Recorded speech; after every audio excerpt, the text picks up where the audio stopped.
time.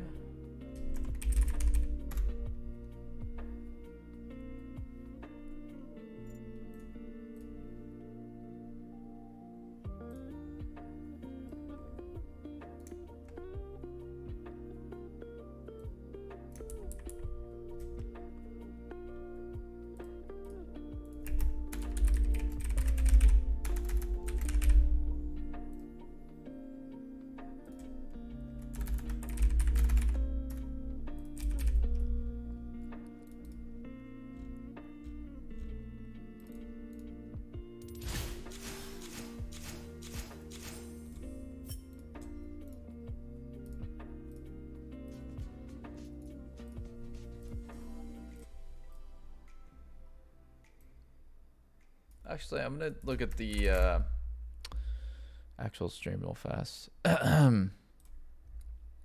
Yeah, that's Inspired's at like nutty. 9 as well or something. Yeah. They're both crazy. That's crazy for They don't die. jungler, especially. KDA players. Apparently, if you said TOUC, if you got that far, Then it counted. counted. Okay. Okay, good. See, Yeah. there you go. All right. Well, interesting to see where the community lands. I'm just super curious to see where all the ballots go in the end.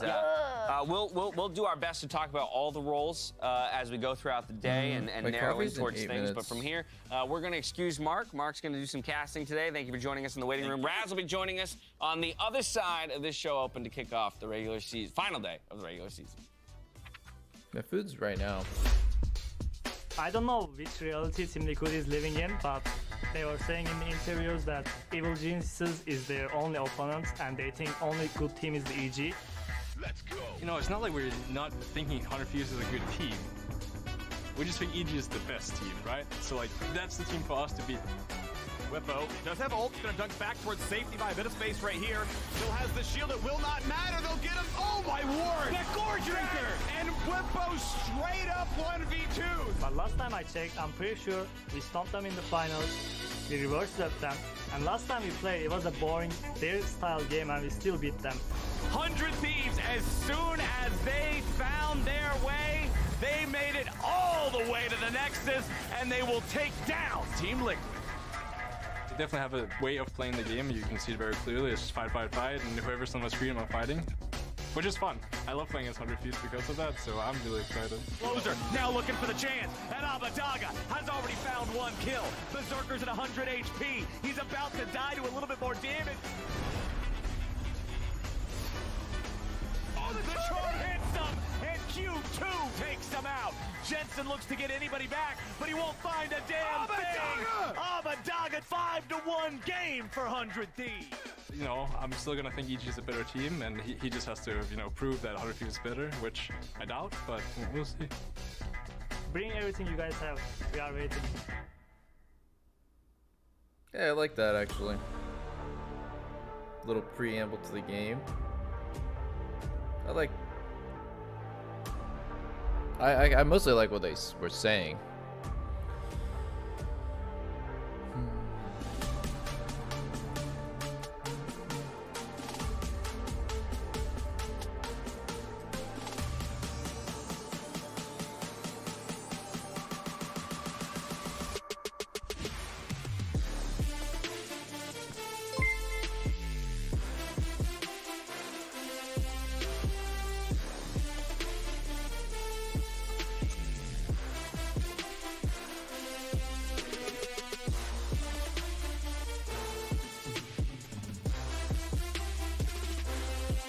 I cannot wait until coffee time.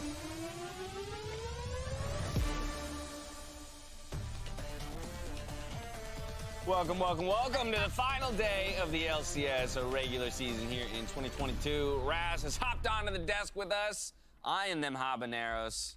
Now I get How to bad do you want to shower. bite of one of those? I'm not taking a bite out of them at all. But I'm gonna shower you believe in you strategy. and Mark in those. we need Yeah. to make a salsa out of the uneaten ones at the end of the day. That would be good. That would be tasty. That would be nice. Oof, Like a Okay. habanero by itself just isn't. it's a bit much.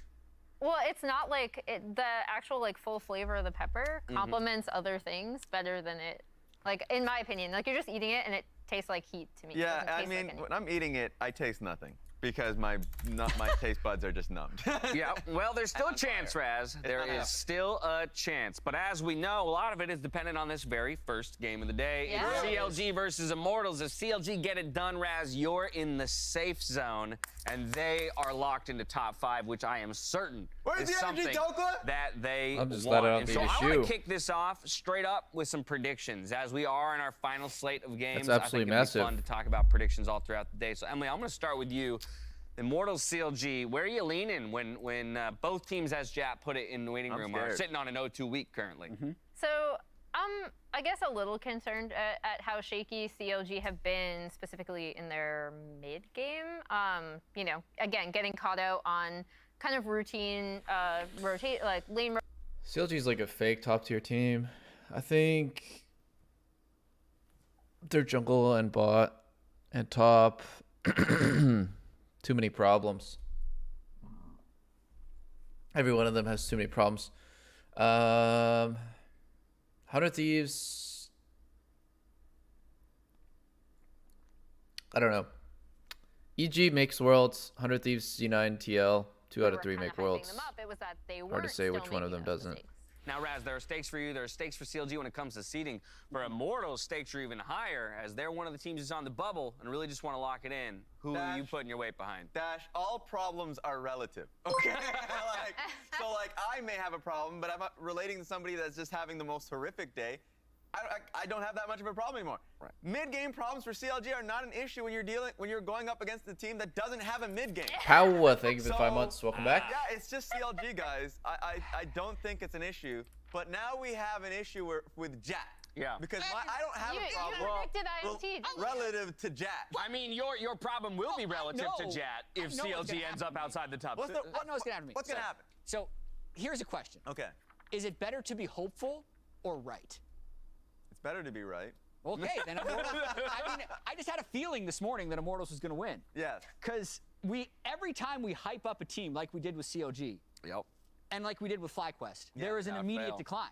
Yeah. So they're 0-2 this week. That's who they are this week.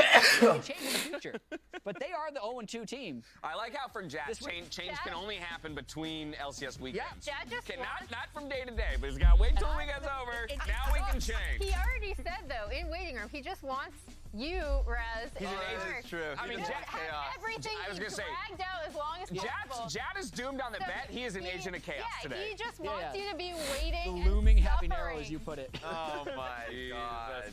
All right, This is what happens with people that have nothing to lose. It's true. Should I just hold it You over your... pick Immortals. so here's a quick refresher of how the weekends have gone Hold it over here. for our teams.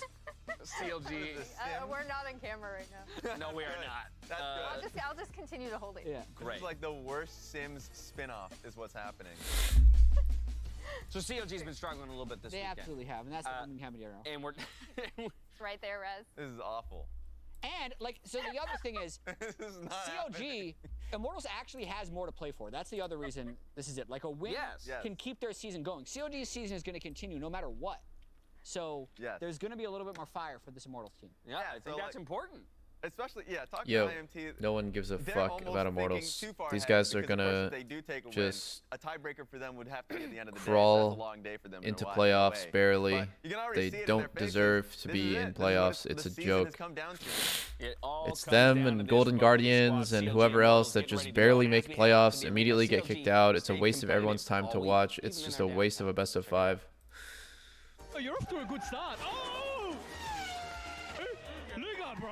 Oh, yeah. G'day guys, Juves here, and I'm hosting the first ever CLG Grand Prix. There will be 3 heats. The first one is a time trial, seeing who is the fastest around the track, pretty tight to the cones. Oh, okay. No, go, guys! How do you feel about your time, champion? Pretty good because I'm 3 seconds faster than contract. I think my car needs like an engine replacement. Yeah. That car looks so slow, by the way. Can I be brutally honest with you? Yeah. I genuinely thought you would be one of the worst ones here. The second is a 1v1 race. It was lost in draft, by the way. This has nothing to do with skill. Absolutely not. Hey! Hey! Get out of the way! You know you crashed him, right? You crashed him and spun him out. I mean, this is like not real car fighting, so you know you can crash probably and you can get lead, no? And the final is just a 6-man race and it's a free-for-all. Out of the way! I got flipped, man. I got flipped. All right, boys, that's a wrap of the CLG Grand Prix. Be sure to tune in for the next episode. What's going on, everybody? Honestly, Welcome to the I like that guy. last day Juves, of the regular he's funny. season competition here in LCS Summer 2022. No more. No more until Just in playoffs time begin. for playoffs, baby. Yeah. Next I'm Captain week. Flowers. That's Kobe, and this is our final day of games, our final showdowns. I would say our final 5, but there's always that possibility for tiebreakers. But we got to see how the scheduled games play out first. The desk said it. Immortals, they want this win. They want to guarantee that tiebreaker. They don't want this to be their last weekend before 2023. Exactly. So many possibilities of tiebreakers coming through, and it all starts here. Seraphine, Azir, both banned away here by CLG, and Poppy as well from the blue side. All right, then, the Wukong rising up. We've even seen some Lee Sin start to get sprinkled in as well. Sign diff, yes! Now, one side's talking some smack about CLG here. Definitely. Yeah. That's laughing at him, but Jap and Immortals as well. Jats with the signed believers. There's that Wukong we're talking about, though, gets snatched up. I mean, Wukong, he's just so damn strong in team fights, right? Like, the ability to disrupt everybody, 2 casts of the ulti, super effective stuff, but there's a lot of really powerful champions still on the table, including everybody's favorite pentakill Pikachu, who has not been locked in yet. Remember, the Yuumi banned away in the first half, generally going to be a buddy there for the Zeri. But man, Sivir has been popular, so not surprised to see her be first pick here for IoT. I actually really like Lulu priority going up with the Yuumi ban, especially for bottom side. Just pairs with so many of these, scaling ADs like you're talking about. Yes, Zeri as well as the Sivir that's been picked up here from Immortals, but they want to lock in their answer real quick. Kenvi Trundle. As long as you don't get juked by the Wukong clone, cast your ultimate on the clone. That's a little unlucky. That's a real feels bad. There's a possible Lucian Nami in our future, though, to go into this Sivir. My personal favorite lane bully into the Sivir is the Draven pick, though. This is the scaling option of it, and there's our Lulu pairing that we're looking for. Zeri, Lulu. To slip in the Lulu whenever the Yuumi is banned, good as new. Plus, I mean, Zeri's up. We've all seen the Zeri highlight reels. It's really hard to make an argument for not playing Zeri when you could play Zeri. Well, those are the two that is basically down to player choice. Is the Sivir and the Zeri right now. Another massive Sivir versus Zeri matchup. Fight carry potential, and Immortals kind of mirror the Enchanter pick there with the Karma. They could have The had lowest the interaction Lulu with the little bit matchup switch, in they had the higher world. priority on it, and they got it instead of the Trundle, but it Maybe looks up like there they with like actually want Janna this top stronger versus poke lane. The Sivir plus the Karma Soraka definitely top. can Actually, take some powerful like poke down. strangely, Sivir I feel like in that the would have more state fighting. with the mini rework. The only thing that got weaker, this champion overall got way stronger, but the only thing that got weaker was the early levels of your Q.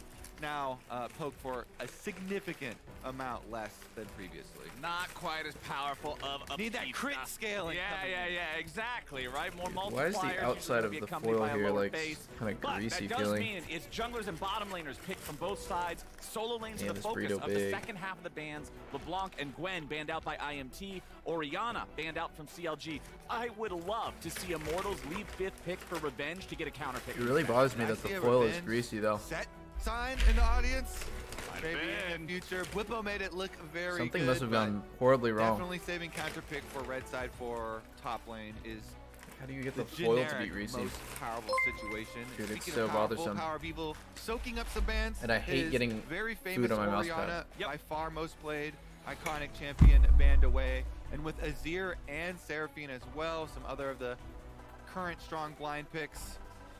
Yeah. Gotta think it's whittling down. Boom. I like the difference of the way the teams Always approach stuck the on second paper half of towels. the bans here. LeBlanc and Gwen, 2 of those champions that can be Actually, really bad for a specific matchup depending on what so IMT nice. blinds here, whereas CLG I should have wanted had to it get at my rid desk, of though. a powerful blind pick for both of the possible roles left for their opponents, but Immortals will still go for a blind pickable control mage. They will lock in the victory. It's interesting. I really was thinking Get to play it? Ari That would require me priority to do was still dishes going later. to be high, but they need No, thanks. Power of Evil on a Power of Evil late game damage pumping AP champion. This fits the bill much more for his type of class, though.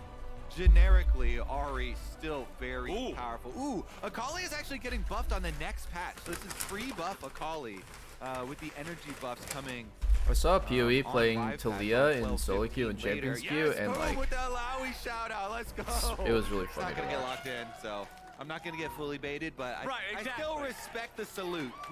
Yeah, you respect the shout out, but you don't fall for the entirety of the bait. He's not We will great. get Yone, so a couple of different anime protagonists joining the CLG roster here for the second half of the draft. We are expecting Dokla to be taking the Yone into topside. Yeah, this is actually amazing for CLG's solo laners. It is two of their most iconic champions. Palafox, when he was in Academy, Akali was one of the most feared champions against him. This is how he got a lot of his renown. I wanted to before actually getting not into sleep the at that time. LCS, and so Yeah, the game's we've pretty got cool. two solo What's it Have you like? seen it? No. I mean, it looks very similar to Genshin in terms of like graphics. Okay. So it's like a In terms Weeb of- game. Yeah, and in terms of gameplay, it's kind of similar.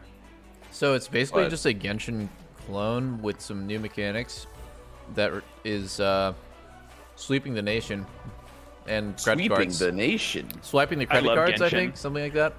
Genshin's so fun. That's cool. I haven't played much Genshin since the fucking like first day it came out with Meteos. Yeah, Like, we I didn't- we tried didn't playing actually Genshin, play and then together. the person who like follows you's voice was too annoying that I quick exited. What's her name? Like Paimon or something? Something like that. Yeah. Cream Paimon. Oh. No, but like, actually though, Genshin frogs are some of the most annoying people on the internet. Why? I remember when like I was talking about Diablo Immortal. I used Genshin as an example of pay to win because you can directly use money to pay for a character that is powerful, right? And some dude was arguing that it's not pay to win because he's not a free to play player, but he knows some free to play players that are just as progressed as him. Huh. And I don't know, I feel like anytime the whole discussion about like microtransactions and like predatory stuff like that comes up, Genshin players are like super copium about it. It's fine if you want to spend thousands of dollars on your hobby. I think like I probably spent like thousands of dollars on Valorant skins and I barely play. But I think there's Dude, no what way does that you can Valorant do to get argue people- that How that's not cool pay are to their win. skins? They're pretty cool. Yeah, they're sick. And like, you know, we can. If you play, we don't they're fucking pretty worth work having. McDonald's. Like we can spend money on skins, we can spend money on shit we like. Like I'm not going traveling, I'm not spending money on really anything, so but anyways, the point is that you know, whenever people are trying to have a discussion about should there be like limitations on like predatory marketing stuff, like Diablo Immortal is like a pretty big example where the game is literally designed to get you to continuously spend to make your character stronger. Yeah, I feel like Genshin frogs are some of the worst on the internet about it. Where's this term frog come It's from? a gacha game.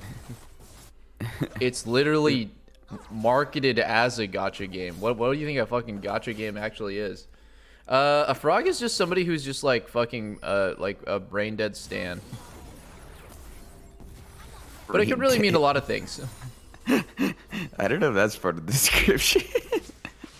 Like livestream fail frog, right? A livestream fail frog is someone who is part of the hive mind of livestream fail. I'd say it's more about just being in the community. Oh, okay. Like frog. I feel like it has a negative connotation where if you call someone an ex frog, it's like they are like the worst part of that. Does it have to fan do base. with like the echo chamber thing? Because like, isn't the thing with frogs like they hear another frog ribbit and then they start ribbiting too? I got no idea, bro. I thought it was about Pepe the Frog. Oh, okay, maybe not. Is I that a don't thing know, though? Dude, I had no idea. Seems pretty blurred, the description. I don't know. Don't frogs all fucking ribbit? I mean, the way that you said it was so confident, I believe you now. Like now, I think I that's mean, how frogs. that's what I thought. Like I wasn't. Yeah. Wait, doesn't it come more from new frog? Like that term? What's a new frog? Wait. New Frog? Isn't Are that you like the website where you buy computer parts? No. No. You haven't heard of that one? No. Yeah, I think it is definitely an old internet term that's like blended into other things. Someone Like said the it's from frog. 4chan and it's a replacement for calling people a certain 3-letter O. Yeah. Really? That is Yeah, not how I yeah. ever interpreted it at all. That's I think weird. that is the original. Huh. Interesting. Oh, big invade. I guess Victor just gets prio. Surely Contracts doesn't go for this. That would be so troll. Woo! Yeah, I was gonna say with like the free play thing. I mean, like with a bunch of games that are pretty popular now. I mean, like Lost Ark being one of them too, and me playing a shitload. Like, I think it really just depends. Like, some of the games like have the option to pay, but then they have good systems outside of that to like let you earn while playing, and like get the things that you would want in the game. Yeah, I mean, Not like necessarily being you only forced have to pay pay. if you want to win. Is what I like about it. Like, if you want to be one of the people just take it in the ass to the whales, like you're totally fine to just not pay $1. Did you guys ever watch the video about the guy who spent $100,000 on Diablo Immortal to be the strongest player in the world? And he did, but he can't play his character anymore since matchmaking won't match him against anyone. He just sits in queue for hours. No one's like high enough. PvP? Yeah. So he asked him for a fucking refund troll. because he paid so much money that he can't PvP.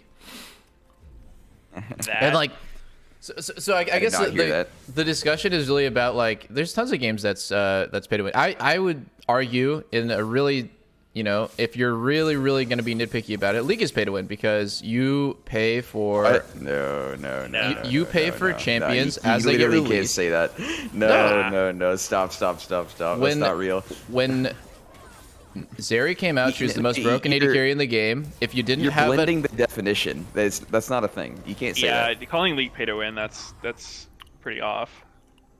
It's not actually a thing. It's not pay to win at all. Like League is the opposite of pay to win. League is like League. the Okay, peak I agree. model. League is extremely fair. League is extremely fair, and I was just using a like super black and white take of like, you could be like that guy and say, because like Riot releases a bunch of champs and a lot of people don't have enough RP to buy them, you can shortcut that by spending money, right? Like you can buy that broken champ at 55% win rate and just like abuse it while it just came out. Yeah, but I just think that's where like the definition's getting lost of pay to win, and it's like, all right, Yeah, like, I what does agree, it I really agree. mean anymore? Yeah, I mean, I think generally pay to win entails like you have to spend money to like either get past some kind of like paywall or to just be competitive with other people in the game. And Yeah. League is certainly not that. Like, there's never a point where it's like, well, fuck, I can't play anymore, like, unless I fork up the cash. Yeah, that is the definition that I like. Like there is a literal wall that prevents you from doing the things that you'd want to do in the game, and Yeah. you have to pay to get past them. Do you think that should be regulated though? I think so. I do. Yeah, I do. for sure. I mean, yeah, I totally think so. there are too many games to probably regulate them, but it would be nice to have some sort of facilitator. I think they should just tax any games with microtransactions and then use that money to like create like a fucking bureau of gambling that like investigates these games and see if they're fair or not. All right, that sounds good. Yeah, I'd be down. Because like I think there's a reasonable amount of money. Like there should just be a limit. It's like if you have to pay over like a certain amount of money like over a certain amount of time for a game, then it's like crosses the threshold and it's bullshit. Yeah. It sucks when it's a good game, dude. Brawl Stars fucked me so hard. I legit spent like $400 in that game. Oh, dude, me too. Well, that's not even. What's funny is like I think, oh, that's not even that bad, and I'm like, wait, $400 is a lot of money for a game, Yeah. especially the amount of hours I actually put into that game. But dude, I played it a good amount, and it is a fun game, which is why I didn't feel like super horrible about it. But like they definitely fucking mind controlled me. They got you good. I actually think like the only part I had an issue with was the fact that like you literally got like your characters got stronger from paying. All Like right. you had to level up your characters. You got like cards for them or whatnot, and then like you. Like, if I'm first time a character, I'd be like level 1, and then the level 10s are like, you know, you just 50% more like damage and health. Yeah. Oh yeah, So and it's an just extra direct ability if you power. get lucky with the Oh, the yeah. crate. No, dude. Every time I played Brawl Stars, I would like, oh, I want to play this new character. He looks really fun and OP. Spend like $50 to get that character max level insta. Do it like 10 times in a row. It was a good time. Yeah. The gameplay though, it is pretty good for a mobile game. Quite fun. Lena still plays every day. Really? I Yeah, still she play loves every that once in game. a while. Dude, this Bali matchup, it's actually so weird. It's just like Zeri, Sivir, neither side can kill each other. You Yep. may as well both just buy call. They did. And it's just the most common matchup. It's so fun to watch, dude. The viewers are the winners here. I mean, I don't know. I mean, it definitely is part of just the rest of the AD carries' existences too. Like, not necessarily being that strong, but I mean, I think Draven is the hard counter to one of them at least, Sivir. Which is cool. I like that. Yeah. T1 played Samira Nautilus against Sarah Yumi, which was crazy. Did they win? Oh. I think that was really sick by both players, actually. Like, everyone played that really well. Did they double flash into it? They double flashed into it to block. I think it was really cool that Dokla went for, like, he's, like, clipping the wall, so it's, like, really weird angle. Usually when I see Yones do it right, they just go straight beeline for their turret, but that was cool. Yone's pretty cool in general. He's hard, but He is, and he is the better Yasuo Yone brother. That champ is so OP. I don't know. When I play him, I don't feel OP. Yone? Yeah. Oh wait, you're Wait, Revenge's Splash didn't do anything. Yeah, I thought it blocked too, and they're like just both trying to make sure it doesn't get away. It wasn't even close. I guess it's like Kassadin Blink, where like it didn't really look like he was gonna end up on the other side, but it probably would have like cheated him over the wall. Yeah, he would have. Yeah. Sure. Oh. Trundle, Poppy, Vayne, Ornn. New team comp. And Zeri. I think the thing that always gets me about Yone is I feel like when I E back on him that like I should it feels like he's untargetable during that, but he's not, and I usually just take it in the ass when I'm going back. Oh. By what? Like random I don't autos know, and just stuff. Whatever. Yeah. Like the Like turret Talia shot and rocks. shit? Oh. You like dash over Talia rocks, one shot yourself. I haven't actually experienced that when I've played Yone. I played him quite a bit, too. I don't know, he's really fun, and I think you just have to get a lot of experience with this E, because it's such a weird ability to use at first. Yeah. Just like an extension of yourself, like you just run forward. A lot of times late game, when you're strong enough, like you don't even have to hit the R, you just use it as a gap closer. Yeah, I think team fighting on Yone is really weird. Like I don't really know what I'm doing when it comes to that. Yeah, it's actually pretty hard. Because, I mean, obviously if you land the R, then that person usually just dies, but, like, if you whiff, like, what do you do? Like, do you try to save the R super hard? Do you follow up on TC? Do you initiate fights? Like, it's actually pretty difficult. Yeah, You I was watching efficiently R the Zuko whole play team. it. Like, you know, the Yone Yasuo streamer dude? He's really good. And, like, he does some crazy shit in team fights. Like, he'll R, and then, like, he'll have his third Q ready. But instead of doing it the normal way, like, we R through them, and you Q through them again, he'll, like, tip them with the Qs, like, hitbox around / behind him to, like, Q away to dodge shit. It's pretty cool. Yeah, I like that. Oh, the other thing that feels really good on Yone is, like, jumping over walls. Like, yeah, over to raptors and shit. Like, you can actually feel so clean doing it. Have you guys ever played against that one dude in solo queue named, like, Monk Mental or something like that, who's just a Yone jungle one trick? Yone jungle? No. Yeah. That's so It's random. pretty crazy. He's like pretty decent at it. Like, definitely seems like if you've played it a lot, it could be not bad. But I don't know why you'd want to put that much practice into something like Yone jungle. Just being different. Yeah, I respect it. Wait, did the LEC game finish? Who won? There was like some crazy tiebreak shit going on. Fnatic won? Not sure. Okay. No idea. I heard Fnatic won. Yeah, it was like if apparently Fnatic Fnatic won. lost, they would be out of playoffs. Oh, Wait, who is it between Fnatic and who? Misfits. So Misfits is out of playoffs? I don't know. I like. Oh, wait, there was is some Luger weird- trolling? Maybe. He could have died Little there. bit. If Ignore flash to Oh, extend it's a the tiebreaker now. Okay. Is EU just top 6 go playoffs? I think so. You know, So they also have Perks 4 could just- seeds too. Yeah. Yeah, so like everyone in playoffs is going to Worlds, basically? It's crazy. Yeah, that is. They also have really weird seeding. It's like the seeding for playoffs was based on championship points.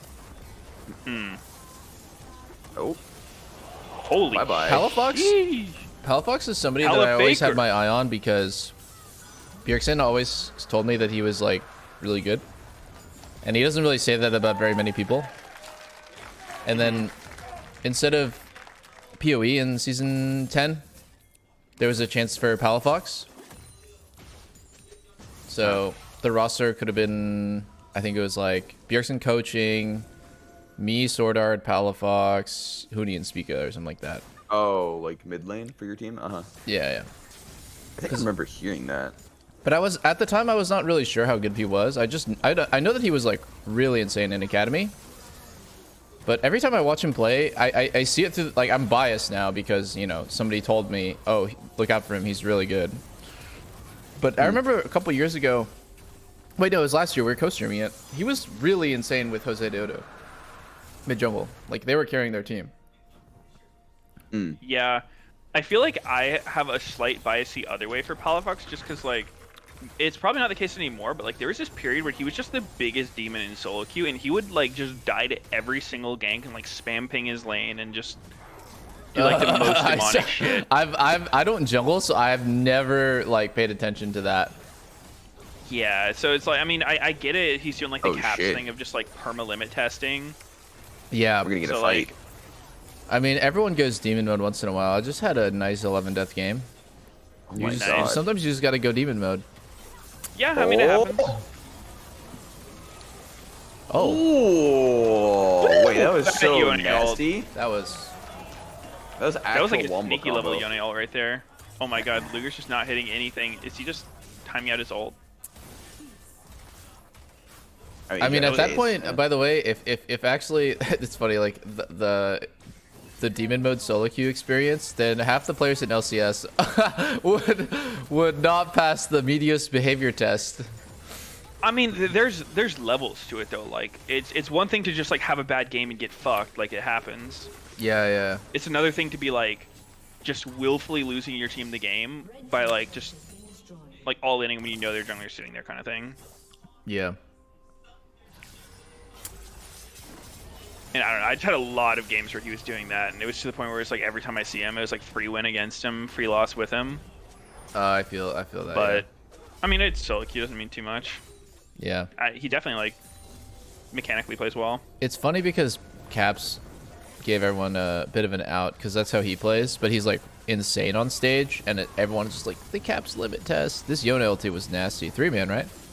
He actually held it for so long. Oh, I yeah, love Revenge that. actually W'd it. I love apparently. that. But it's pretty nasty. With the Wukong ult after, that's just such a wombo. I think it's so much easier to play AD carry when you have this kind of comp as opposed to like it's almost counterintuitive because you'd be like, oh, doesn't Azir and Orianna help peel and kite with you? It's like, no, actually, if you have a comp like this and you're playing a hyper carry like Zeri, Jinx, Twitch, Sivir, it's so easy because you know that you're never the closest target. Like you're freely hitting. They have to kill the caller. They have to kill Yone, and like you're probably pretty low on their priority list, honestly. So I love that they play this like behind, right? Yeah, they have this super scaling bot lane, and they have triple dive. It's a great comp.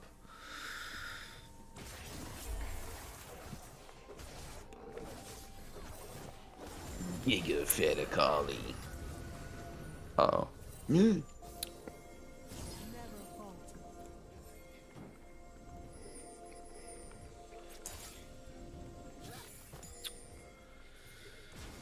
Oh, I'm so unexcited to watch Immortals and Golden Guardians in playoffs.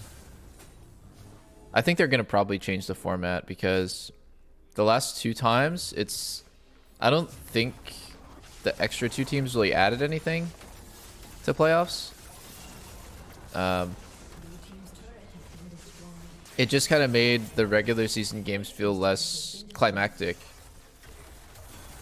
Because I think it's cool that like in LEC they're fighting for that last spot. Like that makes things interesting. Well, the reason is there's no championship points, right? From spring. That's true. It is kind of weird. That's true. Maybe they could just honestly, I don't know. What do you guys think about Meteos was even on the team where, right? Where am I remembering this correctly? For earning the championship points. Oh, my bad. Who did they get after you? It's like slash like Levi. Oh, right. So you're on the team that made it to spring finals and then got your team championship points, and then like the subreddit was like, why does 100 Thieves get to go to Worlds? They weren't even good in summer. Like championship points stupid. But like, I don't know.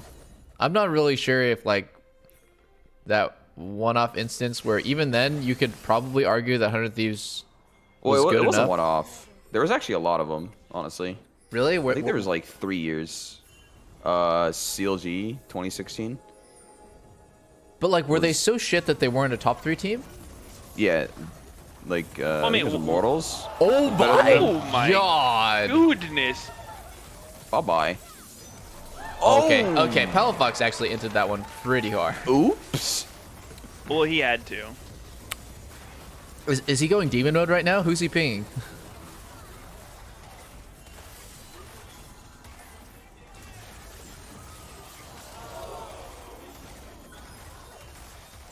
There was definitely one other time too.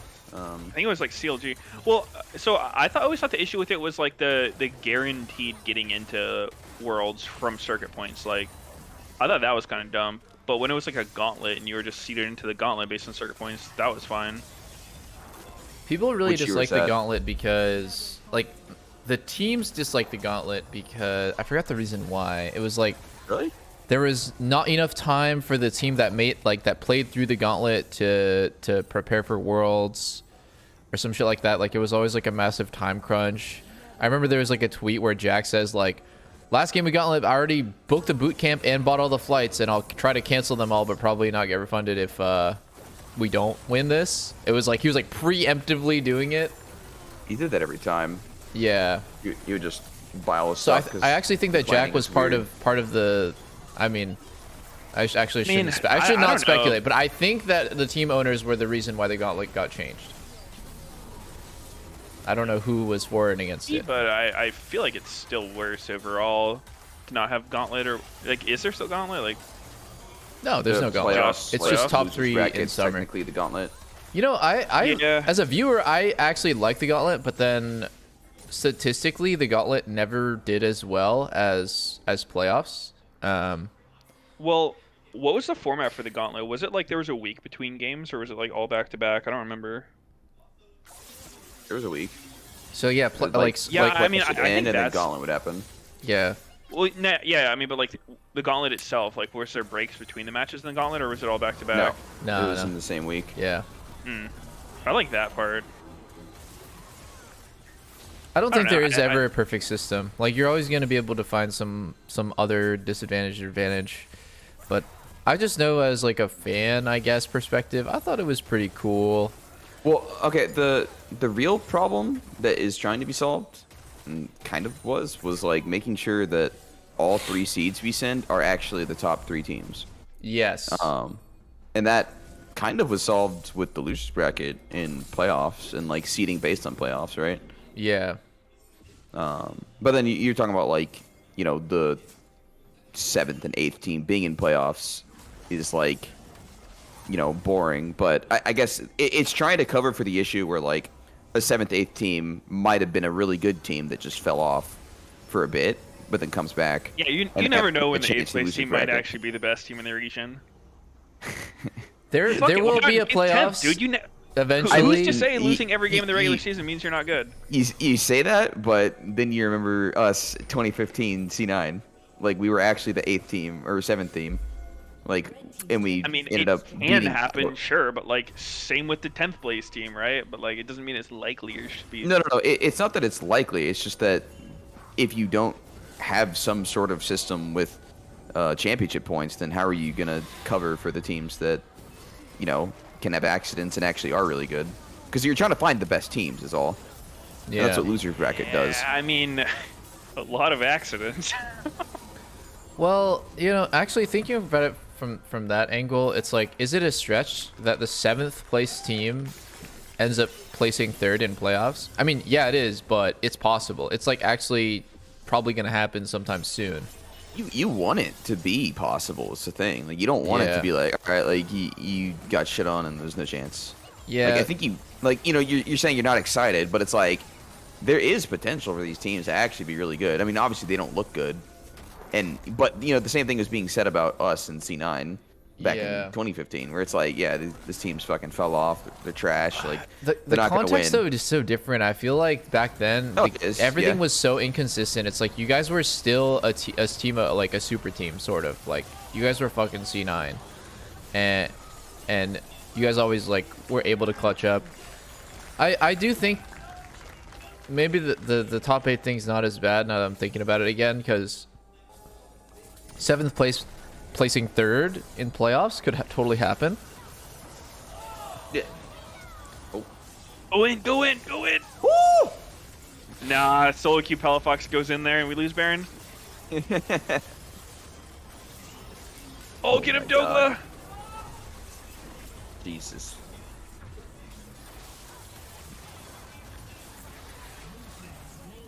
I mean, isn't the format right now like the 7th, 8th place team starts in lower bracket, so they like are already missing a life? Yeah. Yeah. Yeah, I mean, it's not the worst. Oh yeah, it's not the worst. Oh. Wow, he lives that? Oh. Damn.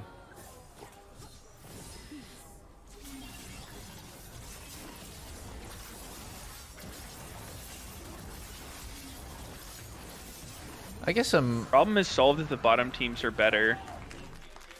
I'm warmed up to the idea of top 8 actually, because one thing I didn't think about too is it makes the 3rd place match interesting in summer playoffs, where before it didn't, like no one gave a shit. It actually does matter when the 3rd and 4th place team play for, like, I think it's losers finals, because I remember the last time I played like on TSM, we played, who did we play? Yeah, that 3rd, 4th match. We played Cloud9. We played Cloud9 and pulled out Jungle Shen. And like, wait, was it against them? No, it was against a different team. I think we pulled out like Evelyn. But 2020? Right? Yeah, 2020. And like we knocked C9 out of Worlds and locked our place into it. And like that was really cool and climactic, where like if there was that's Gauntlet, an insane wouldn't match, yeah. So it gives it's like a give and take of like the stakes involved on each point of playoffs. But you said if there wasn't Gauntlet, or if there was, it wouldn't happen, but it also would have happened in Gauntlet. It just would have been later. Yeah, that's true. That is also part of it, where like they're making the Gauntlet in the same like timeline instead of delaying the Gauntlet till after. Yeah. And it's like potentially being a patch or like a weird disconnect from solo queue, that kind of thing. Yeah. I'm also thinking it, like, about syncs it up better. Some of my chat said like what Meteos said makes a lot of sense, and I actually agree too. Like that, the problem is solved if the bottom teams are better, Because like, how can Riot predict? How can they predict that the bottom teams are gonna suck so bad compared to like the middle or top teams? You know, if it was like more even, there were more good teams, then it would actually be really hype. Yeah. I mean, imagine like every team is about the same strength, but you know, teams have to win, teams have to lose. Yeah, there's no way they took the format into account when, or like they took the players on the 7th place teams into account when they made the fucking rules. So yeah. Like, I think LEC is a good example where like all the teams are pretty competitive, with the exception of like maybe one. Yeah.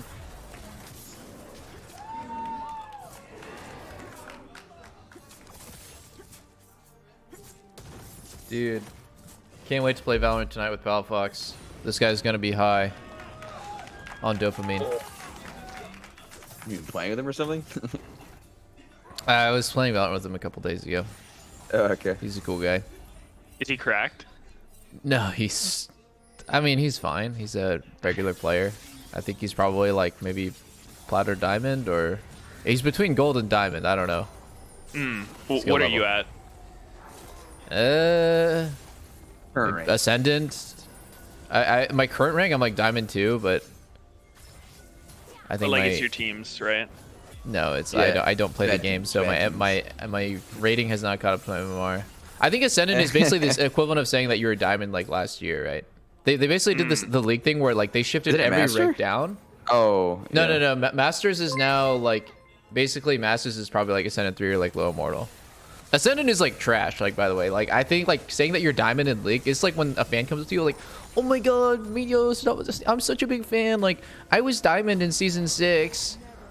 It's like, who cares, bro? Thanks for the info, but I mean, I don't think I've ever had someone come up to me and be like, hey, I'm a big fan, I was diamond in season 6. Dude, what the fuck? Usually it's just like, hey, I'm a big fan, wow, you're taller than I thought you were. That too. That's a common one, but like you don't get that. Are you serious? I fucking get that like half the time I go to Sawtell. I mean, it won't just be without context. It would be like, oh yeah, like watching your stream helped me get from like silver to plat or something like that. Not just like, yeah, man, I was a big shot back in the day. Dude, I swear to God, like I think my fans actually like fucking are on the spectrum or some shit, because I like half the time they just tell me something. I'm like, I don't remember asking. Like, what does that have to do with anything, man? Like, I could take a photo. Like, I could, like, we could do whatever, man. But I didn't want to hear your league career. What the fuck? It's so weird. Dude, they're meeting their hero, and you're just gonna didn't ask them like that? I don't say it. I'm like, oh, that's cool. But like, I don't know why they're telling me that. They're nervous and excited. Yeah, they just want your validation. They get to share. I give them the validation. Wow, that's great, dude. Nice, good. You made their day. Fantastic. They'll remember that forever. Every time they think of League, they'll think of that. True. You gave them a happy memory. Hell yeah. Doesn't that feel good? That's exactly what I wanted. Oh my god. The dragon. House of the Dragon. I'm getting a lot of souls, specifically because I remember this fucking House of the Dragon thing. It's actually like a pretty good ad campaign, I think. Doing it for dragons. Well, every game is soul, so if you think about it, legit. Like I don't know how there's so many souls. Oh! Yeah, I guess the thing I was meaning about Yone, like his E is a lot of times I'll like try to stay in till the last second and then pop back with my E, but I'll just like fucking die as I'm popping back. Because like you don't go untargetable as you're going back. An A-Track fan, lol. Yeah. I know what you're saying. Fucking thought you'd just go crazy, but you do have to like think about it carefully. Because you can get CC'd in the other too. And then just die in that. Yep. Yep. One of the best feelings is definitely killing Yone when he snaps back. It's the same shit as killing Yumi when she's like attaching to someone, but the auto will still go through. You're like, yep, fuck you and your bullshit mechanic. Thank God it doesn't fizzle out. Like, I swear to God, Riot like thought about it too. They're like, what if when Yumi attached to someone, she becomes invulnerable? Whoa. That's so cool. Amazing. Oh my god. Ow. I think the most infuriating part about Yumi is Riot doesn't hear people's complaints about her and be like, Oh my god. yeah, Xeri's we get it, popping like off. we should probably fix that. They're like, oh, we made such a fucking like polarizing champion. We did such a good job with this one. Wait, that's we gave them an emotional experience. That's unironically what one of the developers said on Twitter. Yeah, I know. I'm not even being ironic with it at all. It's fucking crazy. They look at it like that. The developer said something. Maybe somebody can link the tweet. Like, he said something along the lines of, the fact that you're talking about it and you had an emotional experience playing against a champ means that it was a success. Yeah, I think that is like, okay, you've clearly never played a fucking game in your life. No, like for them, the most triumphant thing is that like you're literally just even talking about the champ they designed. That's like getting their nipples hard. Yeah, I know, and it's cringe. Alec Baker does it again. Like Zeri existing? Or Yumi? Yeah. That is a pretty weird way to look at it. You could be Rel's designer. The Rel's designer is probably the chillest dude at Riot Games. Respect to that guy. Or girl. Like, Rel's designer has no ego. They just designed a champ and they walked away. I think Rel is actually pretty fucking cool, just not very good. I think they should make her not like a fucking cripple off her horse. I think she'd be fine. Could be an hater, man. Rel had her moment where she was really meta, and she had crazy super plays, like 5-man Rel ults. I mean, her initiation was fucking broken. Just like instant guaranteed engage. Yeah. It was actually the most annoying thing to play against.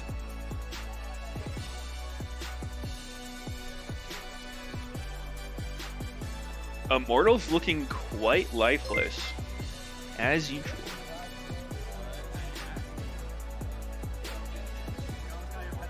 It was okay for them, wasn't it? Yeah, man, they did lost, great. but I mean, they lost, but oh, they were lifeless. A walking corpse. They were definitely Zombie brand skin losing. IRL. Zeri was doing a lot of fucking damage this game too. So is CLG locked in for playoffs then? Yeah, That's fucking hype. they were already based on That is so hype, Sneaky. yesterday, maybe the day before too, maybe the whole week before. Oh, I'm pogging out, dude. That's good. Oops, sorry. So we're eating a shoe? I don't think CLG hit top 3. In fact, Let's I'm eat the positive. fucking I'm shoe, positive man. actually that they didn't. Welcome everyone to the Verizon Post. You're blue balling everybody. CLG fans Eat the shoe. are ecstatic after that victory, and Save. I am joined by Paula Fox. Right at the top, I just got to ask you about the Akali play. We know that you like the Assassins bringing this pick Say mid, shiz nizzle, but say what was your shiz nizzle. experience in this game? Yeah, I kind of got a free kill on Kenvi, and I kind of felt like after that, the game was just over. Like, I'm just up CS, I'm accelerated, like, yeah. It seemed it's pretty easy. you were looking for things to do. Did you have a good time farming up and across the rift as the game was going on? Yeah, I mean, What the fuck was that question? yeah, honestly, like, you saw there's like an angle where like Sivir walked up Like, to what the Karma fuck QB was and that it's like, question? what can Karma Sivir Trundle do? Like, I just R into them as 3. It doesn't matter. You know, my only death is actually like, Boom is like, go, I can ult you. And I'm like, okay. I ulted, I just kill myself. It is what it is. Fair enough. I mean, it sounds like you're smiling. The team is having a good time. The casters were having a good time watching you as well. What was it like bouncing back from yesterday? Why are they going to throw his throw? Why don't you ask about his throw? Yeah. I mean, he did just mention it. I think we're just. I know, but like testing out new picks on stage, right? I mean, like yesterday I played Azir. I mean, we have a pretty good win rate on it. We wanted to beat 100 Thieves, you know, that's nice. But against TSM and IMT, like, you know, we're trying new things. I think Luger played Zeri for like the first or second time. I played Akali for like first or second time again. So just seeing what works for us. And I believe with everything working for you well in this game, this means that you're locked in top 5 for playoffs. What do you make of that, considering coming into the year with this roster, you know, people are saying, I don't know about CLG. Yeah, I mean, it feels pretty good. Like at the beginning of the split, the casters and like the analysts were like, all right, CLG's a 10th place team, you know? And like, I'm pretty sure all of my teammates were like, nah, these guys are clowns, man. So. You had some choice words about it too before, right? You know, talking about that and people valuing names. Is that a thought that's kind of continuing through with you here? Yeah, I mean, yeah, that's, yeah, simple as that, yeah. I think there's a lot to be proud of for CLG, a lot to be excited about moving forward. I do have one very random question for you, though. I know that you say you really enjoy sleeping. Yeah. That is a big hobby of yours. You talked on Hotline League a few weeks ago, actually, about the fact that it's because of the dreams you have and how fun that is. Are there any dreams you have had lately that are worth sharing, that were great experiences for you? Not really fun, but like a side note, I mean, in my most recent dream, I was just chased by some crocodiles. Not that fun, you know, but an experience, an experience for sure. Working up that cardio in your dreams. Yeah. Well, yeah. Dreams are so fucking hard to remember. Thank you for joining me for the interview, and congrats no, on getting into playoffs, my friends. Oh, thank you. What a way to kick off the day. We have a lot more to come, potentially. What do you think it is that makes you remember dreams? The day goes, so we're kicking it to a break. On the other side, we Something got EG about like taking on C9. what part of your sleep cycle you wake up during. While in the game, I can't post my mid laner keyboard, right? I would love to write the questions for the post-game interview someday. I don't want to physically be there to ask the questions because it's not something I'm really interested in doing. But holy fuck, I would love to write the questions.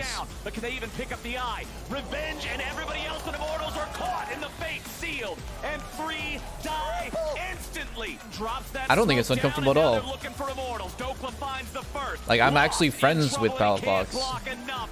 But like, back over to Big Dokes. 2-0 CLG. It's time for another assist of the week presented by State Farm. This assist goes to smoking Solo weed for making you grabbing this remember fight more by the horns, giving from your TSM dreams, the perfect or I guess have it's vivid referred to recall. as like REM rebound, because apparently like people who smoke weed before going to sleep like don't get proper REM sleep. Oh. So I guess where your dreams happen. I don't know the fucking science behind it. Something like that though. That makes sense if it actually suppresses it. Yeah. If you take melatonin to sleep, you'll also have insane dreams. Is it like you're having crazier dreams than normal, or is it like you're just remembering more? I mean, I don't know if there's any way to differentiate that, is there? I don't know. I mean, my guess is that it's remembering, because I've had some real weird dreams that I remembered after. But then there's also some times where it's like, I'll remember a dream immediately, and then I'll just instantly forget it in the next, like, 30 minutes. And I'm just like, wait, like, didn't I have a crazy dream? And I'm like, fuck, what was it about? I have that all the time. Where I'm like vividly thinking about the dream as I wake up, and then 5 minutes later, it's gone from my memory completely. But I have dreams that have stuck with me for my entire life. Like, I had the dream once, but it was so memorable and so, like, striking that I can, like, still remember it right now. Yeah. It's very weird. I have like not necessarily a recurring dream, but like recurring things in dreams. Like I can dream that I can fly so often. Like that's one that happens to me all the time.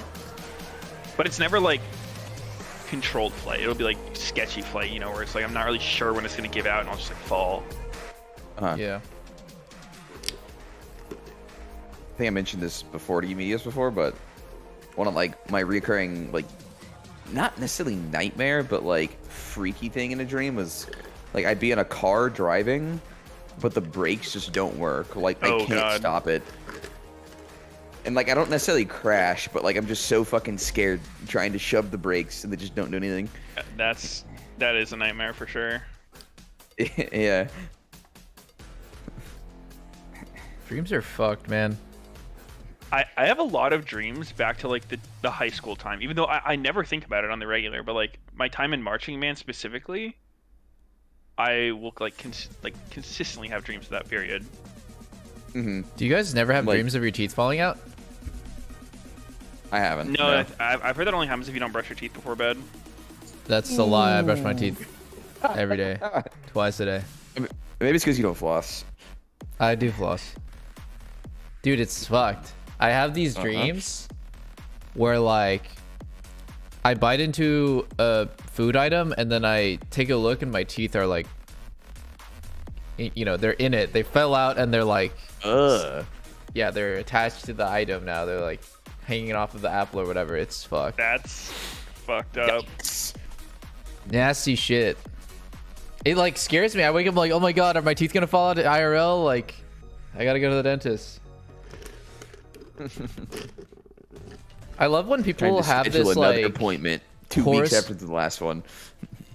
People have this like horoscope thing about dreams. Like they have like people have all these like anecdotal theories about what a different type of dream. Like if you're running away, if you're running in your dream, what it means. Yeah, like what it means. I don't think there's any connection, but I don't know. It's always like vague enough too. It's like you have a self-image issue or like you're running away from something, a feeling or person. It's like, whoa, wow. That could literally mean anything, man. Bring me the horoscope. Yeah, I heard that when I was talking to someone about like my flying dreams, and they're like, oh yeah, that happens if you feel trapped in your life. Like, oh my god. Like, am I trapped? I don't know about that. I know. I mean, I think dreams are just not understood well enough to make any conclusion like that. Plus the fact that like people can't remember their dreams accurately at all. Yeah. So a lot of the time the stuff you're saying is like probably not even exactly what you experienced. It's just like you doing your best to remember it. Yeah, 100%. Dreams are weird, man. I'll still never forget. I had one of the vivid dream that I'm thinking about that I can still remember like start to finish is I wake up and like the entire world, the world's population is on a ship and like it's like the apocalypse. But the ship is huge, it's massive. And I walk around the ship for days like looking for my friends, but I can't find anybody and like I'm getting increasingly like more and more agitated and like anxious in my dream because I just want to find like anybody that I know, but obviously with the entire world population on the ship it's fucking impossible. And like it was like a really cool fantasy world. Like it was just like so cool. I if I was like an artist, I would like fucking, you know, I would try to draw it out because it could be like a video game premise or like, I don't know, it could be like a movie scene or some shit. It was like really cool. In the dream I was like freaked out and then I woke up, I was like, whoa, that was a sick dream. Never gonna forget it. Oh, didn't forget it. It means I'm feeling trapped in life. Thank you. Oh, that makes a lot of sense. Yeah, you can't find your friends on the boat because you're trapped in life. Yeah. Okay, I can see that. Do you guys ever have dreams about like a real life thing coming up that like you'll miss a deadline for something? Like for example, when you're in school, like you have some homework assignment and you have a dream that like you go to class and you didn't do the homework assignment. I've had some of those. No, I haven't had that. Oh, it's awful. But then you wake up and you're like kind of relieved. You're like, oh fuck, that wasn't real. Oh, thank God. One dream trope I've never had is like I've never had the one where like I'm not wearing underwear for a school presentation or like, you know, I'm like naked and I shouldn't be naked or something like that. Like that's like that happens in like cartoons all the time. You're like people Yeah. have a dream where fucking some embarrassing thing is happening. I never have that. Yeah, I don't think I've experienced that. Have you guys ever had your SO dream that you were cheating on them and then wake up mad? That actually happened to me. Was it Lena? Yeah, it was Lena. Lena had a dream that I was cheating on her, and she woke up like upset at me. I think something like that's happened to me, but I'm just like I've definitely had something similar, but not like necessarily cheating. Just like they did something, and you're just like so upset, and you're like, wait, like I don't think it even happened. You're like, yeah, it's like, a pretty. Wow, Sneaky's a master gaslighter. He's like telling his SO like, no, it didn't happen. Was that just a dream? It's all in your head. Yeah, that's the opposite actually. It did happen, and then I'm like, oh, that was a dream. Never mind.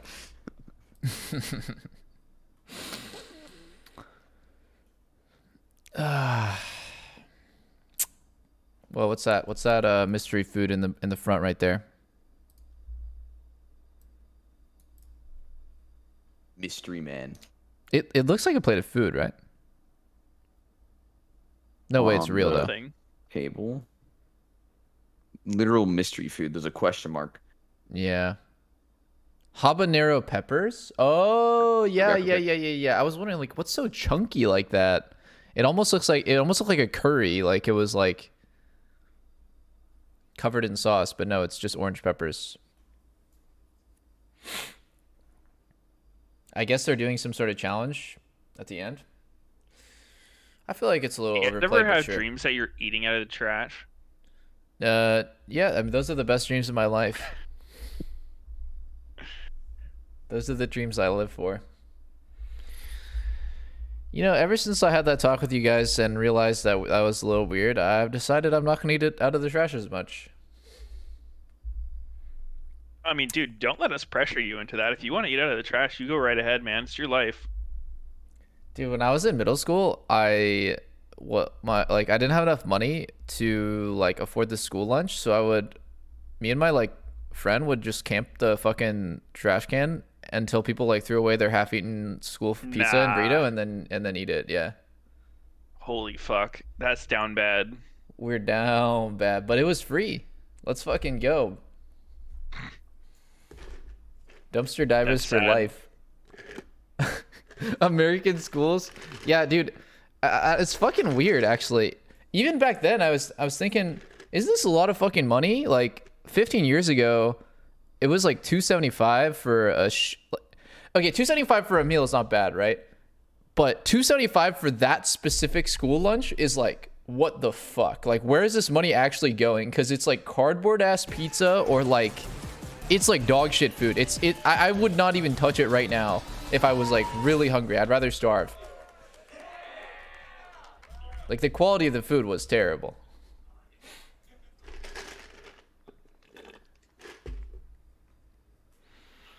I like that cardboard pizza, like the square ones.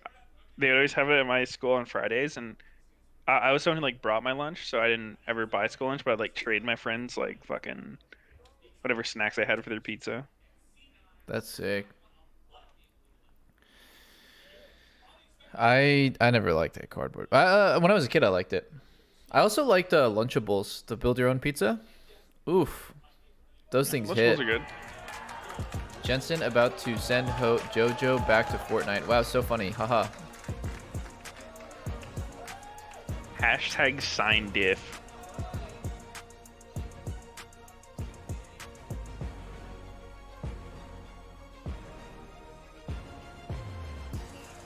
It looked like someone was pranking Jojo, like, by giving him bunny ears for a sec, but it was actually his teammate adjusting his fucking jersey. Whisper. All this talk about food's got me hungry, bro. Dude, I just had a nice I can't go on like Grubhub and order food from like my local high school's cafeteria? Dude, you probably can, but you'll get like food poisoned by the by the vendor. What have you guys been eating lately? Same I'm so shit bored as always. of. Yeah, I'm so bored of eating the same stuff. It's hard though. crying myself to sleep at night because I just don't know what to eat.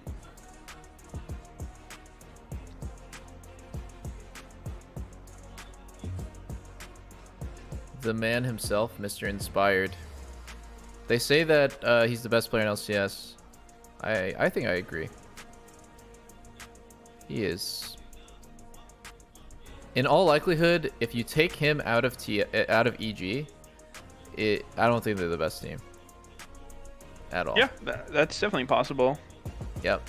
If you just place him with a good jungler. That's why I always feel like with players like Danny and JoJo, it's like, yes, they're good players, but you can't just like put them up there with people who've been great for a long time because like you've only seen them on this team.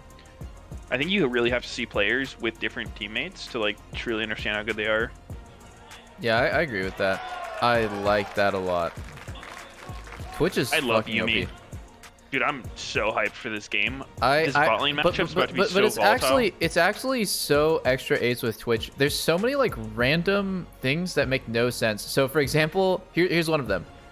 When Yumi attaches to Twitch, right, and she ults, what do you imagine happens? Like, Twitch should probably be revealed. In my opinion, Twitch should be revealed when Yumi's ulting off of him. It doesn't. The ult just comes out of thin air, and a completely untargetable Yumi ulti comes out. There's like so many like stupid ass interactions where it fucking makes no sense. So Twitch Yumi's really broken against Sivir. There's also nothing that Sivir can spell shield in this matchup. Like basically nothing. You're getting mind game permanently on every expunge. You're getting mind gamed on every Yumi Q. And you're getting outranged because Twitch has 850. And you have 500. Enjoy life. I think Yumi should not be able to attach to Invis champs, actually. That's probably a good idea. I think she just revealed them if she's attached to him. Oh, yeah. Agreed, like, show the Yumi just floating on nothing, and like you can deduce that she's on an Invis champ. Yeah. 100%. Anything that nerfs Yumi, I'm just strongly in favor for. I had an experience where I was playing versus Yumi Evelyn, and it was like, what can I do? Because at any point when I'm standing mid, it doesn't matter where I am, I can just be Yumi ulted. Like, how is that fair? That's so ridiculous. And I can't fight back either. Anytime I play against Eve, I feel like the only thing you can do is just constantly force things.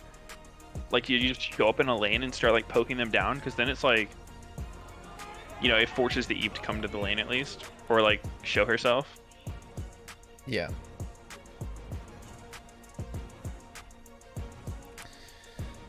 Oh wow, I'm really actually excited to see this game. It's not a boring mid matchup. It's actually a banger. As far as good teams, yeah, good teams. Bot lane matchup's interesting. It's not the same Zeri Sivir shit. And I've always wanted to see this specific matchup on stage because I think it's really slept on. And then, yeah, I don't think the game particularly matters for standings though, which is a shame. Does it not? I don't know. I think EG locked first, right? I could be wrong. Well, it could matter for C9 then, right? I'm checking. C9 at 10-7 is at 5th. FlyQuest 1 behind them. CLG 1 up on them. If EG wins this game, maybe they it's a lock tiebreaker. Yeah, because 100 Thieves is 1 behind EG. I think it has an effect. But I also don't know how standings work for the playoffs.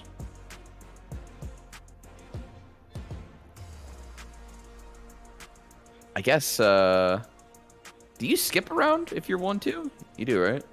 You do, yeah. Although, I feel like that can be a huge downside. It's weird. Up 4. Yeah, you definitely do. Oh, what, skipping around, you think downside? Why? Because I felt pretty strongly that, like, the fact that we had played so many stage games in our run on TSM helped us so much. We played more games in like the first 2 weeks of that playoffs run than we did the entire split. Oh, right. Like we just have so many Sage games to learn from, and it does hit a lot harder. Like the learned lessons are more applicable. Like how quickly you're learning is just unbelievable compared to just scrimming. And you just get really comfortable with how your team performs on stage. Like it becomes pretty seamless, as opposed to the team that gets a bye. They just sit there and watch.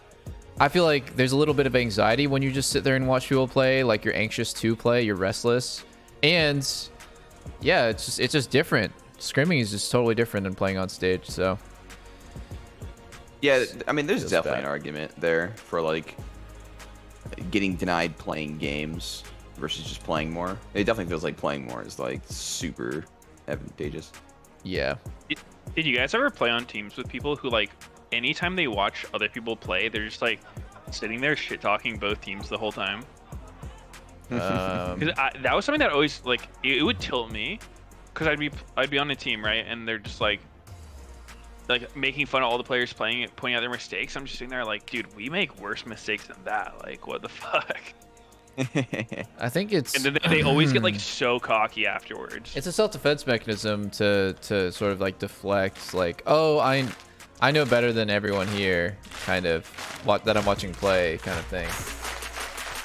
Yeah, I don't know. It always like it actually would like trigger me to the, but like I would never say anything about it. I would just like fucking leave, try to slither out of there. Just walk away. Just walk away. This is tilting me.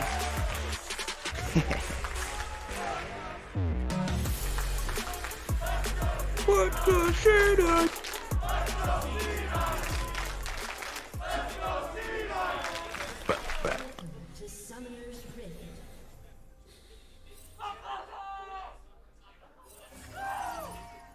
Are you serious? Cole start? Man, you're fucking...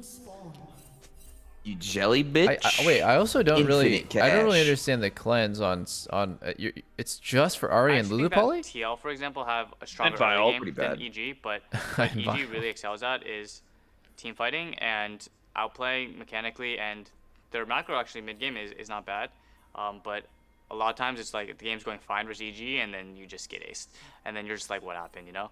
And I think Inspired's been for sure playing really well this split. I think he's extremely consistent and consistently popping off, actually.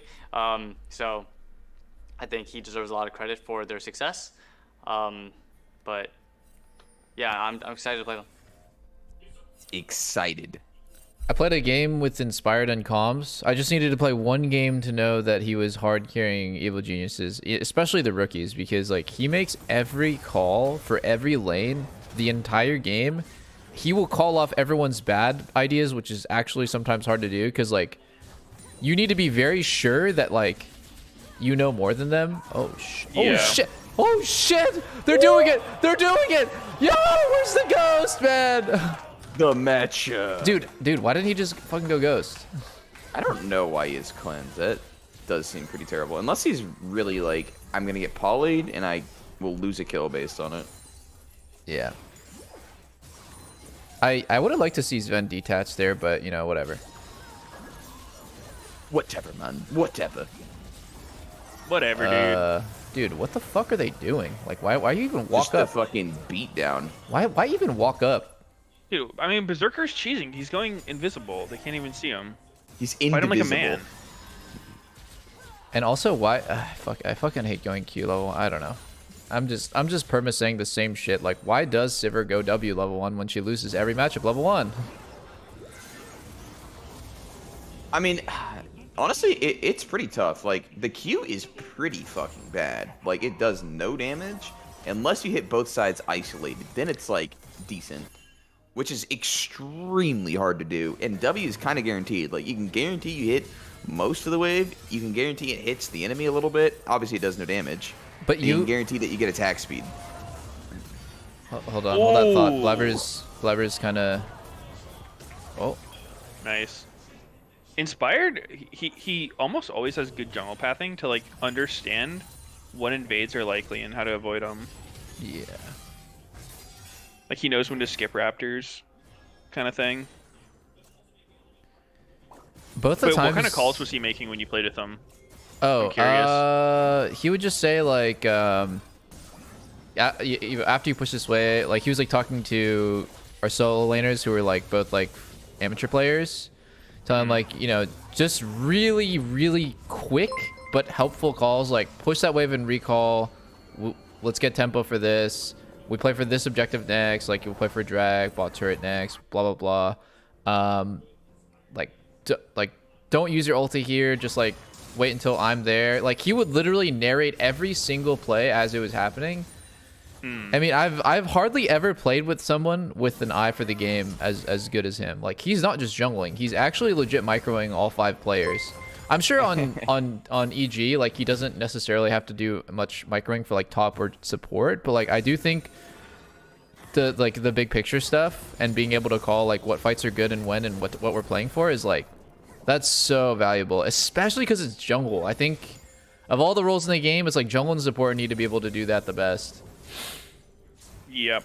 He's really fucking smart, man. I was surprised. There was a time where he made a call for me. I forgot exactly what it was, but like it's like fucking my Twitch VOD somewhere. He like made a call where I was like, wow, that's like really smart. Like I didn't think of that, and you know, I try to always think about what I should be doing next. Like this guy is I'm not surprised that he's playing really well. It's like he just breathes League all day. Good. Pretty good skill. I mean, if he's right, I guess. Yeah, if he's right. Like if you're making horrible calls.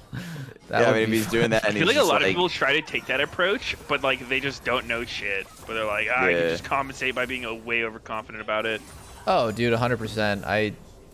I get really fucking tilted when someone is like confidently calling useless or wrong things. Yeah. Because like if you're not really sure, the default is to. I mean, it's not about like being a fucking alpha. No, it's just ask a question. Like, yo, can we do this? Or like, just posing an idea. Like, oh, we can do this.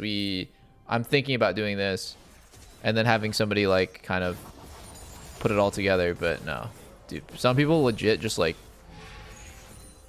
they speak with such confidence. It's crazy. The one that gets me is the people that over communicate, where they're like, they just say everything, and most of it or almost all of it is just completely useless. And I'm like, just dude, noise. like I can't even fucking focus on what I'm doing at all because you're just talking nonstop. Yeah, for sure. Smoothie does that. He talks way too much, but I've just learned to really just not pay attention. That's so bad. That's it. Yeah, I just don't pay attention. It's awful though, because it's like it clutters the comms so bad. And like if he does have something useful to say, like it's boy cried wolf type thing. It's like, oh my bad, dude. I got you turned down to like 10% in Discord. Couldn't hear you. When I was playing with Treats, he also did that, and it really annoyed me and Soren because we try to keep the comms like pretty. I think the best team is the one that keeps the comms quiet, but it's like when it becomes noisy, it's very important. Like when it becomes loud, when it becomes like really urgent, it's really important that everyone listens, right? Otherwise, like if it's always urgent, if it's always noisy, you're kind of like devaluing the time where it should be. It is a boy who cried wolf kind of situation. I think Treats got a lot better, but like it's funny because there's a lot of players that do that. Yeah, like the players who are like, yo, this guy's pushing. Yo, like he's down health bots. He warded this. Like he's pushing in. Like I think we can kill him. I'm just like, bro, like, holy shit, shut up, man. Like, dude, he used E on the minion, and I'm swinging my gamer chair right now. Yo, it's a DX racer. It's a Jackson no E. I'm like on my fucking Gromp bot side. I'm just like, I don't care, bro. Like, shut up, man. No, I'm totally on the same page as you when it comes to comms. Like, I feel like there's not a whole lot of things that need to be communicated.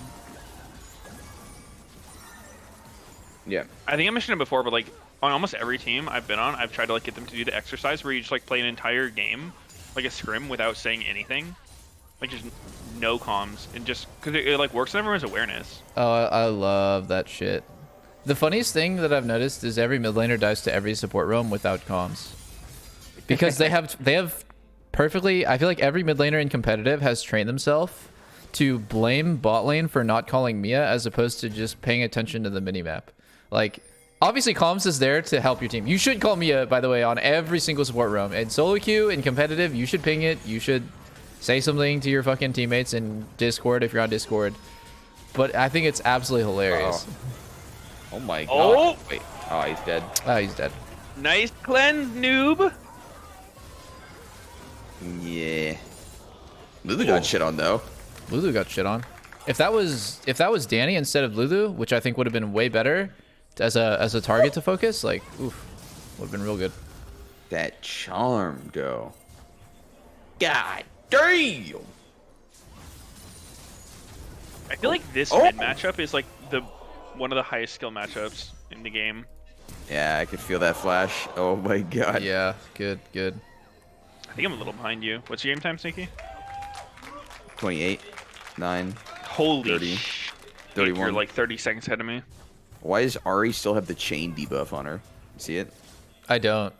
Where is it? Oh! Oh, it was just like on her frame. Oh, I see, I like see. bottom left. It's blocked on my stream because of my fat head. Yeah. Same.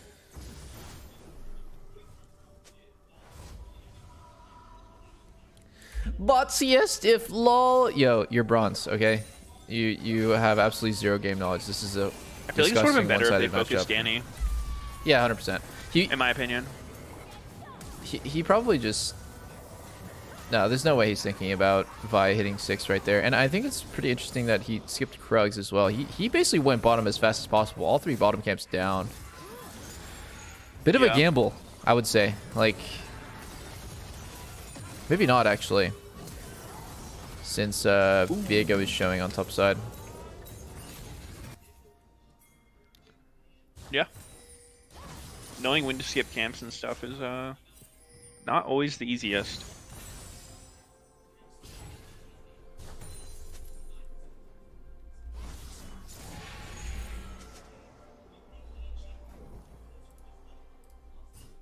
I don't know how often Inspired streams, but I've seen him stream at least one day. He's playing a lot of off-roll though. I mean, most pro players have like mind game the system where they agreed to streaming hours in their contract, but they didn't agree to any sort of conditions to the stream, right? Like that's why like Han Sama is like streaming Warcraft 3, no mic, no cam for 20 hours a day. It's like to fill like, oh my god, like can I get, you know, a few $100,000 more if I stream? And they're like, yeah, sure. You know, it's negotiable. And then they Vitality just got knocked out of playoffs. Ooh. Holy fuck. Perks went from winning NA to being turbo hard stuck EU. Oh, wow. Inspired gets so much value on every ult. What the fuck? Dude, Perks isn't going to make it back to an A. The interesting thing is that he's like behind Viego this game in terms of like XP and items, but he's still just finding really good opportunities to pressure. That's not easy to do. Yeah. Because a lot of people will be like feeling pressured, being like, "Oh man, like I need to I can't skip camps. I keep falling more behind." Perks fell off, dude. Though Blabber does have 2 dragons early. That's pretty good. Blabber, the only man to kill the dragon and get it. I would so much rather be the team with the PvE jungler, to be honest. I know that's funny because like I just said Vi's been doing a lot, but I think Blabber just playing the more like efficient game, it is more fitting for the meta right now. Like for him to have 2 drags and Herald is actually more valuable than like Jensen and a Berserker getting fucked over by a gank. Because now on that 3rd drag, EG is going to feel pressured, but then C9 gets kind of like more of an opportunity to catch up, where like EG is going to set up on drag, so you can either pick them off when they go for it or fight it, or you can just go cross map and get, you know, 1,000 gold on Twitch or something like that. Yeah, I mean, what I've definitely learned about like the efficient playstyle is that like the risk Blabber has is that his laners might start like running into his jungle and trying to last out all of his camps pretty soon here. I was waiting for You that. gotta watch out for that. I was definitely waiting for that to come up. Yeah, it's a big risk when you don't gank the lanes. Ew, that was a 1-stack expunge. Nice. Whoa! I think you mean contaminate. I don't know what expunge is. Yeah. Oh, my bad, my bad. Yeah, so he did that.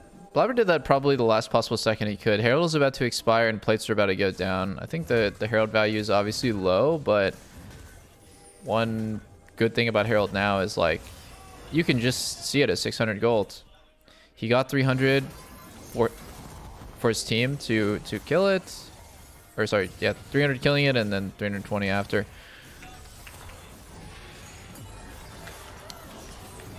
Oh. Oh. I now understand why Sejuani is fighting against Ornn. In lane. Outside of lane, I still think Ornn is a million times better, but I now understand it. I just had to see that one time. What? That was sick. How is Jensen getting solo killed by Vi? I'm pretty sure you're just fucking with him. Oh my god, that's fucked up. I need a replay. I'm gonna self-replay.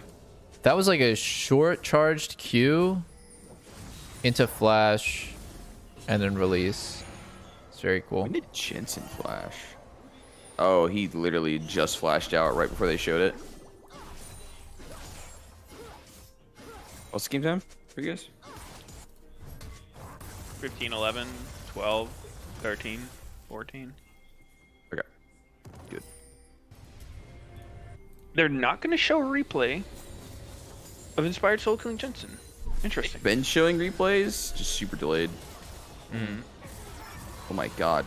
Wow, that looked fun for Danny. There's a lot he can do. Yep. I think in this specific matchup, it can be worth to go Gale Force. Yeah, that makes sense. It is so fucked, but like, and it ruins your damage, but yeah, it could be worth potential. Is there something special about Kraken on Sivir that like gives it so much value? I think you just don't do damage on her without it. That's yeah. This is so awkward. Inspired's just like trying to kill the turret while Impact's just getting murdered. How is I guess they how kill is it- Fudge anyway. Every single My Inspired God. play is like so good. It blows my mind. Like, he's gotten so much value out of every time that he goes for a gank. Yeah. Not a single time I've seen him go for a play where there wasn't like a huge swing for him. Oh, the eye didn't open. That damage is unbelievable, by the way. What the fuck? It 80%ed the inhibitor. I see.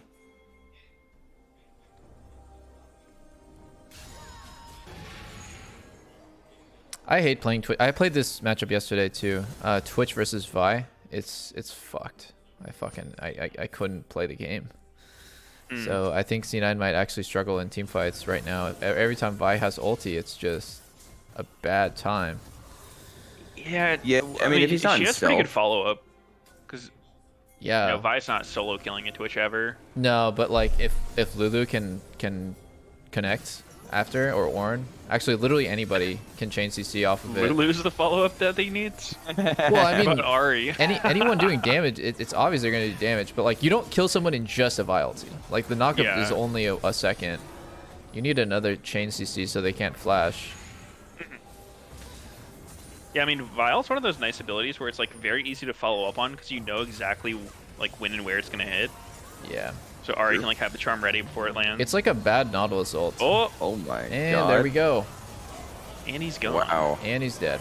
Oh, yep. Playing They're Twitch getting versus Vi. rolled over. Huh. It's fucking Blabber in the pregame interviews like, yo, they're really insane at team fighting. We'll just get ace and not know what happened. Fight this track!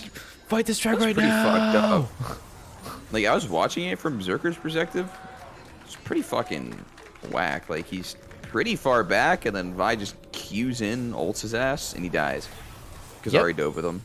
Yep. Very nice. I think it could be like if you're playing against Vi, you take the stopwatch thing instead of boots. Because stopwatch Ooh. cucks Vi unbelievably hard. Yeah, I could totally If see he that. cancels the ult.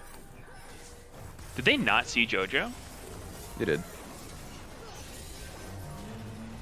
The royalty comes in. Oh, I think a huge problem here is Berserker should have Berserker. flashed earlier with the ult. Yeah, and Like, also, I would say make the Berserker call also for- should not ever start the fight on stealth. So like he's like walking up and clearing the pink He ward, right? just on stealth. I see. I thought Yeah, he he stealthed wait. I thought he around unstealthed before. to kill the ward. No, it like broke. Oh. About the same time. Like he was in stealth. Top damage in the team fight is Vi. Uh-oh. Inspire's actually hard carrying this game. Between Someday and Inspired being like the two MVP candidates, I feel like Inspired's gonna get it, but it sucks because Someday's been playing insanely well too. It's just like hard to beat Inspired right now for it. Although people don't actually, I think fans care way more about this whole like split MVP shit than players do. Yeah. Like doesn't fucking matter who wins MVP. It matters who wins the split.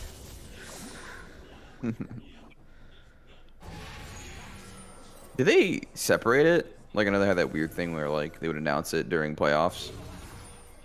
I think Are they people hated announcing it that earlier because this of the time? Summit one. I don't know what they're gonna do now. Yeah. I think they said they were fixing it. I don't know. Yeah, it's like Summit has the worst series of his life where he just like goes 0-10 as Renekton. And announcing the MVP.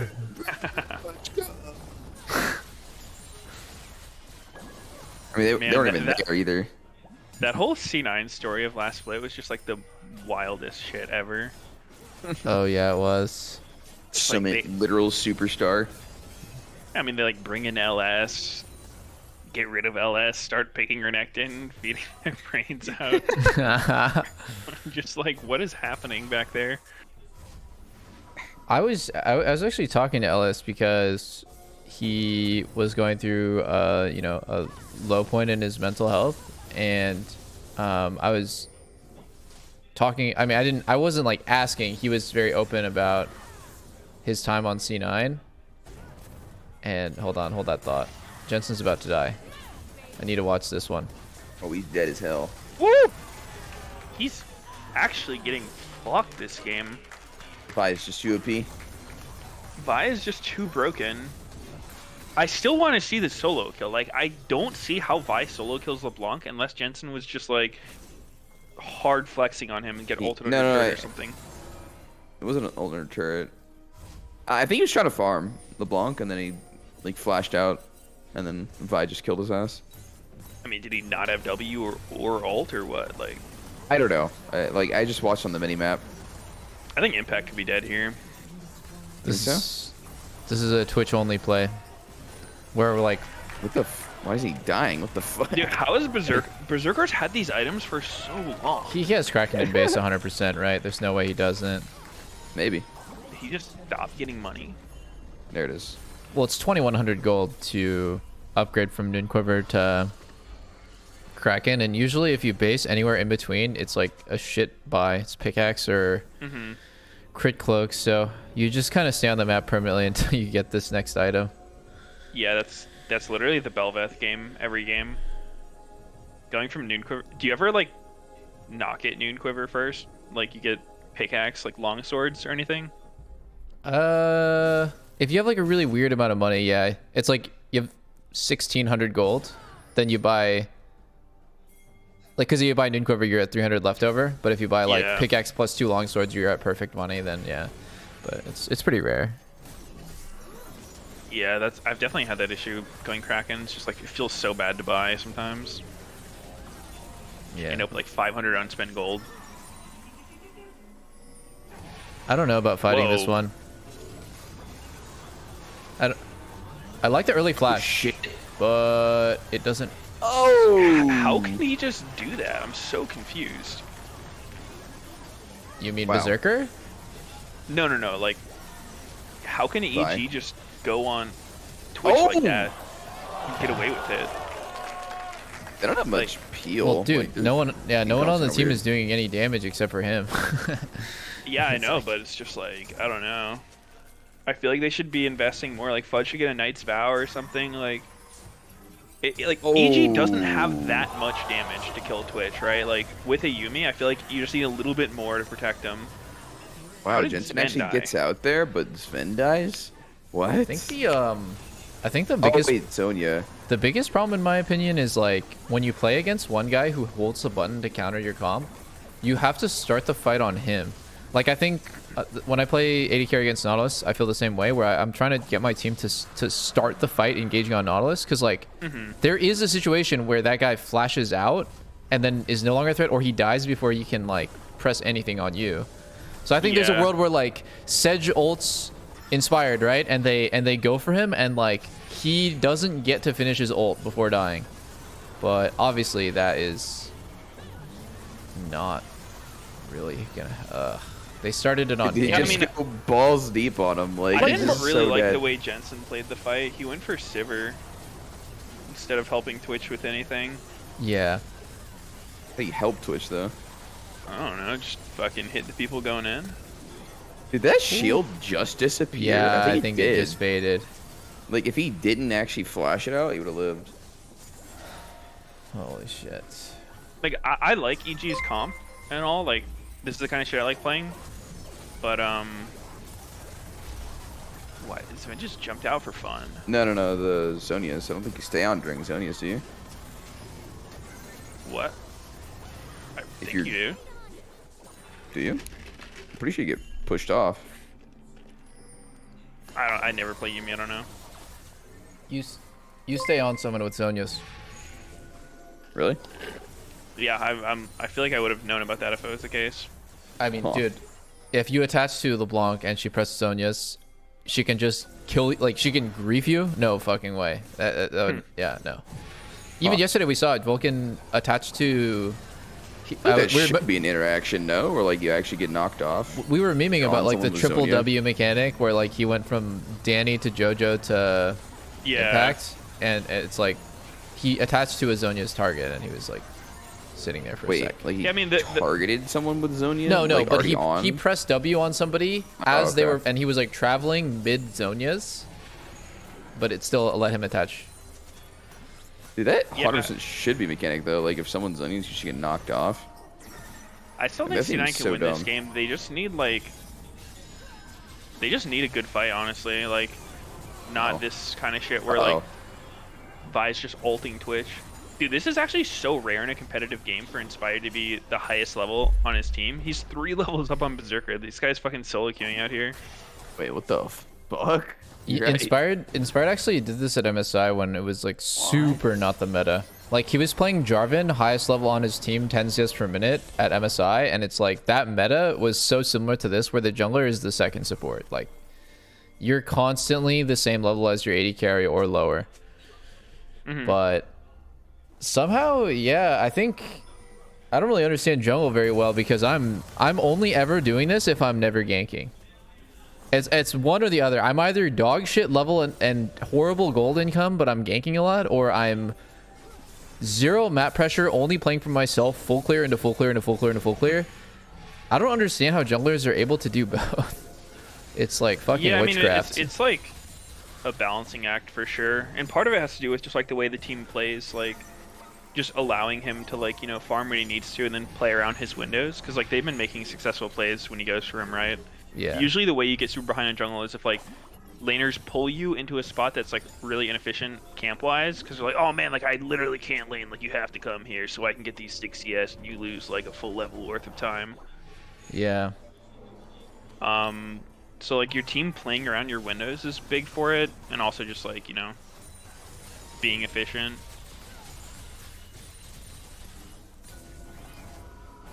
Dude, I feel like it's so weird.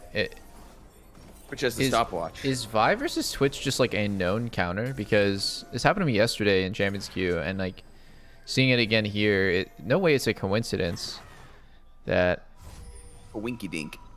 I think it's hard to pull off from the Vi side, but like, yeah, it can be pretty good if like, you know, you're in this situation. It's weird that like C9 has actually been ahead in gold all the game, but it feels like they're losing. I mean, Wukong isn't even comparable. Insanity's in my chat. Like, Wukong would actually just get farmed by Twitch Yumi. He can't do anything. But this shit Fudge is 4 levels up on Berserker. That's so weird looking. Is he just getting starved by his team? No, that's just Yumi. You're perma sharing.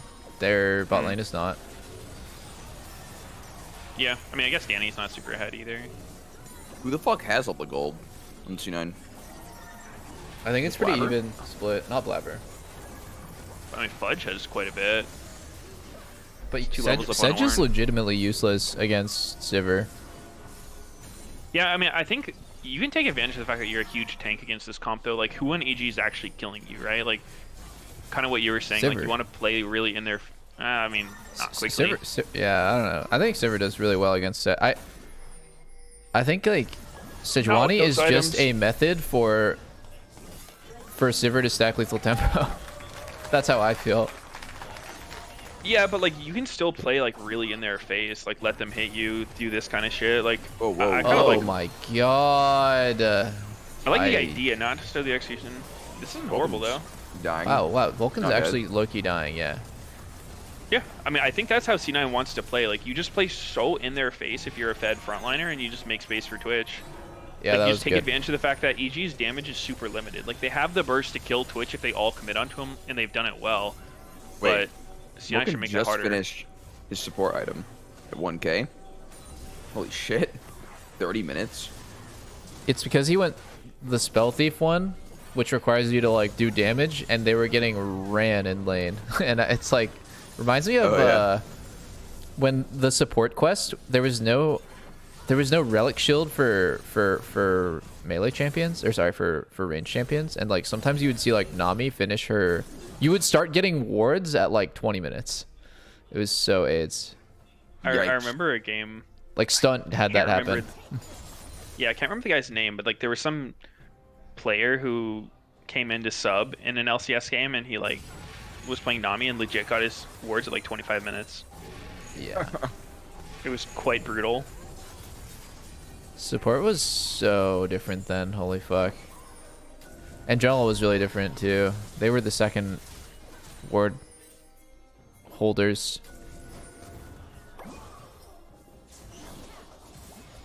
True. What? Oh. The hell fudge? Huh. No. Well, I would actually like to see Fudge, Blabber, and Jensen start the fight like that on Inspired though. I just want to see what will happen.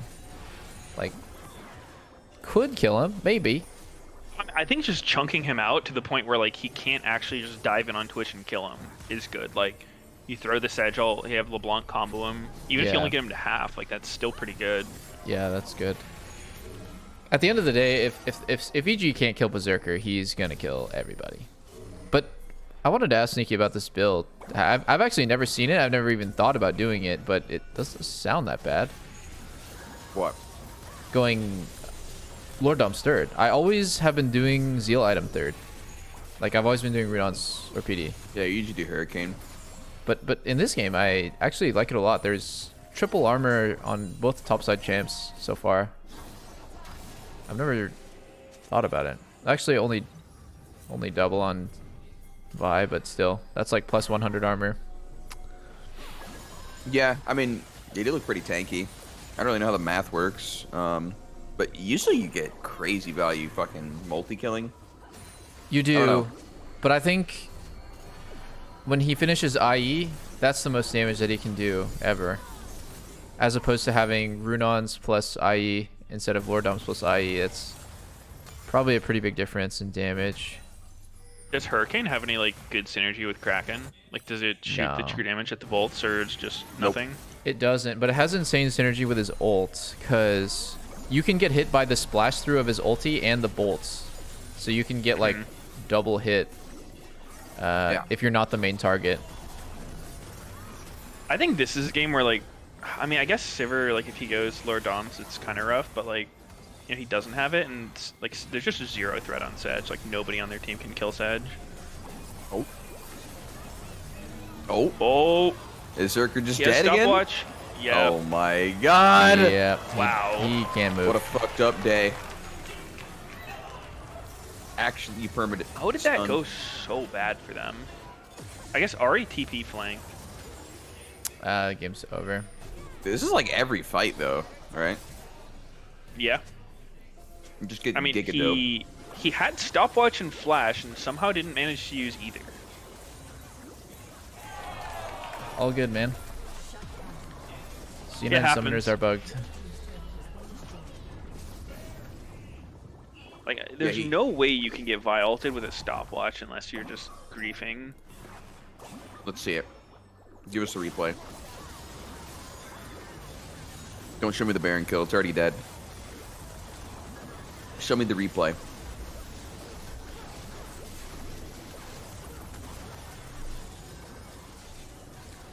The game doesn't feel like EG. When EG fought that, they were dead even in gold, but it doesn't feel that way. Yeah. Not even close. Here we go. I mean, this looks okay for C9, honestly. Like, they walk past a pink, I think is the problem.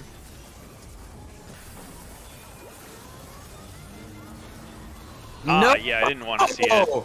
I guess he got it. Ornalted into the Vi ult. Bruh. Oh, Jensen just... tiny one, bro. I think Jensen can die here.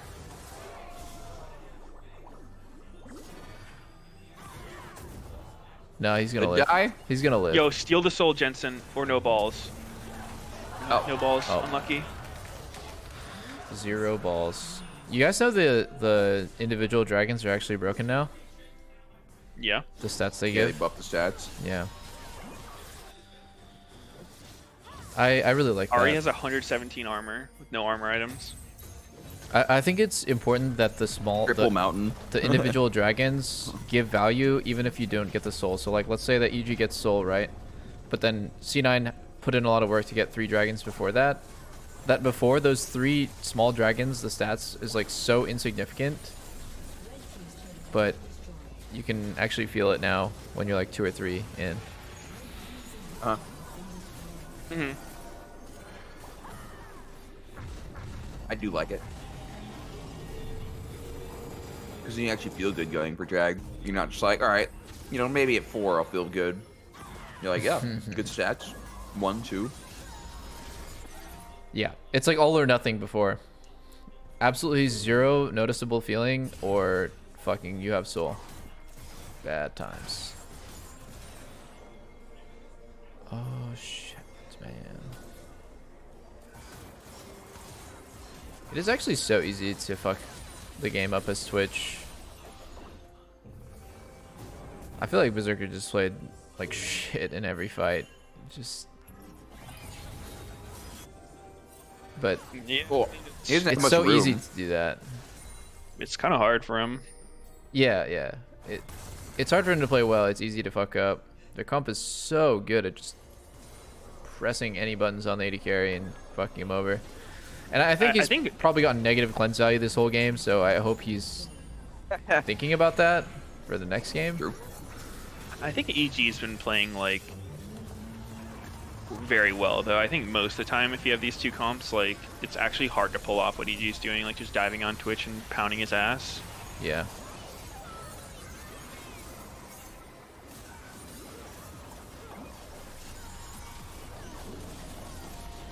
Okay, that was a little Sivir combo.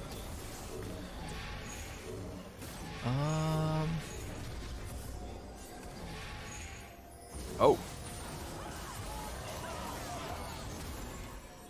Fire didn't even want to ult him. He's like, nah, this is for Twitch only, sorry. Legit. I think if Doesn't give Jensen a had fuck. a good game, then C9 could have won, but when all of your eggs are on Twitch basket and it's like Vibe Ornn, it's just fucking stupid.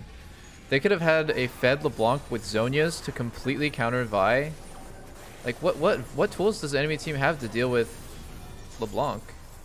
I feel like this game is really, I mean, Berserker played pretty bad, but like this game is a lot on Jensen for just never actually becoming like a relevant champ. Never becoming a Literally pug everyone champ. but Twitch useless. Yeah, but yeah, I agree. I just like I'm not gonna like say that it's Fudge is that useless because he's just a meatball. But his carries are weak, yeah. I need to see how Jensen got solo killed by Vi though, like that. They like glossed over that, but dude, solo kills are like so fucking insane for XP. Like that's probably a big reason why Inspired was so up in levels. If you solo kill someone a higher level than you get like an entire level off of it. Yeah.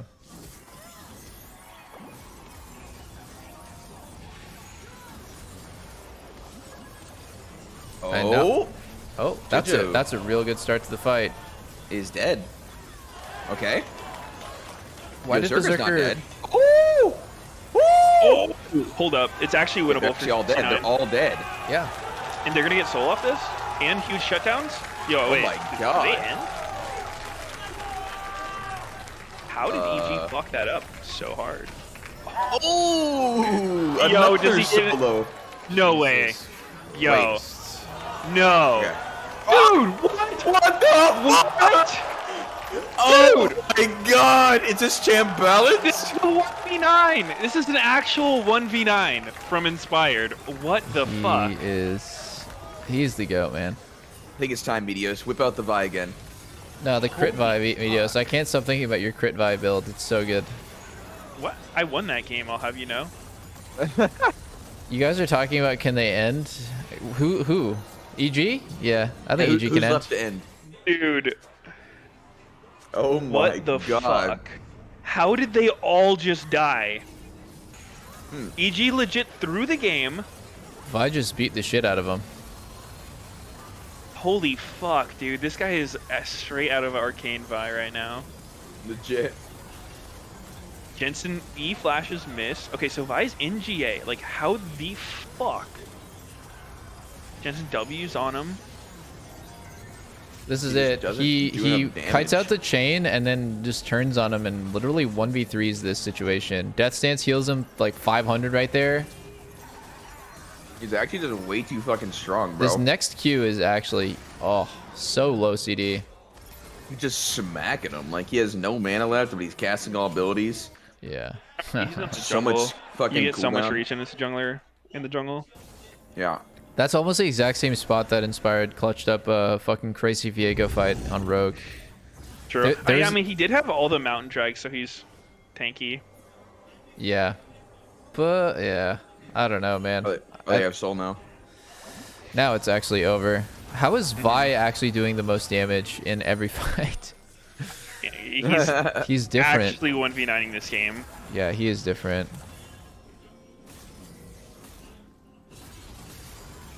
Jensen is not having a good game. He died with fucking Zonias to a Vi like that. That's so wild, actually. Unlucky.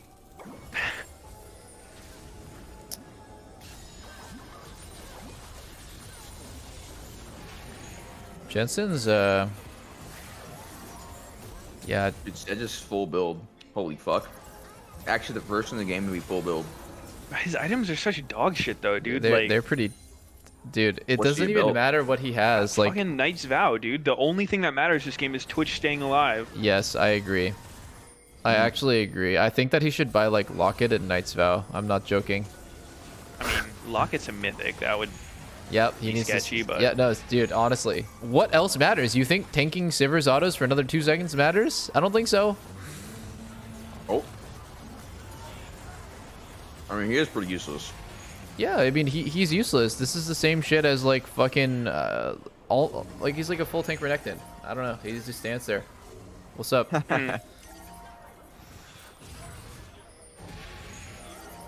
Yeah, I mean, I agree. Like, every time I played Sejuani in solo queue, like, she feels pretty good early mid game, but then later, she just does absolutely no fucking damage. She feels so bad. You're just not a threat.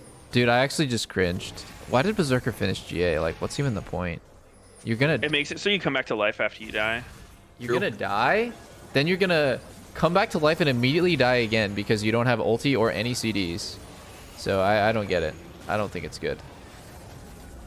Yeah, I mean, I think it's good if the rest of your team's strong, but there's not much threat on EG while he's in stasis. Yeah. It's hard to say. Because he is getting targeted every fight. Bye-bye. Pretty cringe. Why not just get like a dead man plate, though? Ooh, that could be good. I've seen someone build dead man's plate Twitch before. I don't think it's as troll as it sounds. What if you rush it, though? First item? Probably not great. Oh no, dude. Fudge is so slow, man. And He doesn't have Q? I think if he had a 7th tank item, he lives that. Unlucky. Yeah, boots are pretty bad here. Should sell them. Did someone look how much say space he made. crit boot? Haha. Dude, that could be good. Yeah, I did actually rush Dead Man's Plate Twitch before. It was when they first added the item. It was when they first added it. I didn't understand it. I was like, dude, infinite damage, infinite tankiness, this could be broken. And I built it up, and I'm like, wait, like, this doesn't do anything. Holy shit, Berserker's just getting in that ass. He's tickling everybody. Wait. Dude, Inspire just found Dove and killed himself. Yeah. I think he did. Oh, he Wait, definitely Labra's did. whipping Qs. Actually whipping Qs on an Ari. Oh, I guess it's GG. Chatting. Wait. Danny kind of trolling. Does that mean they don't end? No, they end. Wait, Or- what? Or. Wait. Or. Wait. No, they end. They end. Damage! What the Holy shit. Dude, they actually should have... I really feel like if they killed Vi there, C9 wins that game. Danny looks stressed. What do you mean if they kill Vi there? Like, when EG threw mid and Vi fucking triple killed him? Oh. Like, Yeah. I'm pretty sure C9 wins the game, because they get soul off that. And a fat shutdown. Yeah, I agree. If Inspire doesn't make that play, They're all looking at his damage numbers. yeah, they're like, damn, you're so big, man. Do you want to get the balls or the shaft? Nah, dude, you actually, his whole team needs to take turns sucking his dick after that one. That was a crazy performance. Such a 1v9. It's not even just that one super play that impressed me. It was every single time that he went for a play with either ult or whatever it was, a dive. Like he was just always right place, right time. He's a great combo of like good game sense and also like sick mechanics. It's pretty rare to see junglers have that. And he's just so young. And handsome. Oh, okay. Yeah, that's He's like 21, 20. Hello, I'll be right back. Meteos is gonna go pray to the shrine. The inspired shrine. Oh, fuck, man. What's next? Team Liquid playing, I hope? Team Liquid, 100 gamers. A lot of good games coming up. A lot of? It's like 2 more, right? 2 more good ones. That's 2 more. The last one is shit. It's Golden Guardian Stig, I think. Uh-huh.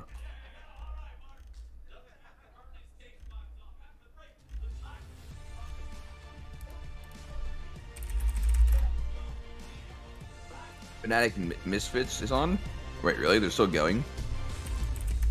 Wow. Infinite tiebreaker? Dragons will rule the 7 kingdoms for the next 100 years. How many years? Everything that House Targaryen possesses is owed to it. What? They're restless, Dragons? chaotic. Dragons will own the No, 7 they're just like kingdoms. everyone else. Oh, God. The sin parting must cease. The dragon's saddle is one thing. The Iron Throne is the most dangerous seat in the Iron Throne!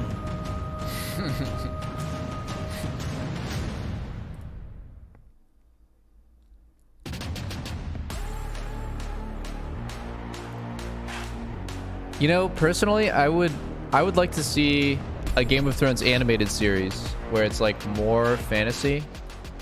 I think that would be pretty sick. And anime bat chess.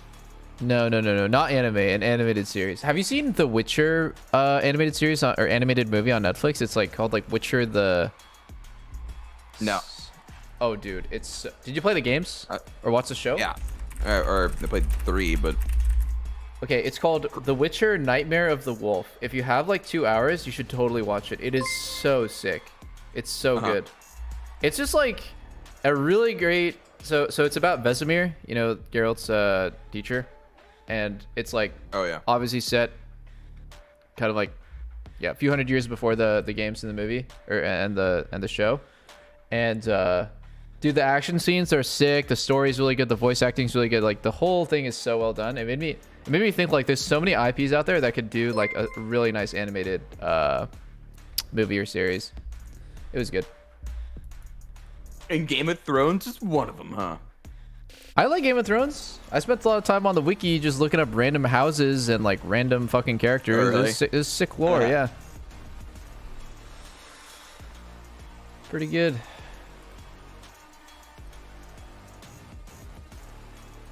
Oregon Coastal, thanks for the 9 months. I actually really I couldn't get into the Dota animated series because of the voices. They were so bad. Oh. Unfortunate. I haven't tried to watch that yet. So the elves in that universe have like an Irish accent. And like I guess in a vacuum it's nothing weird, but it just sounds like super jarring. It's actually hard to understand what they're saying, and to be honest, like it doesn't fit. Like maybe the voice actors and actresses they picked just like didn't fit the character, but an animated series is literally fucking 2 things, right? It's visuals and audio. The only acting is from the audio, so if it's fucked up, it's not gonna be good. Didn't like it. True. Sad. I heard it was good, but I don't know.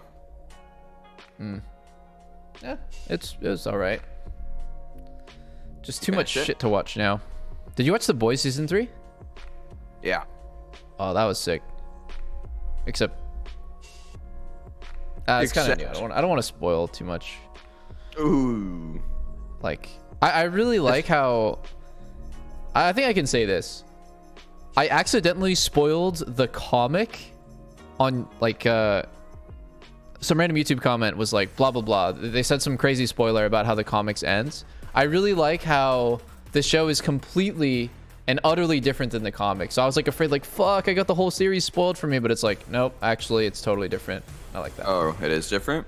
Huh. Yeah. I mean, do you know what I'm talking about? Did you get it spoiled, like quote unquote? But it's fake. I didn't see that. Okay, good.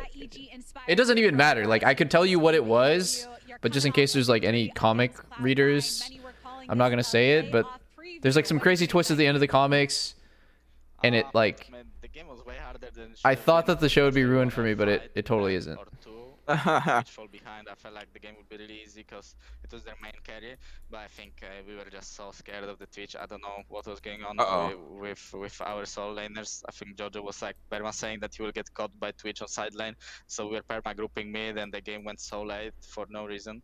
So yeah, in the end it became. They're very close, upset. But yeah, I'm happy we won it. You didn't seem like you were afraid of anything at all that game, though. I specifically want to call back to around 40 minutes when you 1v3'd against Cloud9 there to make sure that they couldn't push towards a victory. What was that like in that moment? Honestly, the whole fight before that, I was zoning the Twitch, and somehow my mid and the Jojo managed to die. So I was very confused how did the fight happen that we managed to lose it. But anyway, then we lost the fight. I was like running away, and I think LeBlanc just came like alone. She didn't really wait for their bot lane, so she just died. And then Twitch Yumi thought they actually have damage, but Twitch was like pretty behind in the game, as I said. I think he didn't even have IE back then, so I was pretty confident in taking this 1v3. I thought it will be pretty easy to win.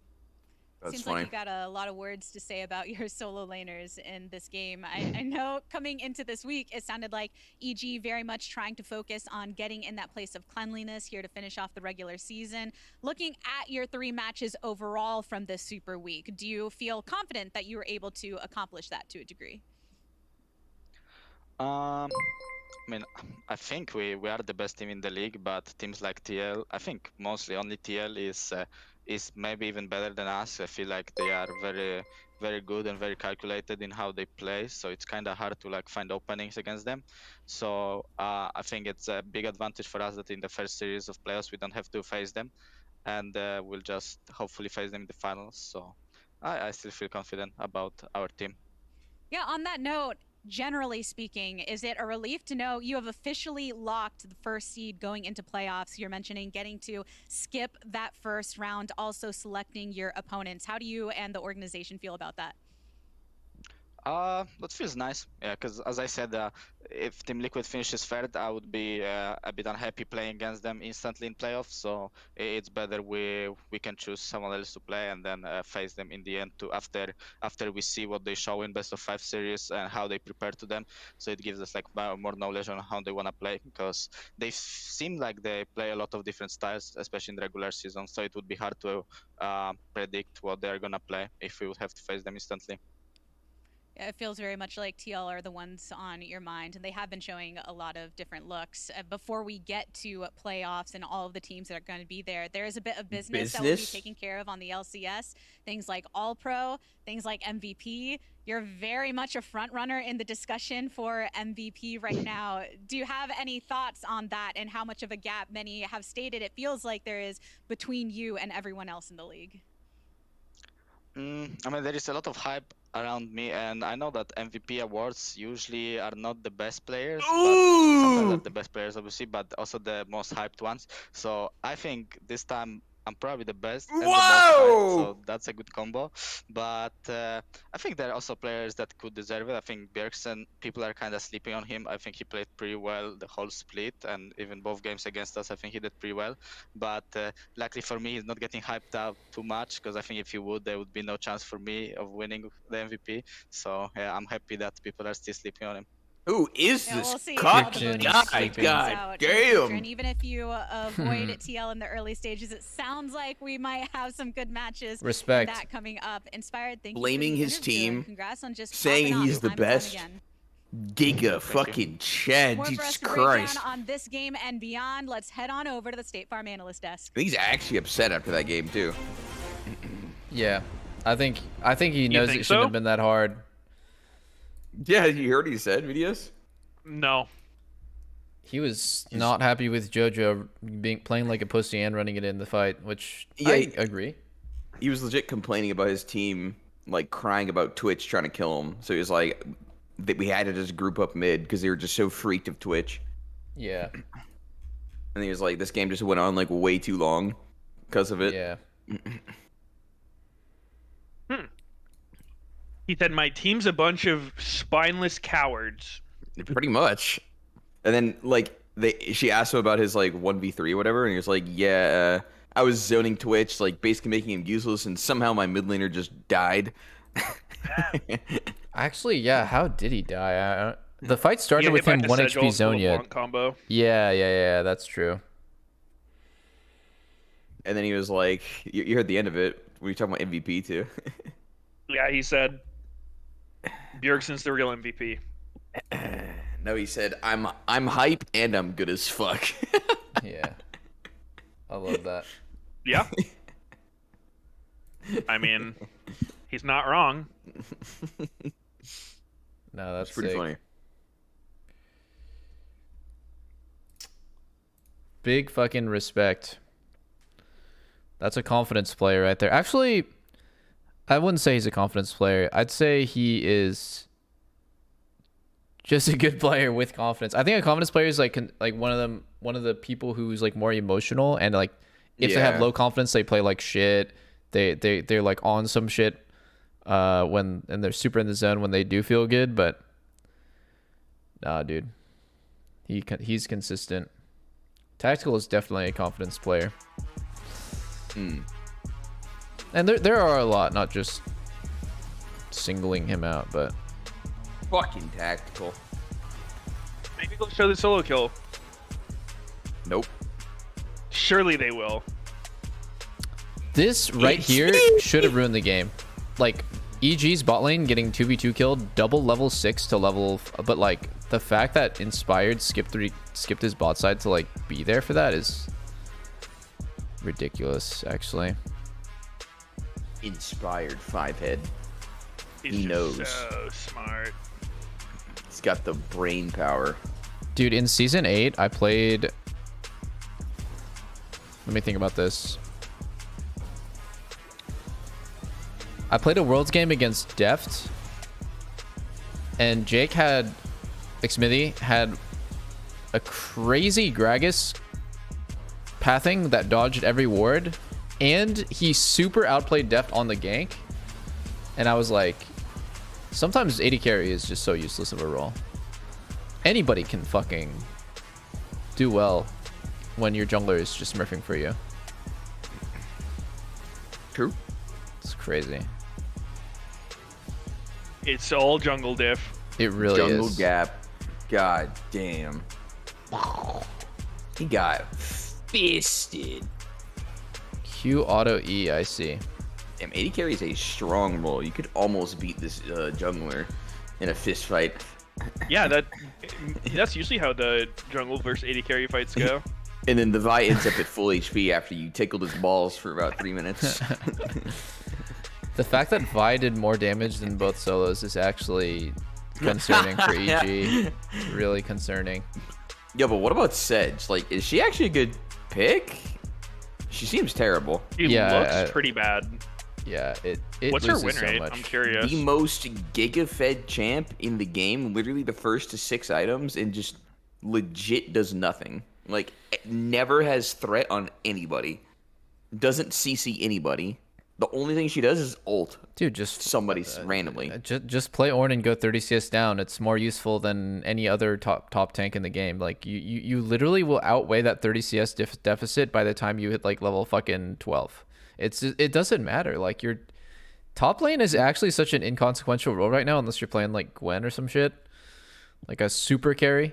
I guess Yone as well does similar stuff. Super scaling or just super tank. His Wani win rate is pretty even.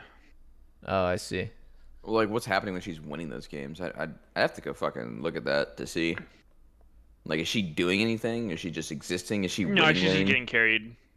I don't know about getting carried, but, you know, she's just a meatball, like another Scion, I guess. A meatball? Like, doesn't necessarily win you the game by itself, but, like, its existence helps. I don't know.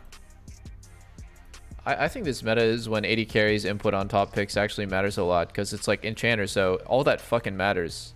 So like it just all that matters is AD carries. That's what the comps are built around. It's like, would I rather have a Sedge on my team or an Ornn? Yeah, I'm fucking picking Ornn every time, but you know, if my top laner can play Fiora, Gwen, if they can create space for me with like a high damage dealer, all right, I'm down.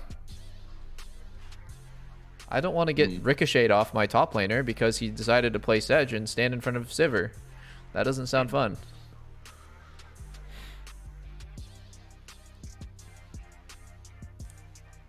Like, you unironically can't do this shit if topless is playing Akali, right? Like, then they go for Twitch and like your fucking top Yone, top Akali, top whatever, Gwen just runs at the enemy team and 1v5s them.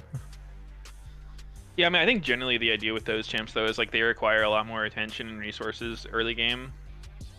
Like, tanks are much more like, you know, they can just go even or like take it in the ass and be fine, whereas carries are like vulnerable and not really useful if they're getting shit on. But they saved 5P for Viego. It's either they 5-picked Viego or Sedge, because 1, 2, 3 was Twitch, Yuumi, and LeBlanc. So like, I think it was Sedge's last pick. So yeah, they're not really getting any value out of that pick. Like, you can just save last pick for top and have him play something that, yeah, you're not going to get a lot of attention. You're not. But it's okay, because I think you can farm against Ornn on most carries. Yeah. Oh well. Ban Vi next time. GG. Gangplank was open. I feel like Gangplank's normally what you would go here. He kind of fell off the map. GP stopped getting picked pretty much everywhere. I don't really know why. I mean, he did get that big change to like his stats. Maybe that makes him not good. What was it? They made him like a lot weaker early game. Oh, not really. I think maybe better late. I don't really remember. Yeah.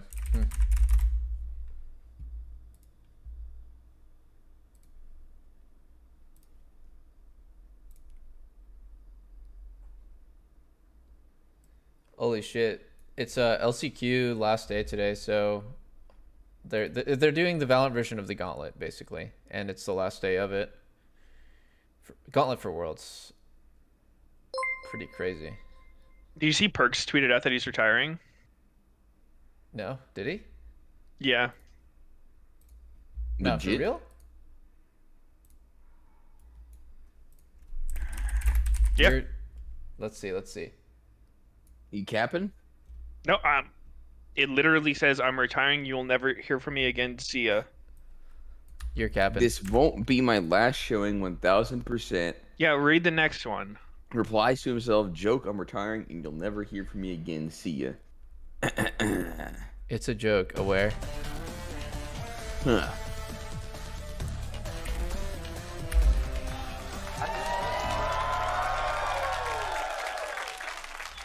Got me fucked Perk up. should have stayed in NA and just kept making the bag, dude.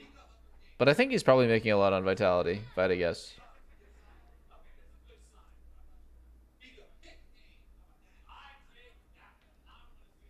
What happened to Karzi? I thought he was insane. I was so impressed watching him play for the last like 2 years, and then everyone. I don't watch LEC, but people are saying he's playing like shit this time around on Vitality, and it's like, what happened? Like a year ago, He's he just was a Kai'Sa Xayah abuser. like he was so good at everything. He was playing Ezreal when Ezreal wasn't meta. Like he had a high champion pool. He was good mechanically, good positioning, like good laning. And then all of a sudden, it's just like, he's just shit. He can't play meta champs. He's like not good at anything. It's so weird because it's like you don't usually see a player just have a total 180 like that. I mean, could be like players he was playing with before. He was more comfortable with. I haven't seen I haven't really any been of his watching, games, so I don't know. Couldn't tell you. Yeah. Posting? Yeah, I couldn't. I guess I'm more even asking chat. I guess he can't play Zeri, and I will say that Zeri's one of those champs that like it's a test of your mental fortitude more than actual mechanical skill, because you have to be okay with being completely useless for 10 minutes, and then you have to know what point in the game you went from being completely useless to being the best champ in the game. And sometimes it's at 1 item, sometimes it's at 2 items, sometimes like it's all just like it feels every game different, and sometimes you never get to that point. What do you use to determine it? Like, how do you figure it out?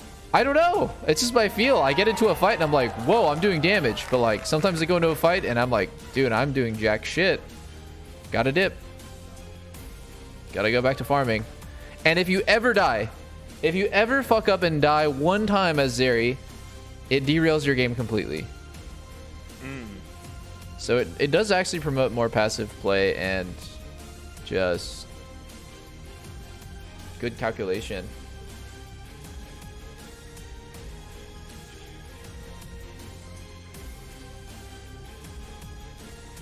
Oh my god, a Sivir Yumi versus Zeri Lulu matchup? I am hyped for this.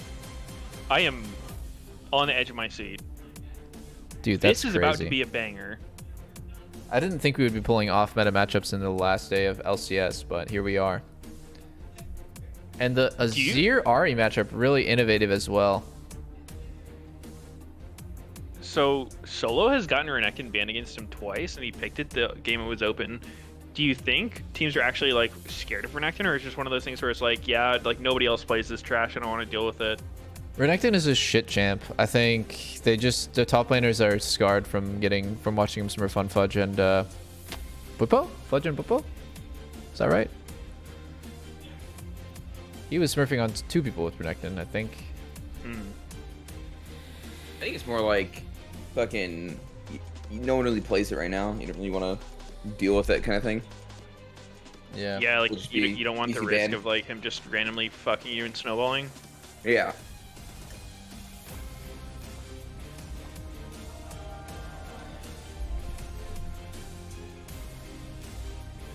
One thing I really respected about BB is like anytime the enemy top laner had a pick like that, he would go into 1v1s against our academy top laner to practice matchups against it. So Who it was wasn't your that academy top laner? I think at the time it was Dokla, but he also played a bunch of 1v1s against Impacts. BB didn't play much solo queue, but he played a fuck ton of 1v1s. And I really like that about him because it's like, oh, this guy has a pocket Riven, and it's like, you know, most people would probably ban it because it's off meta, or like Kumo had a pocket Poppy, but like BB would try really hard to play counters, and like not like Vayne top counters, like actually good champ counters. I like that. Yo, go Rek'Sai or no balls. Holy shit, he locked it. Oh That's hype. my god! Actually, I don't want people playing Rek'Sai. If Rek'Sai pops off, she might get nerfed. Rek'Sai's Rek'Sai been is like horrible. what? Rek'Sai's been OP in solo queue for so long, but just unnerfed because it's not played competitively. I think Rek'Sai is pretty shit. Then why she have the best win rate in jungle? Because it's solo queue and it's totally unrelated to competitive. Whoa, whoa, whoa. If solo queue win rates reflected competitive, then Azir would never be picked. And Yuumi would never be picked. What the fuck? Bro! You can't be serious, dude. You would just see Nunu every other game. Like Nunu versus Rek'Sai every game. Yeah, not the case. Nunu, uh-huh. According to my app, the best win rates are Rek'Sai Fiddle? Fiddle, Trundle, Rek'Sai, Voli, Olaf somehow, then Nunu, Master Yi, Elise somehow has a high win rate. Spider-Man. Rek'Sai versus Fiddlesticks matchup every game. Swain versus Seraphine bot lane. Taric Janna support. Where's Yuumi? Yumi's at a D tier 49% win rate. Ooh. Oh, Zeri. Zeri would never get picked if win rates actually mattered. She is 47%. Aphelios, never. Let's see about top lane, actually. I'm curious. You know, Lee Sin is the lowest win rate jungler in the game. Really? Yeah. And he's like the third most popular. That's fucking funny. What type of win rate we looking at here? Just platinum plus solo queue games. No, like, what's the number? 45.6. Really? Yeah. What the fuck? Which is weird. I didn't think he's like that bad.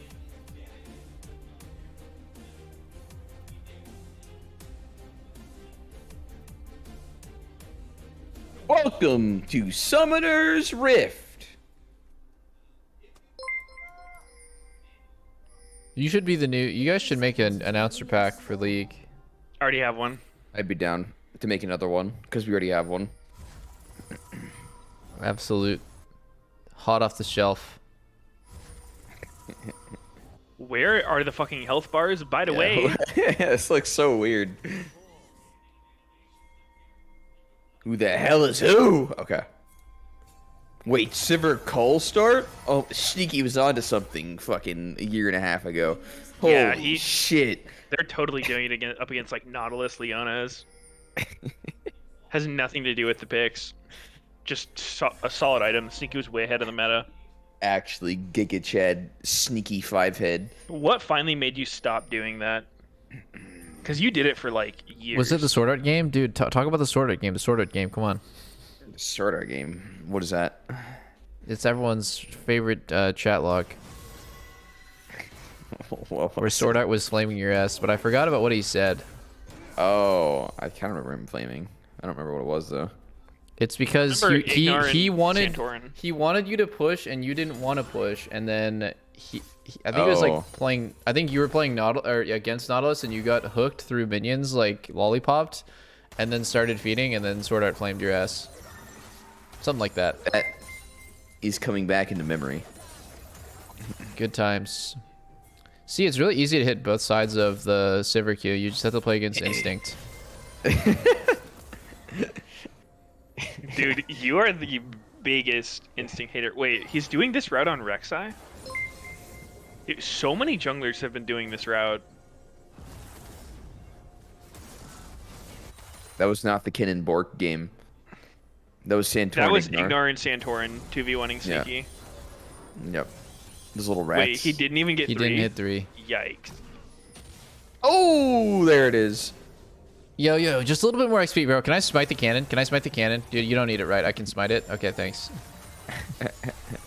Instinct's getting chunkied. I don't see the point of this strat unless you're also following it up with, like, trying to push him out of his top side.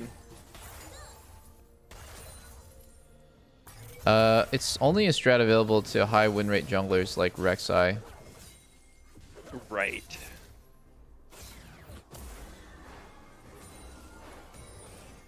Actually, I don't get it either. He actually just got a free tax on mid lane, though. He could, like, excuse it by, like, oh, you know, I was trying to go for invade, but it just didn't work out, dude. Flash E! Flash E! Oh my god, Chime, you're a pussy. Flash E that. I mean, it does kind of make your mid laner not hit levels the same time their mid laner does. Yeah, it's really good. Except Maple still did. Some laners are the biggest fucking babies about taking their XP. They think, like, if you help them shove one wave, like, you just fucked in game for life. Give us a name. And for that, give us a name. your Give us a Gromp name. is now theirs. Who is this some mid laners? Oh, I don't remember. I didn't even say mid laner. I said laners. Nice try. Shit. Sounds like Sneaky's trying to throw straight towards Jensen. Jensen didn't give a fuck. Stupid fucking bitch, Jensen. Whoa. How dare you not share your XP with my sweet, sweet jungler? Let him take your cannon, man. Like, what do you have to lose? Sneaky's words. Yep. Trying to stir the pot. Mm-hmm. Sneaky's the guy who won't even let me jizz over his farm. Yeah, it's actually too fucked up. You're gonna break my mental. How does Spell Shield work against Zeri? Does it block her Q or her passive auto? Neither. Really? I would think it blocks the right click zap, but it definitely does not block her Q. Maybe it blocks the right click zap. I've never tried it though, actually. Yeah, I haven't seen that interaction yet. Wait, what? That was so weird. Yeah, Little drive by. No, I mean, like, he didn't know Philip was there, and he, like, put a word behind him, trying to look for him. Yeah. But he didn't go in the bush. Oh. Oh. Who's gonna die here? Who's gonna die? If anybody. Nobody, I think. Unless Wow. Jose doesn't press flash. But That durability update. Yeah. I like the attempt at E-flash. It's weird because, like, there's almost no way you would catch somebody with an E-flash. That, like, everyone has good enough reactions to dodge, but it's like it's still the right play. Yeah. If you're right on top of them and they don't know you're there, then super good. Yeah. Or if they don't have flash. I feel like those kind of plays are better if, like, you're in actual charm range, so they're, like, thinking about juking the charm. Yeah. And then you hit them with the charm flash. Yeah, for sure. Max range, definitely way too obvious. Wow. Uh-oh. Oh, Wait. wow! Oh, wait, is that an accident? No, it's warded. He's on the ward the whole time. Oh. Philip's dead. Wait, what's going on? Oh, Rek'Sai's just busted, man. Huh. Flash auto! What? What? There's no reason to let him live. It was boots versus no boots, too. He actually just puts you down. He's, like, thinking his shield's up or something. That's the only reason. But like I can obviously see on my screen right now that his shield is on cooldown. So like I don't know why he doesn't just toggle the vision and see. Yeah, it was so obvious. If you know Lee Sin didn't jump to a champion, then you can know it's not going to be up. Jose got caught with his panties down here. Yeah. Spica almost got he killed. almost killed Spica. No, he just jumped to a minion. Was he Chime's a actually in fucking range? troll. Yeah. Yeah. It looked pretty close. Nah. Really? It looked like it was bruh. just. It looked like it was perfect to me, but maybe he misjudged. I could see him being scared of it actually not getting the auto range. Like looking at it again right there. Before, for sure, I was like, wait, why wouldn't you flash? Oh, that dodge by Maple was nice. That movement. That movement, That was some insane movement. Wait, Rek'Sai's going Dirk. What is he? Oh he's my maybe going god, Eclipse. ow. That W actually clipped him. Chime missed another kill opportunity. That's flash auto ignite, man. Like, this guy needs to wake the fuck up. He's annoying me. The I mean, son of it's John. kill anyways, but... Oh. Oh. Rek'Sai's fucking balanced. No other jungler would have made a kill happen there. Rek'Sai's OP. I will say Rek'Sai has some nasty gank angles. Yeah. That are not fair. Not fair. They really aren't, bro. It's so nasty, dude. Is that not a kill if Takui ults? What's going on? Yeah, Everyone like, is just... Everyone like is an just... angle of him just being behind your turret. It's so unfair. Yes. No other jungler could have Flash been auto here. ignites, man. Oh my god. I mean, this isn't the gank angle, but... It's like the level 3 one where you just fucking scoop in right behind you for free. Yeah, I mean, I would trust Charlie. She does have some fucked up ganks. Yeah. The best one is just like going over the fat wall. Yep. Oh, dude, I died to that one a lot, actually. Going over the fat wall and then flash knock up. Owie. Yep. Oh, dude, he has Prowler Claw at 9 minutes. He's juicing.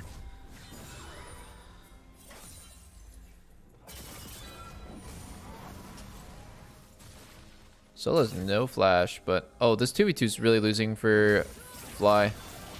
Oh, Really this... losing for whatever team loses this. No, it's... Oh, the Prowler... TSM. Oh, wait, what? What? Wait, what? Wait, what? He didn't have ult. I thought that TSM was gonna... Prowler got cucked. I thought TSM was gonna fuck him there. Oh. Oh. I think Spiga's dead here. Oh, wow. Nah, but like, why pick Rek'Sai in 2022? This champ's such dog shit. What were they thinking, Meteos? Can you explain? Trolls. Absolute trolls. The Were they lot of them. not seeing her win rate? In No, competitive? he fucked up his Prowler. Prowler's honestly pretty, like, fucky, though. Hard to blame him for that. So it's a bugged fucking game once again. Yep. Disgusting. He should pull his sneaky and just blame bugs on everything.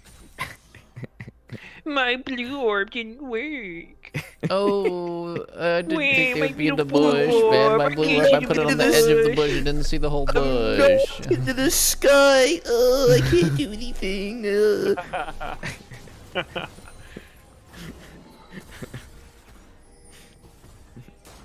Sneaky, like, intentionally tries to clip every bug he's ever been in so he can have one bug happen on stage and say that's the problem. Who's a Classic. bigger bug Randall? Sneaky or Bjergsen? Because Bjergsen does it a lot, too. That was only for who he's my Acer. million soul stars. Yeah, all that really did, though, was give us an extra ban.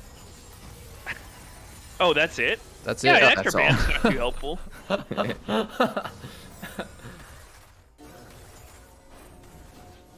Editing his game files to make the stars disappear and calling it a bug. Interesting.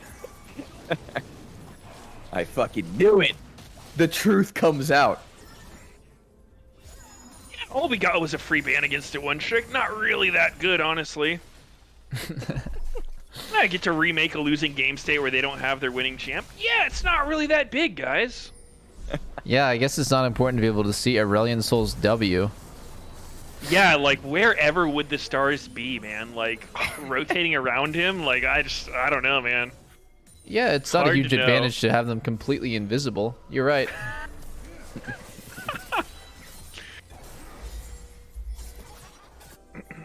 Isn't it so troll to go through bushes? Like, you could see Soul camping in a bush. Yeah. That's actually, like, I feel like it makes no sense either. Like, sure, reveal him if his stars hit somebody, but just always showing is pretty jank. Yeah. A champ who just cannot bush camp. That's true, that's true. He's a big dragon, man. They're changing him. He's gonna breathe fire soon. Yeah, Yeah. that should be cool. Well, you still have the stars, though. I'll miss his huge Q, though. I really feel like Aurelion Sol hitting, like, a fat fucking Q is, like... I wish that thing actually did damage instead of just be big as fuck. Yeah. I mean, doesn't it do something when it's huge? Like a super long stun or, like, big game? Longer stun, but it's not, like, that much longer. It's pretty long. What's the maxed out stun? It's like 2.2 or something. 3 at max rank. Really? Wow, that is long. But still, I do wish it did damage, yeah. Well, every ASOL player wishes that he did damage. I mean, like, if you literally had a screen-wide Q, if you got hit by it, it should probably do, like, 901k damage. 901k damage? Yeah. That's a lot. Yeah, I mean, 900,000 damage? Imagine a star that fucking big 901,000. Colliding with you, like, that would just kill you. Right. Who else going has for something realism. that big in the game? Nobody. I'll show you something that big. Mm-hmm. How is the lowest win percentage jungler winning against the highest? What's happening? 1-0-1 winning against 2-1-1. It's jungle gap. Interesting. I guess that longsword is more valuable than the 2-2 boots. Did Jose buffer ulti and it just went off automatically after getting knocked up? Or did he press ult after getting knocked up? Couldn't tell you. I couldn't tell you. I guess it just comes down to whether or not you can actually buffer a fucking ability that gets, like, delayed by a knockup.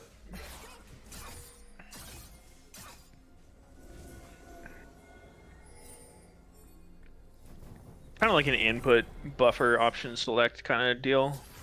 Yeah. Funny game terms. I don't know if you're familiar. Fuck yeah, you, Meteos. it's pretty advanced stuff. Yeah, it looks might like not I'm gonna understand. play fucking Virgin games like you from now on and not play actually cool ones.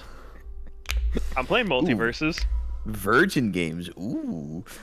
Wait, what is it? Meteos What's plays going on? multiverses in WoW Arena and is like close enough. What is this cat doing? Is he AFK? He's Oh, trying to attach to the tower. man, he's dead. Dude, Afro really thought about that. Like he What sat the there like, fuck? I think It I looked could like go. he was like fucking Yeah. tabbing into his PayPal, making sure the payment went through. He's like, okay, good, I got it. I'm going in. This looks like an amazing dive. Let's And just they're all go dead. straight under the turret. Oh, we got Yumi, guys. Let's end. End everyone mid. Oh, fuck, they're defending pussies.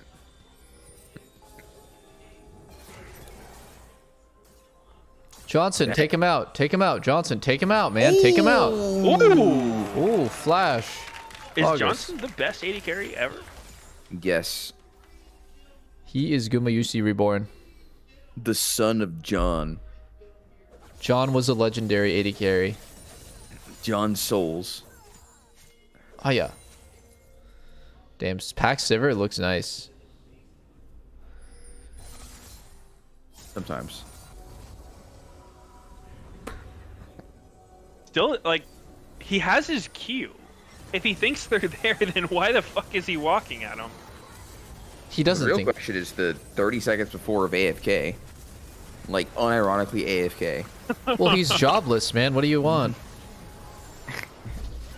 There's no How home. did Instinct end up so in that ass? Instinct is just an aggressive player.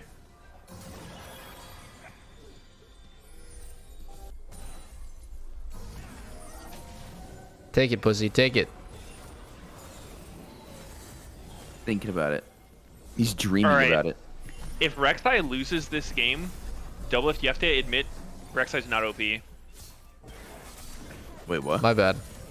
I was such a You have to admit Rek'Sai. it. I'll admit it right now that Rek'Sai's not OP. No, only if she Nah. loses. Yeah, you gotta wait. Oh, my bad. Why is there no FTX gold advantage to either team? They really need to. Well, they're even. Oh, there we go. They really need to talk about that after this game on the State Farm analyst desk. With House of the Dragon, of course. Looks like TSM is shaping up for the House of the Dragon. Just 3 more. Setting up the house. Just 3 more. Chime is very close to getting his MasterCard mythic item. They actually don't say that one that much, like, or even at all. I don't think. Yeah, they used to. They MasterCard used to show the. mythic. They used to show the mythic item time and the MasterCard logo. Yeah. They did one yesterday, I think. It used to be like super delayed though, so it was kind of weird. That super cute just chunky hit them both. Yeah. Where is the movement? I think Sneaky was actually telling me that Super Q doesn't do any damage unless you hit both parts. You literally can't hit it when their enemy team is alive. It's like an accident if you hit both sides because they just saw that slow moving ass boomerang and just whoops walk straight into both sides. Dude, what? I don't think it's that hard to hit both sides. It is. It actually is. No local gold? Or did they get It's it? such a slow fucking projectile that, like, when you see it coming, you can most likely move out of the back end of it. Even after getting hit by the front. It depends on how close Sivir is. I feel like, because if she's walking with it, it can be, you know, enough to change the angle on the way back. I think he's just a Sivir hater. You're such a hater, man. She's pretty cringe. Oh. Good. Oh. Oh, I think Lulu needed that gold. Yeah, I mean, instead of Rek'Sai. Rek'Sai. Yep. Rek'Sai is already useless at scaling. I actually would rather have Lulu take it. No joke. Right.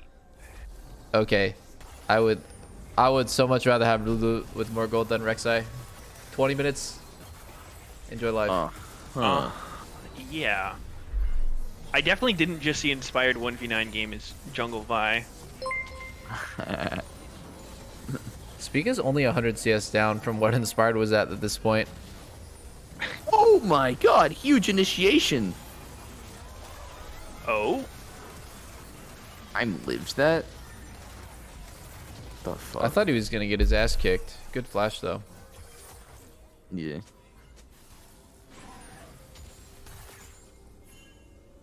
No, okay, the worst part about Sivir for me is just how limp dick she is until you get items. And then she's so strong. Like, it is the craziest fucking contrast. Like, you're the weakest piece of shit until you're just actually 1v9ing. That's exactly what they did with Zeri. They took these champs, they exaggerated their weaknesses like crazy, where they're the most worthless possible AD carries in the world that are only playable because range supports are so broken in lane that they can carry these weak ass, like, just crippled kneecap champs through 10 minutes. Then, boom, you get items, you're fucking god. Like, I don't really like that design really direction. just like the concept for the AD carry players specifically, because it's just so boring. Yes. Like, I get no choice. I get no say in how my game goes, and I'm just sidelining, hoping to God that people can fucking carry me through till I'm not completely worthless. Yeah, and it's actually funny because it's not even that AD carry is weak. This just goes back to, like, what's the difference between being weak and lacking agency? Like, AD carry is actually really strong of a role. Like, the champion, Sivir and Zeri and Draven and all these champs are really strong. But, like, the amount of choices you have to make is so low compared to before. Yeah, like shit. My best Bye-bye. option most of the times is to literally not try to get into engagements. Like that is my best option. Is just not fight. Yeah, of What course. is TSM doing? Push top. I don't know. I'm so confused. I'm looking for the son of John. Look at that damage, by the way. That's when you know that you can 1v5 the game. Dude, they picked a side laner, and then they just leave the side lane? I mean, I guess Dragon's coming up, they want that, but I don't know, man. Rek'Sai is like designed to just kill people in side lane repeatedly. And then ulti across the map, yeah. Right. Oh, that's not what her ult used to do? Okay. Cool. Yeah, I guess I'm wrong. Again. Old Rek'Sai was banger top laner, dude. You would have like tunnels. Oh! On both side lanes. Oh my god! Fucking Sedge got it. Oh! No, that's a Rek'Sai only. Damn. I guess Rek'Sai's pretty bad. Oh! That Prowler's into knockup? Damn, dude, this champion sucks. I'm so convinced. Uh-oh. Wait, did Spiga do... He did full Q max, because that tunnel is not a max rank tunnel. Why not? Because it took 4 seconds before it could go back in it, instead of 2 when it's maxed. Oh. Or he could have just slid in, slid out. I do like it when you do that. Alright. Minor... I'm behind a second? Okay. Minor Rek'Sai skin. You build tunnels, but your teammates can now use them. Thoughts? Sounds Pay to pretty win good. skin? I think that you should be able to just go in your tunnel and become untargetable and underground for the whole game. So if you're just like over it, you just burrow into your tunnel and go AFK.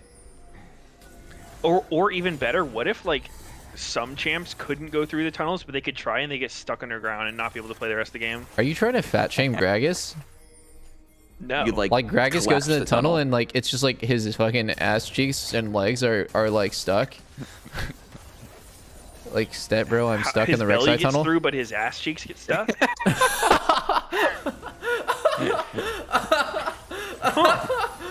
I mean, his ass is pretty fat, not gonna lie. His ass is massive, Oh my god. bro.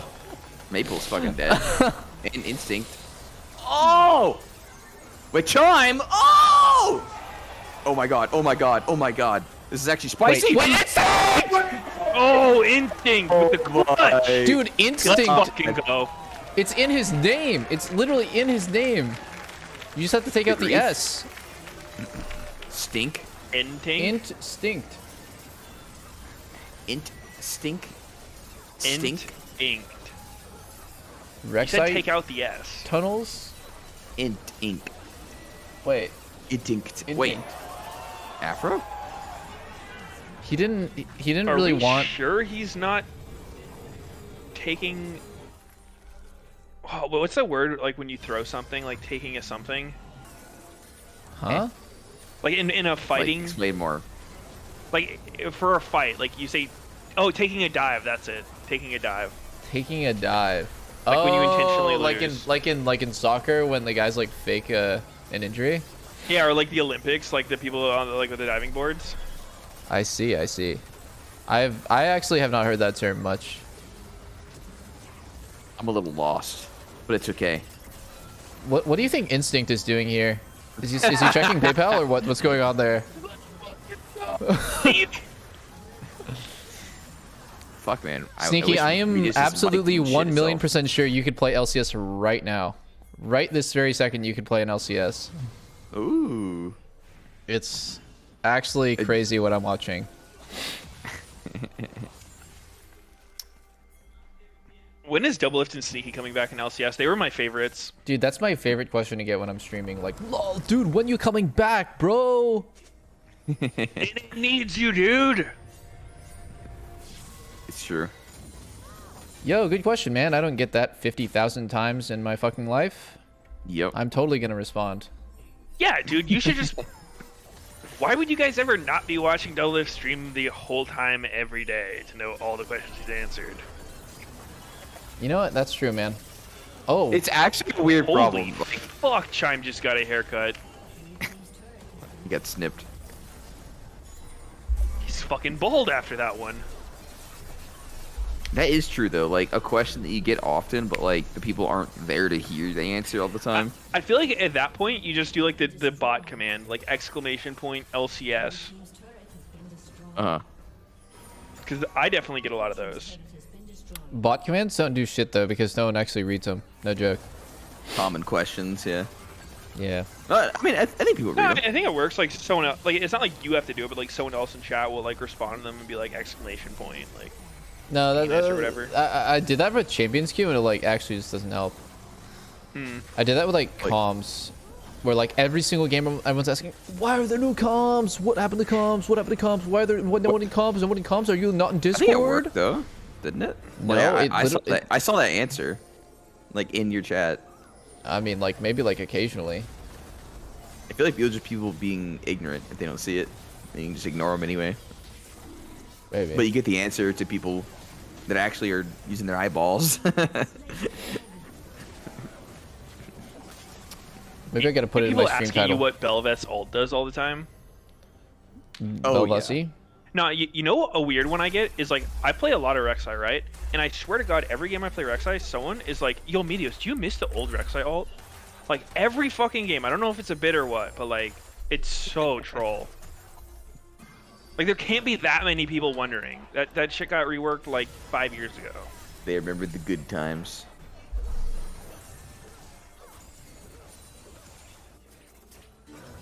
Yeah, what if it's one dude and you just never recognize it as the same name? I would recognize it. You just get so pissed off by the comment that you never look at his name.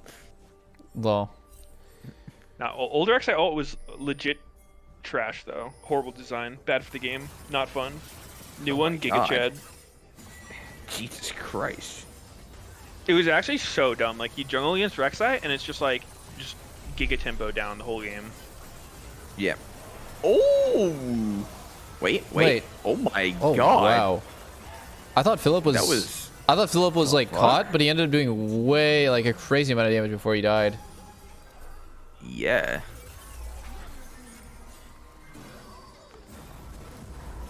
Oh. Looks fine for FlyQuest. Diado. It looks fine. He's going back in. Oh my God, Johnson is on an absolute Instincts, tear. get him! What? What? Oh. What? Oh. Oh. Holy fuck, Instinct really lucked out there. Oh. Oh. Oops. Thought you were closer.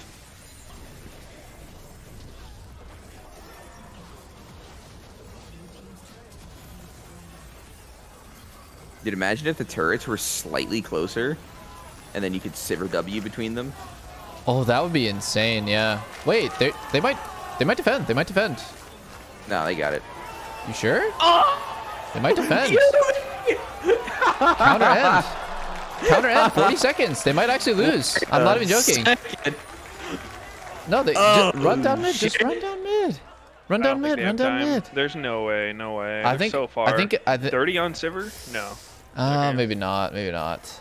It's like 20 seconds from being at like the tier 3 to being able to end usually. Yeah, it's not, it's actually, yeah, it's not even close. I was thinking if Azir was there with them and hitting the whole time, it's like, but it's not doable. No, it's not possible.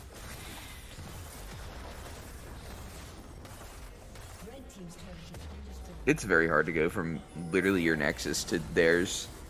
In this instance, I always tell my team, like, we need to play as aggressive as possible because we have open Nexus. So, like, before they get a setup on our open Nexus, which is super advantageous for them, we just need to, like, make a fight happen. We need to do stupid shit. We need to camp their jungle. Like, we cannot let them contain us in our base because that's the worst position to be in.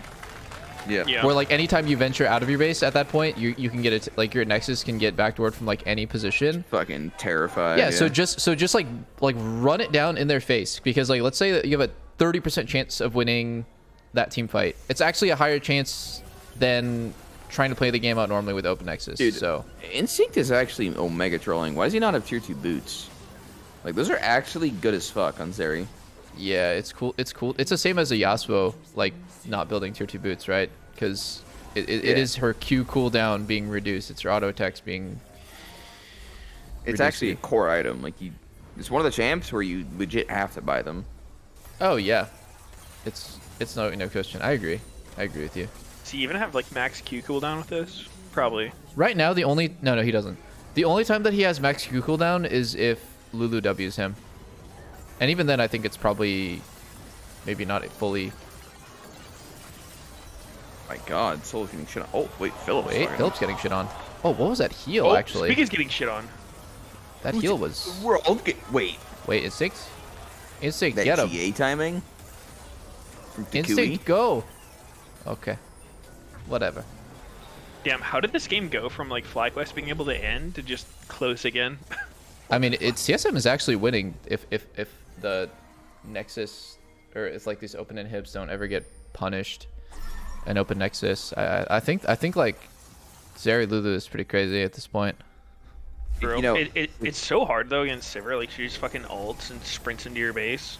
Yeah, I think that the fact that Johnson went GA just makes him do so much less damage than Zeri. Can this guy please fucking buy tier 2 boots? Oh my god!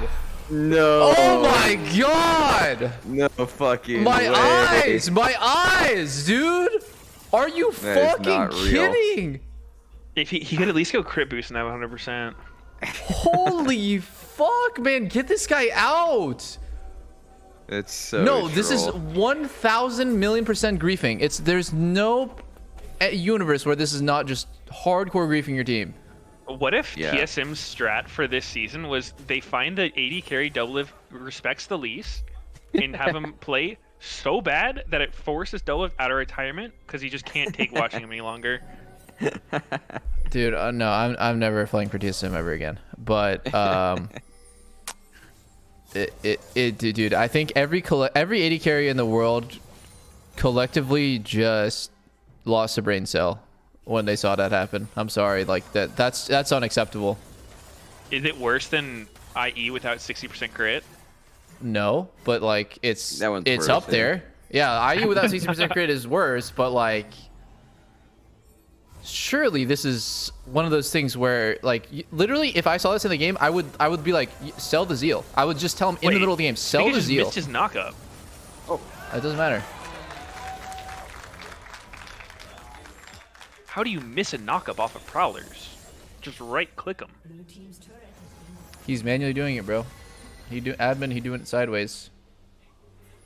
You know what's crazy? He's gonna win this game. Like, what the fuck? Those minions just. Whoa. Ooh. Oh shit. Oh, I like that he turned. Feed it! Wow.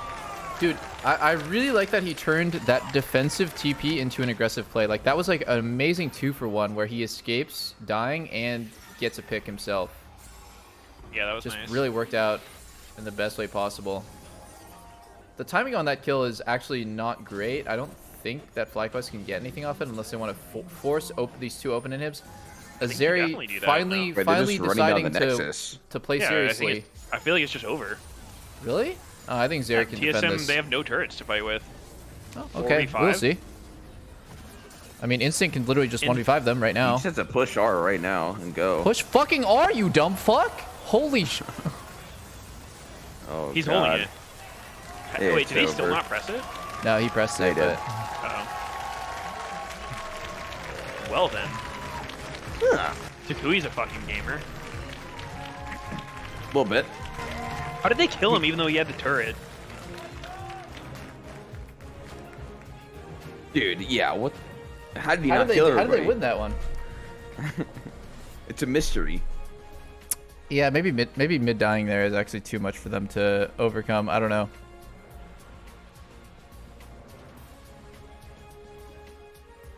You got to admit it, double lift.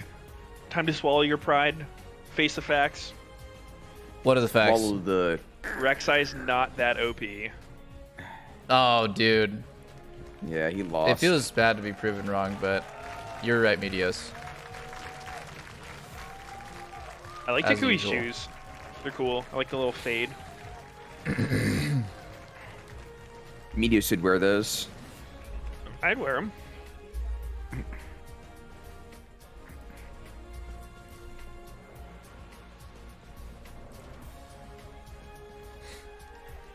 River posted a screenshot last night of him being in queue for an hour and 45 minutes.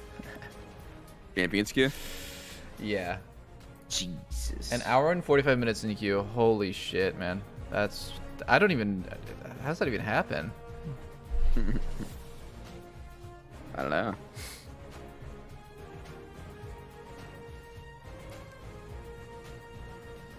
I feel like Lee Sin has some really horrible interactions against Rek'Sai, but like the one thing that kind of holds it all together and makes it like more even is Rek'Sai can actually just die in a kick. Like just that stun alone, because she's so squishy. It feels like even if you get kicked sideways, you know, don't even need to get like insect perfectly. You can just die. 1v1 me, Rek'Sai versus Lee Sin. Let's go. No, not 1v1. I'm talking like in a team fight. Yeah, I mean, Lee Sin's definitely better in team fights. Yeah. But I don't know, I mean, Rek'Sai shouldn't be team fighting for the most part. Like, she's so good at, like, killing people in side lane or 2v2s in side lane. Yeah, that's true. No, I mean, that's pretty unfair, I guess, because, like, right, that's not Rek'Sai's strength. I would argue, though, too, that Lee Sin's... That's not really Lee Sin's strength, 5-5 team fighting, but... Played out. I have Aphromo here. What do you think of this matchup against TSM? Oh, God. Oh, God. Yo, ask him about the Yuumi play. Yeah, it was an alright game. I said in one of the interviews before, we're working on side leaning, but our Gwen was winning that game. Ari also wins if we play towards her on strong side, so we have the push. But I think we just gotta play a little bit more aggressive on both sides at the same time because we were giving them angles to push out one side base, kill our other side laner over and over like that, and then the Nexus. Oh, got griefed. Yeah, how was everyone kind of doing when you did have that back and forth as far as the energy among the teammates? We were okay. We were giving them a lot of opportunities, so it didn't feel good. A little frustrating, but at least we were able to pull through, and everybody, on board. Coming into this, Kobe was saying that he was talking to Solo, and Solo was saying that he wants to face off against FlyQuest in playoffs. Oh. You just took him down, though. You have any thoughts on that? No, not really. Yeah. You don't... Nobody that's in your sights. You don't have your crosshairs on any particular No, I team. don't mind who we go up against. I'm happy to play against everybody, honestly. I think we're stack up pretty well versus everyone. I do want to do a little bit of celebration of you individually, though, because I'm not sure if you're aware, this was your 300th win in the LCS. Oh. You're the 5th player to do so. You're, as you know as well, though, you are also in the top 5 supports of LCS of all time. So, Thank you. looking back on your career in this moment, does it feel like it's been a long time for those 300 wins? Like, what does that say to you when you kind of let that sink in your heart? Yeah, it makes me remind me of my first win, with Hotshot GG, Chowster, Link, Double Lift, all those guys. And, it's pretty cool. Come a long way. That's you. For all, the teams I've played on, players I've played with, made a lot of memories, and still going. More memories to be made today as well, because this isn't going to be the last time that you're playing. You're facing off against Cloud9 later in the tiebreaker for positioning in the playoffs. How do you think that match is going to go? Their match was actually pretty close against EG. I thought EG was gonna stomp that game, but they were actually, bringing it back. But I look forward to playing against them. I think we scrimmed them this week too, so it's gonna be a little weird, but it's gonna be fun. And I have to say, 300 wins under the belt, and it's still just as fun watching you on the stage as it was during that first game. Congrats on that and the dub here today. Thank you so much. More to come here on the LCS playoff contention, still full effect, because up next, we have our battle for second between Team Liquid and 100 Thieves. You don't want to miss it. We'll see you there. This next game is sick. You see, go Maple. Oh, Look, where there? the 4th row on the right. Nice. Say hi. Say hi. These are the screen. Say hi. Oh, Ziodo alone. 1v5. He's already down. Double kill over to Maple. The multi-kill timer didn't even expire, but now Spica's in some trouble. FlyQuest is still fighting, and Chime dies next. Spica goes in, but he's about to get snipped into pieces. Johnson gets a double. Johnson gets a triple. TSM fall to pieces.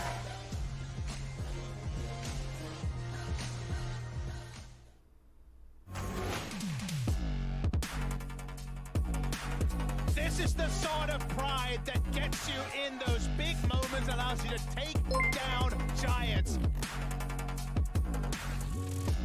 Fucking back, boys. We back.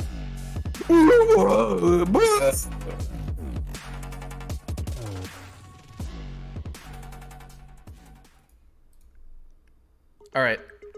Be right back. I'm gonna go pee. Okay.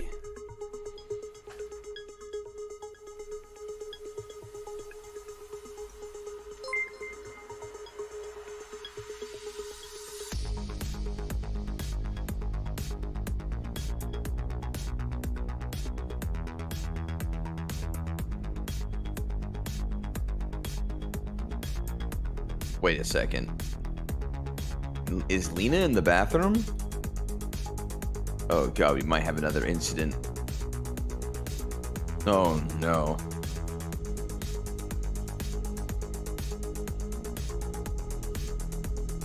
Oh god. Somebody whip out the sterilizer. Make sure there's no silverware in the sink. Oh god. Jesus Christ. Pissers.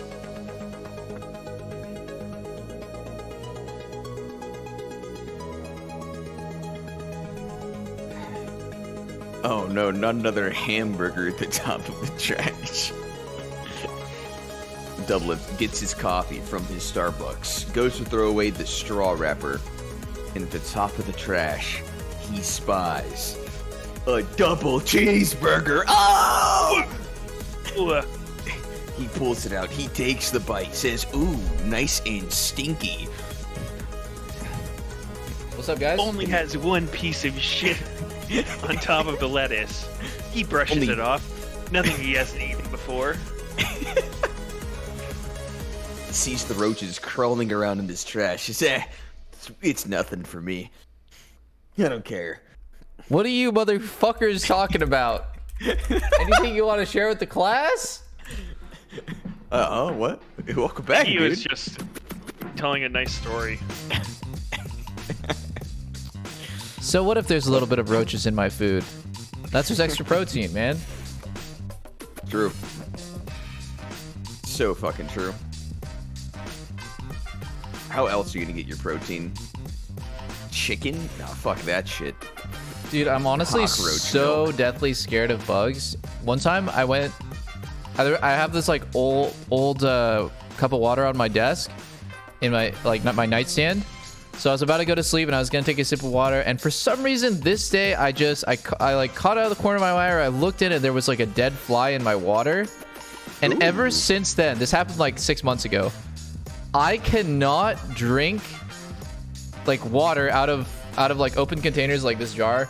I cannot drink out of it without like panicking a little bit. Like I triple check, I'm like looking down it. That's the thing with water, though. Like, you out. never know what's in it.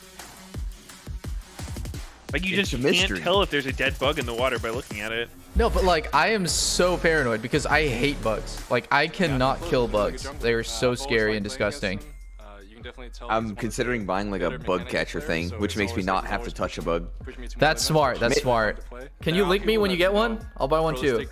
Yeah, I will. Wait, do you like spiders? No, I hate all bugs. They're so disgusting. Spiders are not bugs. Who cares? They're fucking insects. They're insects No, like they're you. not insects. Let's go, Meteos.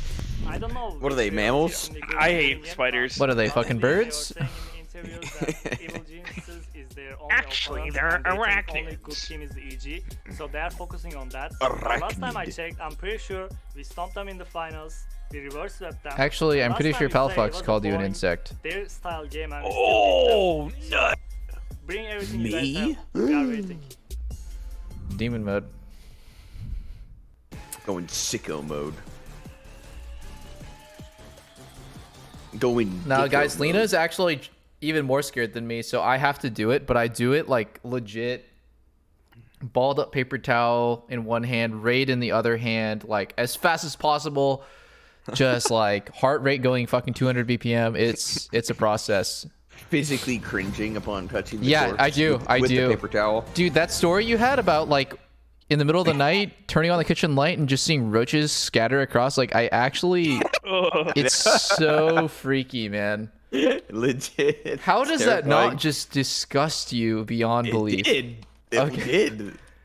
Like, do you feel comfortable in that house afterwards? Not at night. What do you mean not at night? They're there in the day too, dude. I don't know where they are though. I can't They're see them. sleeping. They're hiding. They're hiding. in the Yeah, that's what fucking I was walls or some hiding. shit. That's what Twitch says, Dad. You remember the other one about the Cheez-It box? What? No, I don't. What is that?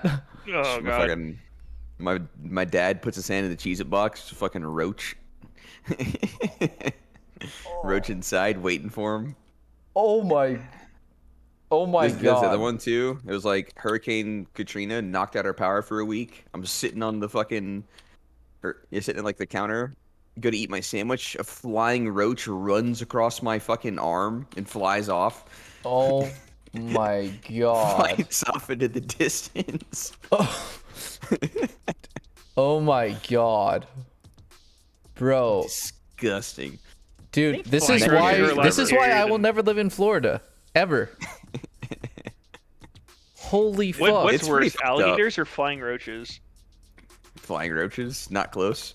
Yeah, Really? like, how often are you gonna Yes. interact with an alligator? In Never. Florida, all the time. No, They're legit sometimes, everywhere. sometimes. We were like right on a lake, not a massive one, but a lake. So we would get them sometimes. Whatever. How come- Are they gonna kill how you? is Are Florida like the what? only What? one? They're gonna fucking chase you down? Like I'd way rather deal with that than fucking roaches.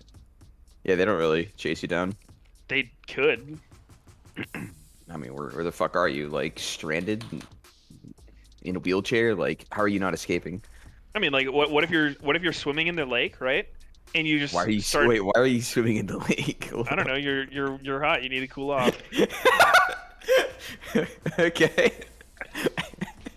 I'm Are not gonna you, go to my uh, See an pool next to alligator, me. you think it'd be fun to Go start punching in the head? Are you allowed to eat gators in Florida? This is a random question.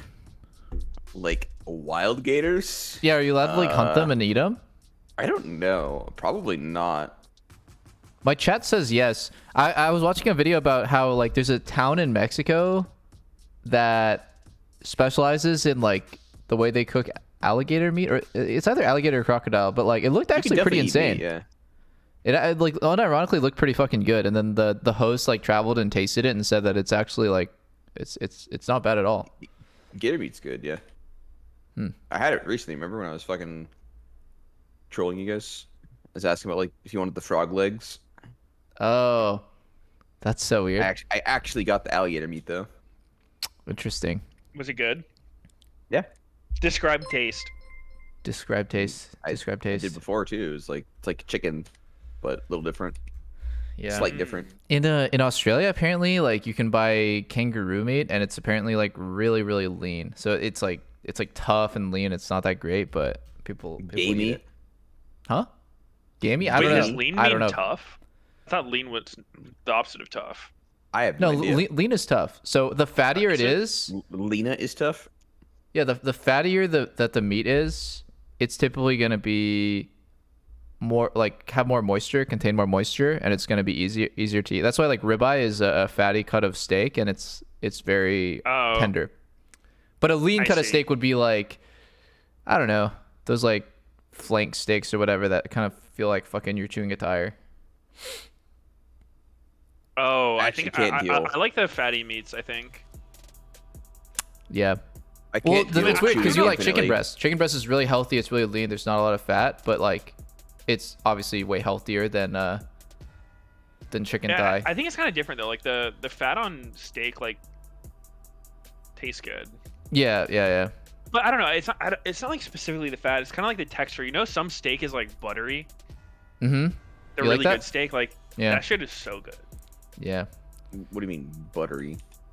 It's like so easy to cut through, and like you just bite it. Oh. And just it's not Okay. tough. Like you don't have to chew it very much. Yeah, okay. Yeah, that makes sense. Oh baby, this is what 100 Thieves' last game where they played. Oh yeah. They decided that best to put Huhi on engage. Like, fuck this enchanter shit. They make Facts. The Well, goat. if you ban Yuumi Lulu, like, does the meta just turn into a normal game, or? If you ban Yuumi and Lulu, I would love to see that. Yeah.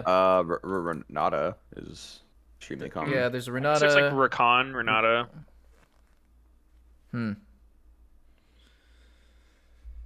Renata's weird because she's not like engaged, she's just like full disengage. Yeah. Like actually full. Fucking alt and W. Her Q is terrible initiation. Not like she can't fight, but her No, playstyle. she definitely is pure, like almost pure disengage. I guess you could engage with your ulti from Fog though. Yeah, I guess.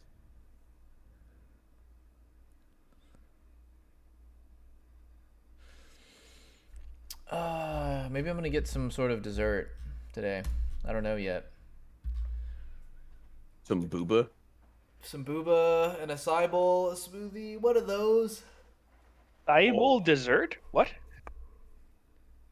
How is an acai bowl a dessert? Kind of is. What is it? It's for sure it's a dessert, man. It's a sweet treat. I thought that shit was healthy, like breakfast stuff.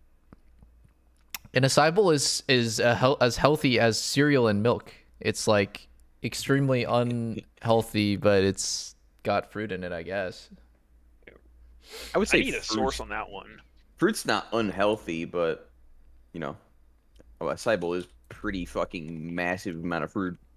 It's a massive amount of calories, man. It's like 800 calories, probably somewhere around there. What about the like what's called in the bowl, like the juice? Acai bowl? Yeah, but like so you have the fruit and then you have like the juice content thing. What is that called? What are you talking about? The juice Inside content? Like inside the acai bowl? Like XQC, the juice? The Yeah, juicer? juicer. Yeah. The juice. What do you mean? The Yeah, that- juice content? I don't know. Like the I don't know, acai? The acai fruit? Yeah, like what is that? Oh, it's a fruit that grows in Brazil originally, right? That's why it's pronounced. That's a fruit too. Okay. Yeah, let me look this up. What even is? I thought it was a fruit, but it is a inch-long reddish purple fruit. Yeah, it looks like a little berry, and then it gets blended up and turned into the paste with like a bunch of other ingredients. Mhm. Honestly, I don't understand why that is the base. Like, it feels like it could be anything. It could be like a blueberry, like raspberry, but it has to be this one. It's a good base. Yeah, no, it's good. It's good. I don't understand why like that's the base. What you said? You I'm can't allergic do to blueberries. Oh, I'm allergic. you are? Yeah. I see. Can't eat them. You like sneeze around them? I remember that one day we were like scrimming with C9 and I had some blueberries before I knew I was allergic and I just fucking puked during a scrim. I remember. Like yeah. you it makes you nauseous when you eat it? Yeah. Wow. That's interesting. I'm allergic to mango skin. That's it. I can eat the fruit. I can't touch the skin. He won a Smash tournament today. Mr. Mango. How Dude, I did you actually not have know the you were allergic most to blueberries fucking- your whole life? I just realized. Yeah, that's a good question. Like, I mean, I'm not eating them all the time. but you didn't eat them even at all as a kid, as a child, or like really. blueberries in a muffin, blueberries in a pie. Blueberry muffins give me like a super itchy throat, but like I never really made the connection I see. I see. until I was like actually eating blueberries and I just became violently ill. Violently started fucking throwing his fists everywhere, screaming that he's sick. Ban. All right, Yumi's banned. God bless. Whippo hovers Kaisa every single day for Do it for her. For her. Do it for her.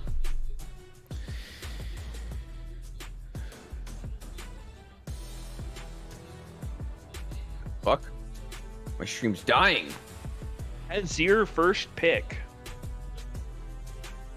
They're gonna do the same Seraphine, shit. Monkey Seraphine Man. mid against Azir, I actually think this is such a huge bait. Like, who gets away with free farm scaling? You know, on one hand, it's like, oh, nice, Azir is going to allow me to play Seraphine and scale. And then on the other hand, it's like, oh, well, like, he's also the win condition. And in my experience, I think mid being damage dealing focus and like top and support kind of bringing the sauce is the sauce. Yeah, it's just a better fit. The sauce. What do you think you should pick into his ear? People still like playing Sylas. I think a good pick would be so I think that Azir gets countered when he's outranged. So I would like if my mid laner could play something like Xerath. I think that's a counter. I feel like Xerath just sucks ass though. Huh. I think it can be really good. Ass. I like he can make it annoying laning phase for his ear, but I think Xerath as a champion is just not good. I'm not even talking about laning phase. I'm talking about like mid game. You do a standoff against Xerath, and like Azir just can't hit anything. Like you don't even. Yeah, but like Xerath's slow, and like if you get on him, he doesn't really do anything. Just kind of dies. That's true. How the hell are you getting on Xerath? But yeah, I mean Xerath. It's not that hard. How are you getting on anybody? Well, Xerath He's of all Giga champs Rings, man. is exceptionally hard to get on. I think. Yeah. I don't know, man. I don't think it's that hard. Who you playing? Who you getting on him with? Garner or Wukong. These junglers could get on him pretty easily. Just flash at him, grab him. Yeah, Wukong can. The Azir can fucking shuffle his ass. His ass? His ass? Because like, that's assuming Xerath has like perfect vision control, right? Like, there's always times where like you can just be hiding and like sneak up on him. It definitely does. It definitely does come down to who wins lane too, because like whoever is winning the matchup is gonna have push, first move to ward, and first dibs on clearing wards. So yeah, I think like it snowballs based on lane prio into vision into holding that vision. Because like I could see what you're saying, where it's like a very back and forth standoff and like one mistake. But like if Xerath's team is just already there, I don't see how Azir's team could just walk in. It's very hard. There's a reason people don't play it. Like, it's the same thing with like AP Cog, right? Like these full poke champions, it's just, I feel like the risk reward of poke comps is just not there. Because like, you know, say everything goes well for the poke comp, right? Like you zone them out, you get them low, you force them back. But like you don't really gain anything out of it. Whereas if you mess up and they get on you and kill you, like your game's just lost immediately. It's lost. I just don't think Xerath is that bad in an all-in fight, like a fist fight. I think he actually does pretty crazy damage. That's a hot take. Mumu, Sivir bot lane, Poggers. Then a Seraphine? Oh. But who's playing the Senna and the Seraphine? Bot lane. I feel like they should do Seraphine AD for sure. They probably will. It's so easy to farm with Seraphine, actually. Yeah. So even though he's not used to last hitting, it like kind of doesn't matter. I feel like I don't know. I feel like even if FBI plays Senna, like he won't actually take creeps. Yeah. That's why I think he's gonna play Seraphine farming, but like it is weird because usually, actually I was about to say like. They're like just reversing their roles. Yeah, they're reversing their roles, but it's the same with Senna TK. Your opinion about Rose? Yeah. They talk about her a lot. One of the best Aphelios. Her build is weird. Check this if you want to see I forget more. that Reaper's the coach of 100 Thieves. Last time I sat in the chair, the seat broke and the pole went inside of me. What? Huh? What? Wait, last time I what? Sat in the chair, the seat broke and the pole went inside of me. Ew. There's no way that's real. I remember seeing some YouTube video of a guy like breaking people like that. Like he had a fake one where it would be like the thing would break and the pole would come up through it. And people would think it like went up his ass, but it actually wasn't. Oh. That's fucking hilarious.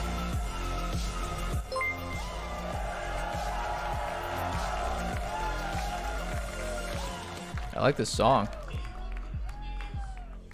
Fresh. It's funky. Oh. Gamba? There's a game delay. Big Asian boy thanks for 7 months. Why? Well, I couldn't tell you why Gamba? just yet. Okay. You'll have to wait Okay. and find out. You want Gamba chat?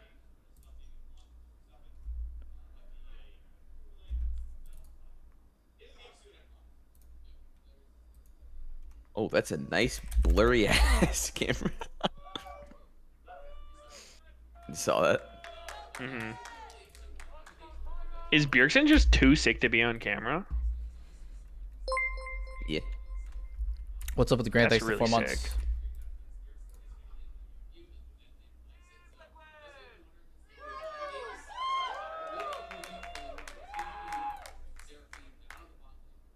He's too fucking sick nasty with it.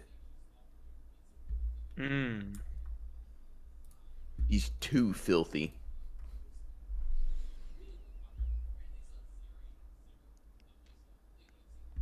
Wait, the game is still loading? Like, I just saw a peep of their screen and it's like still in load screen. Usually it insta loads on stage. It's weird. It's a bug. It's booged. Yeah. Oh, fuck, man. Today I woke up and I'm like, I'm so groggy. I kind of want to go back to sleep. I think I'm sick. I think I've been sick for like 2 weeks and feels fucking bad. Are you drinking enough Legendary water? 1 hour nap. Am I drinking enough water? Probably not with flies in it after my trauma. No, I'm drinking a decent amount of water. I think it's long COVID, actually, for real. Long COVID? Yeah. Oh, like long COVID is like the effects. long-term effects of having COVID after you're done with like the severe symptoms, which sometimes the long COVID can like actually outweigh the symptoms of like the short term. And I've experienced it. I had like the first time I had COVID for like 2 to 3 months afterwards, I had like crazy brain fog. I have shit to your memory, but I had like extra horrible memory and I had massive brain fog and I was just like in a fucking haze. So potential. Have you guys gotten COVID yet? Yeah. No. Wow, you're sneaky. You're fucking lucky. Meteos, did you have any long-term effects? No, I had some of the brain fog you were talking about, but like it gradually went away. I I had see. the thing though where I couldn't taste for a few days, and that was like Yeah, weird. that's weird. I started off, I was like, oh, this isn't too bad. I'll just eat healthy stuff. But then I started like, you know, when you're like really craving something, Yeah. and I would like get it, but then it wouldn't be satisfying. Yeah, that It sucks. started getting really, really depressing, but then it went away. Yeah. Me and Lena like stopped going to raves because it's not worth the fucking risk. The shit is just a super spreader event. You get it both times from that? Oh yeah, I'm pretty sure. I mean, I do the risk, right? Like I know that going to a rave is like fucking absolutely like a biohazard. And so each time I was like, yeah, I guess I'm not surprised. I got COVID twice. Blows. I think one of them was just, I must have got it at the grocery store, like the post office or some shit. Like that was just unavoidable, but. Bummer. Man, there's only real steps you can do is just like, don't touch your face. You can wear a mask and then fucking like wash your hands the second you get inside. Yeah. It's, like, the most Actually, you can do. I have a lot of absolutely disgusting habits, and one of them is that I constantly go to the gym first thing in the morning, come back, forget to wash my hands, and then eat with my hands. Yeah. That probably not great. Probably isn't the best. Like I'll just come Yeah, I home mean, and I'm like it's hard to pretty break that tired. habit. So I'll just go lay in bed or I'll just browse on my phone for a little bit, and then I'll have ordered food. The food will arrive. It'll come, and then you know I just start eating and I'm like, oh shit, I forgot to wash my hands. And I was just touching a bunch of like public gym equipment. It's probably not the most sanitary, but I think it depends what you're eating as well. Like if you're using utensils, I don't think it's like that big of a deal. oh But if yeah, it's, no, you I eat know, like like an a sushi animal. burrito where you're just grabbing it, then it's probably not as good. Oh, I eat like a total animal. Animals don't use their hands. That's true. They use their paws. You got to think of your hands as infected Meow, until meow. you wash them. It's the only way to do it. Really? My own hands? These hands? These hands have done good things for me. I can't Like, think of them as they're just infected. Guaranteed infected until you wash them. And then you're good. Well, how do they get infected? Well, I mean, they're not, but they might be. So you're just assuming until you wash and you're like, all right, now I'm good. Mm-hmm. Almost like to the extent that it's like gross to not wash your hand. Well, it is actually gross to not wash your hands, but yeah, but you have to like that's not actively stopping think my of it ass. that way. It's the only way to stop it.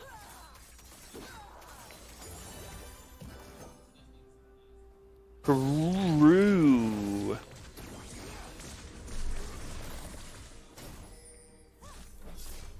No Amumu level 1 all in? What the fuck? Wait. They're still level 1. It can still happen. Shoot, take the shot. Oh, it's Take level the 2 all in fucking now. shot. True. Like, is Huhi not just in range? Thank you. Oh, insta flash. You have to. I mean, I'm just confused why Huhi allowed that to happen. Like, why did he walk up into range and then, like, surprise Pikachu when he got bandaged? He's trying to juke it out, man. Yeah. Right. Oh, I like that. Oh, I like that. God. Oh my I God. like that. Bjergsen giving it to him. But he missed cannon for that, so we can open mid. Not worth BG. Oh yeah, Senna did buy the support item. So FBI is playing support this game. Dude, you're just making excuses for his CS. Stop. It's actually so unfunny. FBI is CSing so fucking badly, it's actually cringe. Oh, are they really diving this? I suppose so. Wow, pretty close. Actually, yeah, really close. FBI, dude, he can't get any of these. Oh God. Well, actually, Sneaky, he doesn't want the last hits. He wants the souls. Oh. Okay. Well, actually. Well, why does Mumu have 5 CS on him?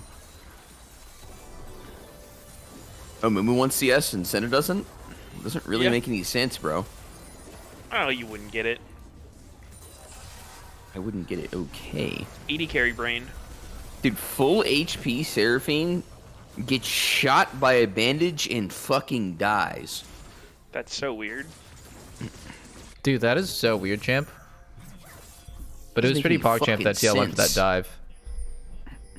It is pretty I'm PogChamp. pretty sure him having flash wouldn't have helped there. I was like pause champing when they were going for the dive too, because I didn't know if it was gonna be trade.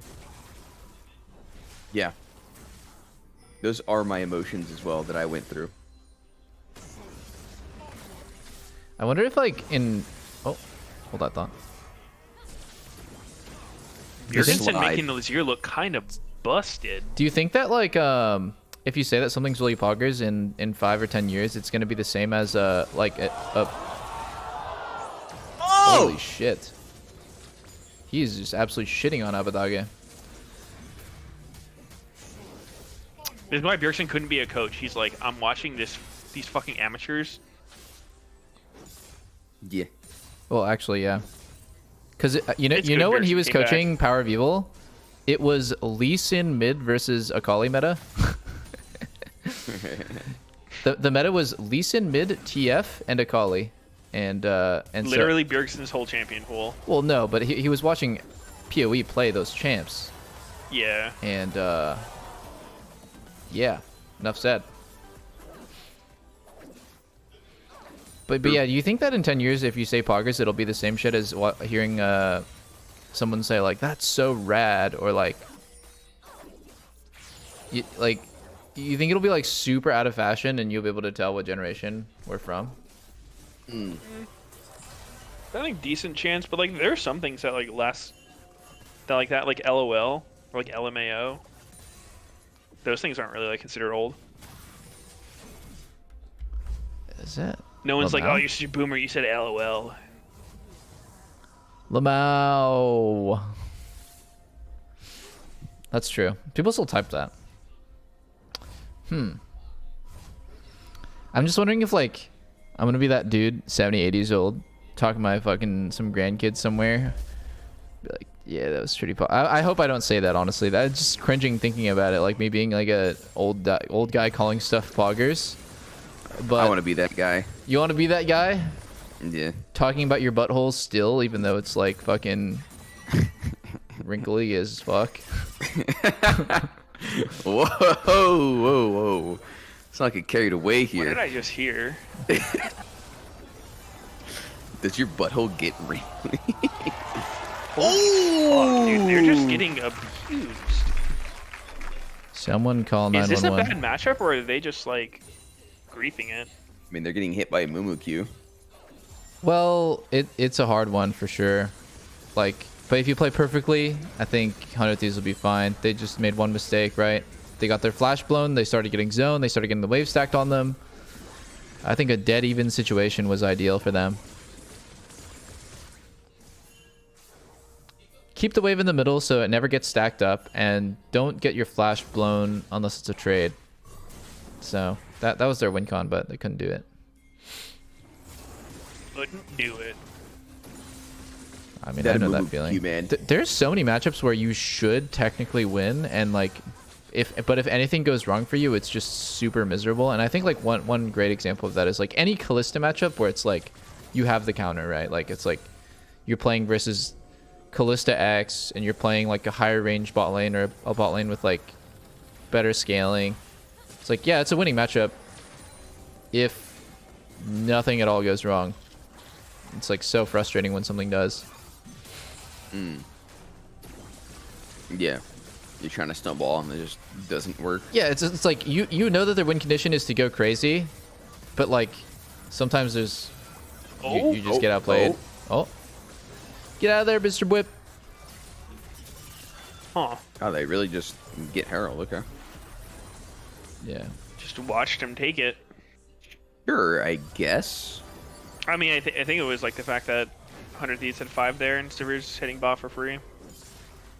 For free. That's an interesting call out. Guys, I'm hitting bot for free. Just give Herald. All right, he's hitting bot lane uncontested. There we go. There we go. It's a trade, bro. Yeah, I'm It's a sure trade. no one knew what I was talking about. That's my bad. I was so confused. That was just unintelligible. Yeah, this is actually what it feels like to play Sivir 10 CS per minute right there, that wave clear, where you're perma 10 CS per minute for the rest of the game because you're like on curve. And then when you're like ever fall behind early game, it's like just last hitting is miserable. All right, trivia question. How often do minions gain more stats? Like HP? Yeah, like how often does their HP go up? I actually don't know the actual occurrence, but if I had to guess, it's every minute. I'm gonna guess every 2 minutes. I'm gonna guess. Do you know Meteos, or are you asking? No, I don't know. Okay. I guess every 3 minutes, maybe? Okay, I feel like it has to do with the cannon wave. But cannons aren't every 3 minutes. I mean, they're every minute and a half. So it'd be like every other cannon wave. Well, they're only every minute and a half until like 20 minutes, and then they're every other wave. And then 25, it's every wave. All right, so look it up, Mr. Fact Man. Okay, I will. Mr. Factoid Distributor.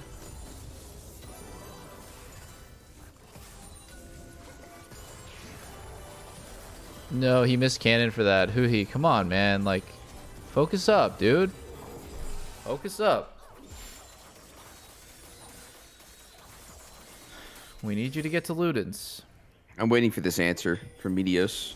I refuse to comment. I'm on the edge of my seat. Seconds. It's every 90 seconds. 90? What does it go up by? It just says every 90 seconds, minions upgrade, increasing their strength. Doesn't say specifics. Okay. So I was right about cannons, but I said every other cannon. And when it's every cannon. I was right saying You're right, 3 except minutes. for I mean, I was right about part of it. Every other cannon wave. You're about as right as when Sneaky was explaining his perspective on the monkeys and the typewriter thing. And we all know how right Sneaky was. Like, the most right you could ever be. Oh, that seems like a good ulti. Oh, nasty. Why is Wukong doing 0 damage? Wait a second. Sucks ass. Wait, hello? Oh my god. Oh my god. Oh, is he not Plozer's just dead? Fucking dead. He's dead. He's dead. Oh. Oh, I guess feel like TL Bjergsen's wins. just abusing the Azir slide and cheese this game. True. Damn, that's so Chad. He just stabs him and he's out of the turret. Aatrox is such a cool champ, actually. Yeah, he's sick.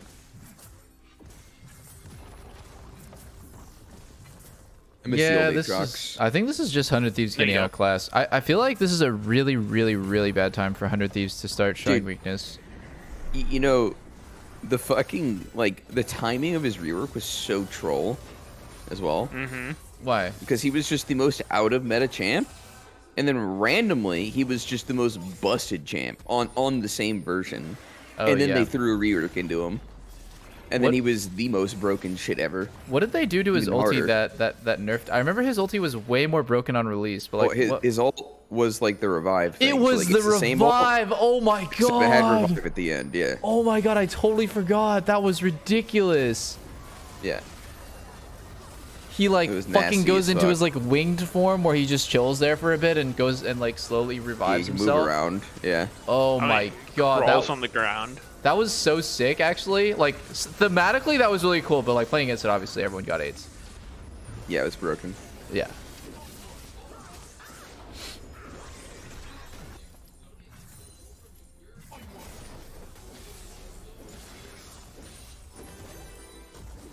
Damn, some champs had some really crazy shit early on in the game that never sort of like came back. I remember my favorite mechanic when I started playing the game was Poppy's ult. It was like, what's Poppy's ult? Her ult was she ults somebody and it increases her damage to that person and only allows her to take damage and take CC from that person. So I forgot about that. let's say you're playing against Ashe, right? This is my favorite play in the world. Like you play against Ashe, she arrows you, you ult her teammate, and you tank the arrow, but it doesn't do any damage or stun you because like you've ulted her teammate and then you just fucking one-shot the support or whatever. It was so fun, man. Diplomatic immunity, that shit was crazy broken. You guys remember the old Sivir where her spell shield gave mana?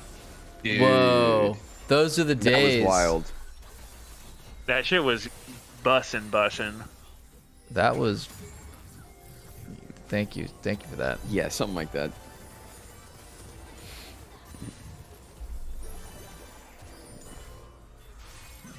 Oh, are we gonna see a team fight?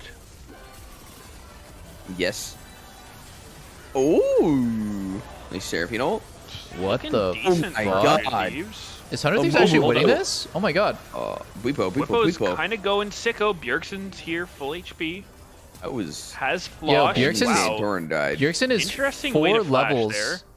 Bjergsen is 4 levels on 100 Thieves 80 carry basically, because like Senna is kind of both. That was crazy. Was a pretty weird flash by Bjergsen there. That was like one of those like, oh, can they actually get away with this thing? Like, yeah. he just flashed and no actual way of doing anything.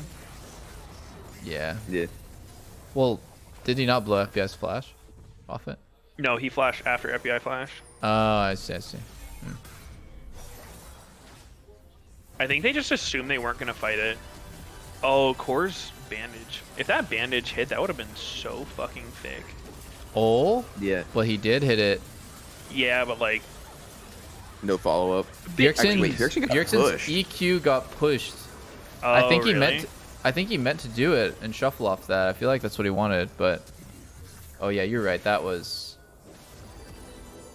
I mean, he had the pink ward. I get what he was going for, but just not quite calculated. Let me give you a hug.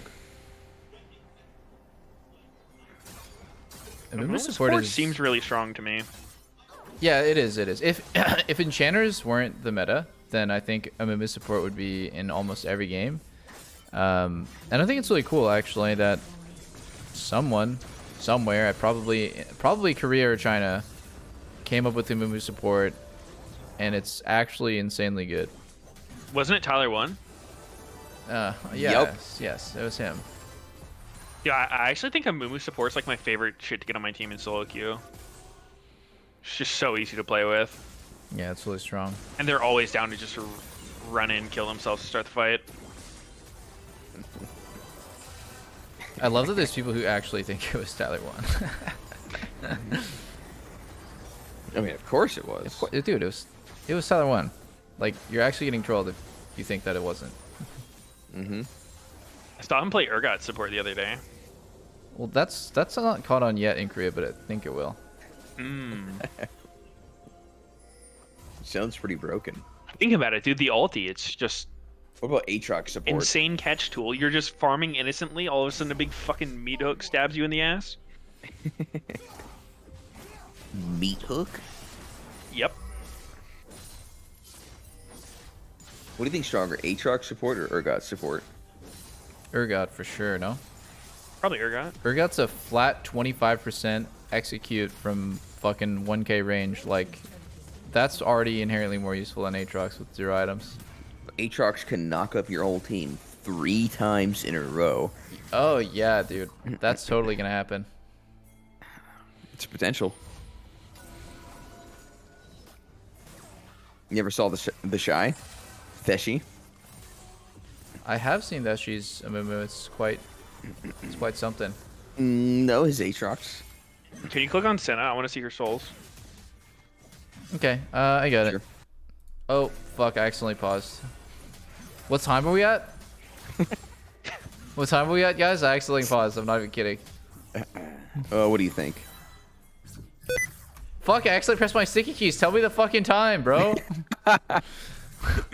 Aatrox is smacking a melee. Oh, and now we're top lane.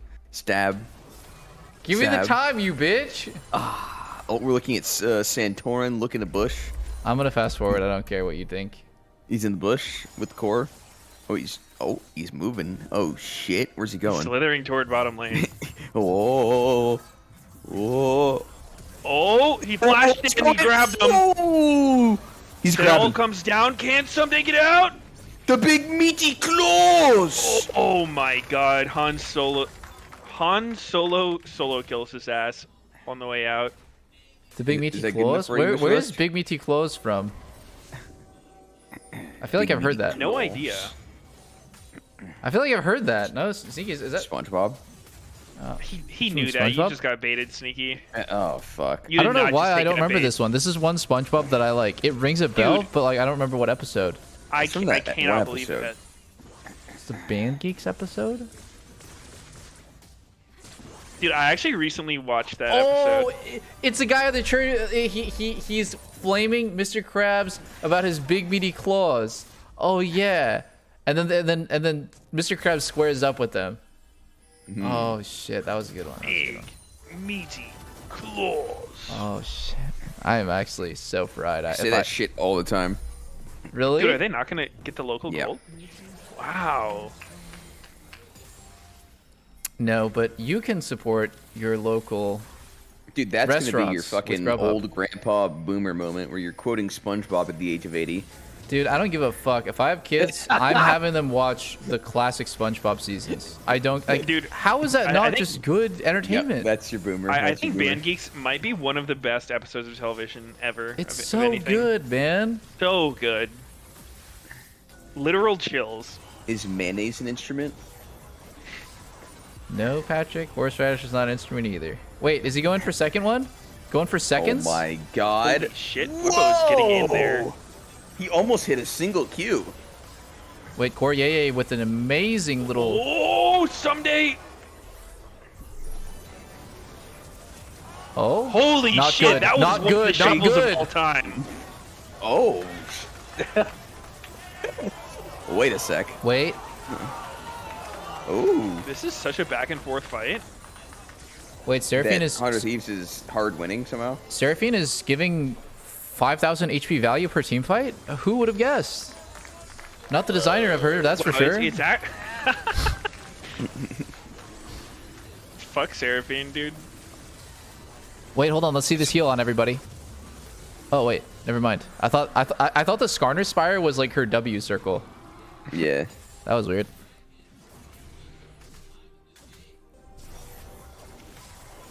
Bjergsen super engage. Wait, what did Core use his ult on? He did it right here.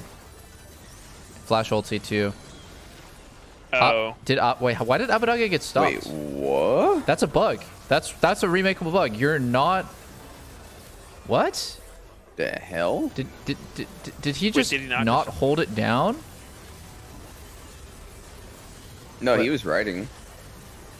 You don't need to hold it, I don't think. Wait, you need to hold it to ride your fucking ult. And you. No, they changed No, that you shit. you just press it again. Yeah, they changed the fuck out of it. Like, you can't even get knocked off of it anymore. Oh, you need to tap twice. You can right click to just jump off early. Yeah. Yeah, You can also jump off hella far. The main difference that I know as like somebody who doesn't play the champ is that you can't hit her off with damage anymore. Like you used to just get fucking tapped by any damage and then get knocked off your wall ride, but Is that not the case anymore? No, you Nope, can't. you can't. And I already said that. Yeah, and Sneaky I thought you actually. could. Meteos actually, Sneaky already said that. Oh. Yeah. Actually. Dumbass. Oh, you have Meteos, to piece of CC. shit. Interesting. Yeah, you can get CC'd off, just not by damage. Where before it was like funny as fuck, just like a random Ezreal Q just kicks you off your ult. I played against Atulia one time, and like I don't know how the fuck they did it, but like they ulted me and then jumped off and put their E down so that the ult knocked me into the E. And I've like tried to recreate that a bunch, and it's just I don't know how the fuck to time it. It was super weird. Because you can't ult in combat, right? No, like I was hitting them mid one turret, they like ulted to me, and then like tipped me with the end of it, and like put the E-rocks down at the same time, and I got stunned and then like thrown back into the turret. It was weird as hell. That is super weird. Sounds timing. crazy. It's just luck, right? Yeah, I don't fucking know.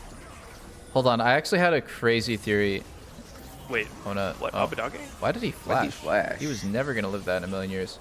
Now they lose Baron, and he doesn't have flash on respawn. I mean, they don't 100% lose it, but I think with their comp, if they're not 5, they're fucking worthless. Somebody needs TP now, but... Oh, the Hex flash in? Oh, bandage! Core, yay! Wait, this is winnable. Winnable for 100 Thieves. Winnable for 100 Thieves. Santorin is useless. He doesn't have ulti. The monkey's spinning. Oh, Santorin? That was... Santorin? Wait, Gwinsel has the third ult, doesn't he? Yeah. They have big damage here. They can get. Oh, they can wipe them here. Oh my god. Game over. Wait. It's game over. Wait, no, Hans. Oh. Holy fuck. Oh my Core god. is choking these engages actually all game. Yeah. TL just didn't have the sauce fucking ulti there. He had 0-man ulti into Gwen W. That was so sad to watch. Yeah. Even mean- if he hit Gwen there, I still don't think it's a good ult. Probably not, yeah, but I think they would one-shot her, 100-0, because it's like ult stun. Diving too deep, right? Yeah, they shouldn't go afterwards. Like, whoever is calling to go after a Mumu ulti whiffs and Skarner used ulti earlier is, like, completely trolling the team. So... Yeah. Oh, they're waiting for Daddy. for someday. That's very smart as well. Oh, man. 100 Thieves. If they win this game, that's so much confidence coming to playoffs, because they're going to feel like, oh, we can come back from really big deficits as long as we play together. Incredibly fed. Yeah. No, Sivir, for yeah. sure. For sure. I don't know, like I want to see this fight again. I'm gonna watch Sivir. I feel seems like like it should they're be way good for too far. TL. Oh my god, the insta that W was to the right. bad. How much delay is Core playing on? That was like some 60 ping ult right there. On God. Well, his ulti has delay baked in too. Like Mumu's ulti is not instant. It has. His has ult's some. not the only thing that is baked for that play. My God. Damn, bro. Sivir has Ghost for this fight. Why did she not use it? I mean, he couldn't. Oh Now my he goes at the god! And end. now he actually is hitting into Gwen, which is good. So how does Sivir's Ricochet work? Like, say Gwyn's the closest target, right? And you W, will it bounce from Gwyn, or will your autos just fizzle and not bounce at all? Not bounce if there's no one else around. Wait, what do you mean? Like, Meteos. if Gwyn is... Like, you're outside of Gwyn's W, right? She's untargetable or whatever, like immune. But, like, she's near her teammates. Will your Ricochet bounce, or will it just fizzle? I don't know. I don't know, actually. I feel like it won't bounce to her because to you, she's untargetable. Like, from your character's perspective, because you're not in her W, she's untargetable. But, like, I don't know. I just guess.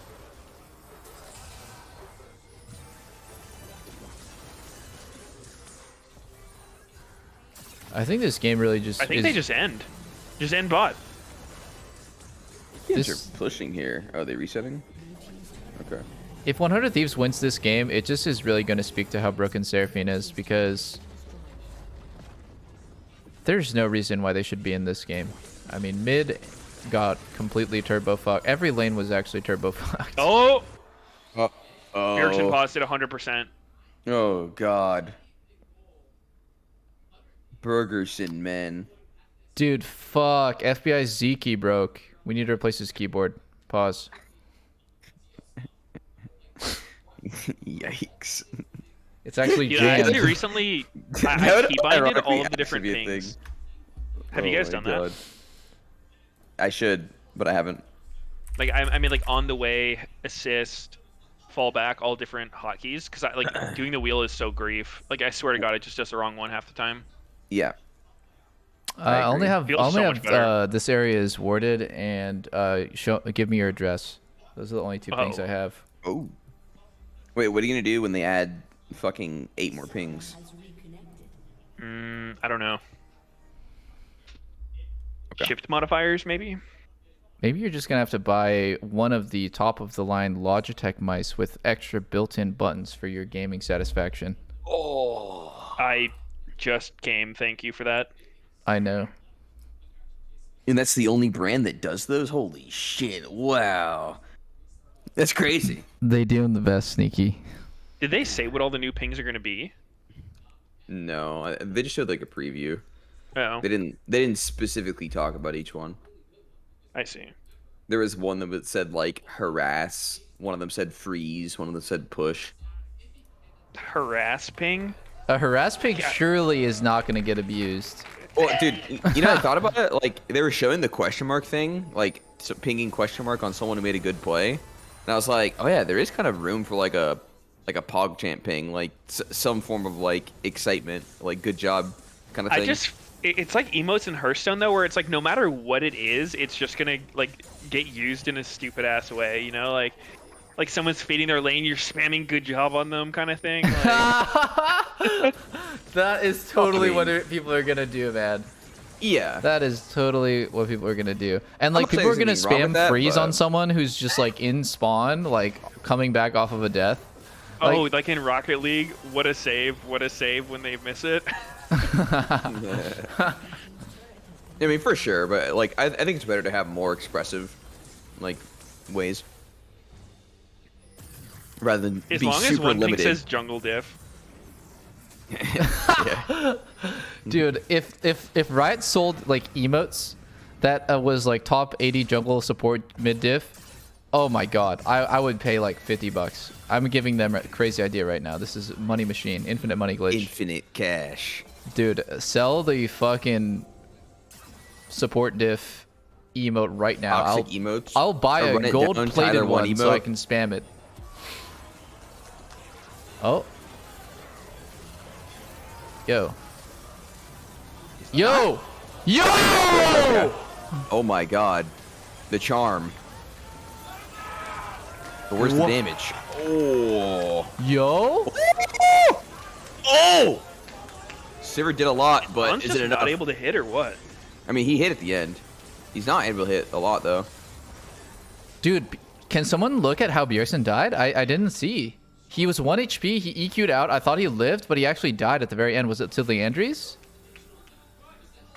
Didn't see. I think it was just 100 Thieves. Oh, okay. I thought this was Golden Guardians. Actually, that's BM. I thought this was C9. Okay, fucking Hans is building a Last Whisper right now and low doms, and it's actually bad. Again, they legit have no armor. Where are the bounces? Bro, I don't think it's that bad. Like, It's pretty bad. What do you think you should buy? Literally anything else. Yeah, look at Wukong Bjergsen, does by the have way. a He was, decent armor. did he die to Leandries? Yeah. Yeah, okay. He died so far back, actually, yeah. Yeah. Damn, it's actually hard for Sivir to hit. Yeah. I wonder if 100 Thieves like intentionally drafted a comp that's hard for Sivir to play against. I swear to God, I would never buy Lord Doms here. Look at their items. Dude, what are you smoking? What else could he buy? Look, what is that there's other not item? BT. BT's so good. What the? I feel like a rapid fire would have helped him a lot this game. Rapid fire? Yeah, sure, whatever. Fucking anything. You do not buy Lord Doms here. I mean, I will say Wukong gets a fuck ton of armor from his passive. I Like, disagree, he's but I hard to see kill why. without it. I see what you're saying about BT because like, you will have more uptime with BT because you can kind of stay in the fight longer. My perspective is that your uptime is gonna be shit regardless. Like, you're not gonna be able to stay in the fight just because you have BT. So from my perspective, I would rather have the time that I do have to do damage to hit harder because I think I'm gonna be, let's say, hitting in a team fight against this comp 5 seconds. You're only going to be hitting, like, slightly harder. Like, they don't have that much armor. I mean, even if it's just 20% harder, I think... It's not 20%. It's not even close. Oh, I think you could do 20% more damage. Hell no. Oh. The fuck? Did Core Where's forget to Govo's ult? Gore Drinker? Did Core forgot to ult? That was such a huge misplay. I mean, it's on cooldown. Oh, God. Oh, no, I guess Core he is did. not So having a fucking good dead. game. Oh, wow. Damn. Why does CL just feel so weak? This is weird. It's actually Seraphine dip, man. It's Seraphine, yeah. I think Seraphine just... Enchanters are just really overtuned right now.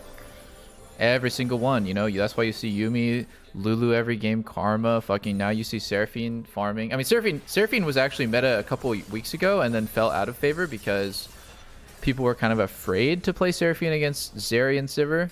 But I think 100 Thieves found something pretty interesting, which is like they give Sivir, they play Seraphine, and seems pretty good. I don't know. Something about this game feels off to me. Like it doesn't feel like it's going the way you would expect the game to go.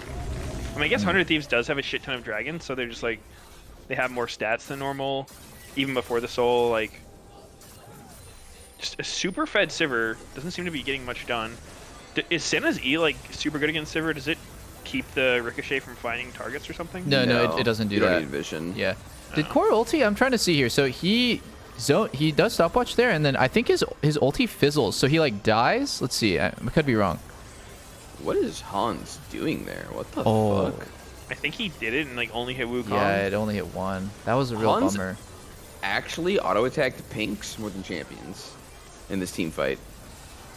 Oh, I mean, but you can ricochet yeah, after that's Pinks. the importance of vision control. No, he was not even doing that. He was just accidentally clicking them. I mean, maybe if you understood vision control, you'd still be a Oh, pro player, okay. Seraphine can get one shot here. That's huge. Oh. Wow, they actually went for the... Wow, Gwen is balanced! Oh my god. Wow, Gwen is balanced! Oh my god, what the fuck? Dude, so her much ult damage. does so much damage. Dude, one person, either Bjergsen or Hansama, got killed on accident. It was just like, oops, sorry, killed your ass. Wasn't even aiming for you, by the way. Yeah. I want to see a Gwen just go like actually full AP mage build, like Luden's Zork boots, and just one-shot everyone with the ult. Because that shit does too much damage. Dude, I don't know. How is Gwen this strong, by the way, at 2.5 items? Like, all that matters is levels. I swear to God. Levels is just too OP. Hey, well played, 100 Thieves. Go. Yo, really deserved on this win. You guys played amazing. Well played, 100 Thieves. We really just see Abadage schooling Bjergsen in this game. Oh. An absolute masterclass from top to bottom on scaling. I mean, there are like Yes, a they few can question aim. marks. Like, I don't know about Popo's build. I've seen people do Eclipse Aatrox, but to me, it never really seems as good as Gore. Yeah.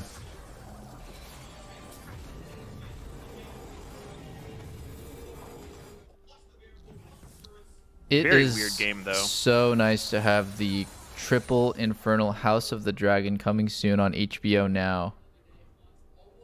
Let's go. That's a good point. That's a huge plus for 100 Thieves. So wait, oh, let Santorin me couldn't get in from the wall. just watch Hansa and Bjergsen in this fight. Actually, it's fucking funny. I'm not gonna lie. And cleaved. Yeah, I think Bjergsen was just like someday was chasing Sivir and then he just like randomly died. I love that.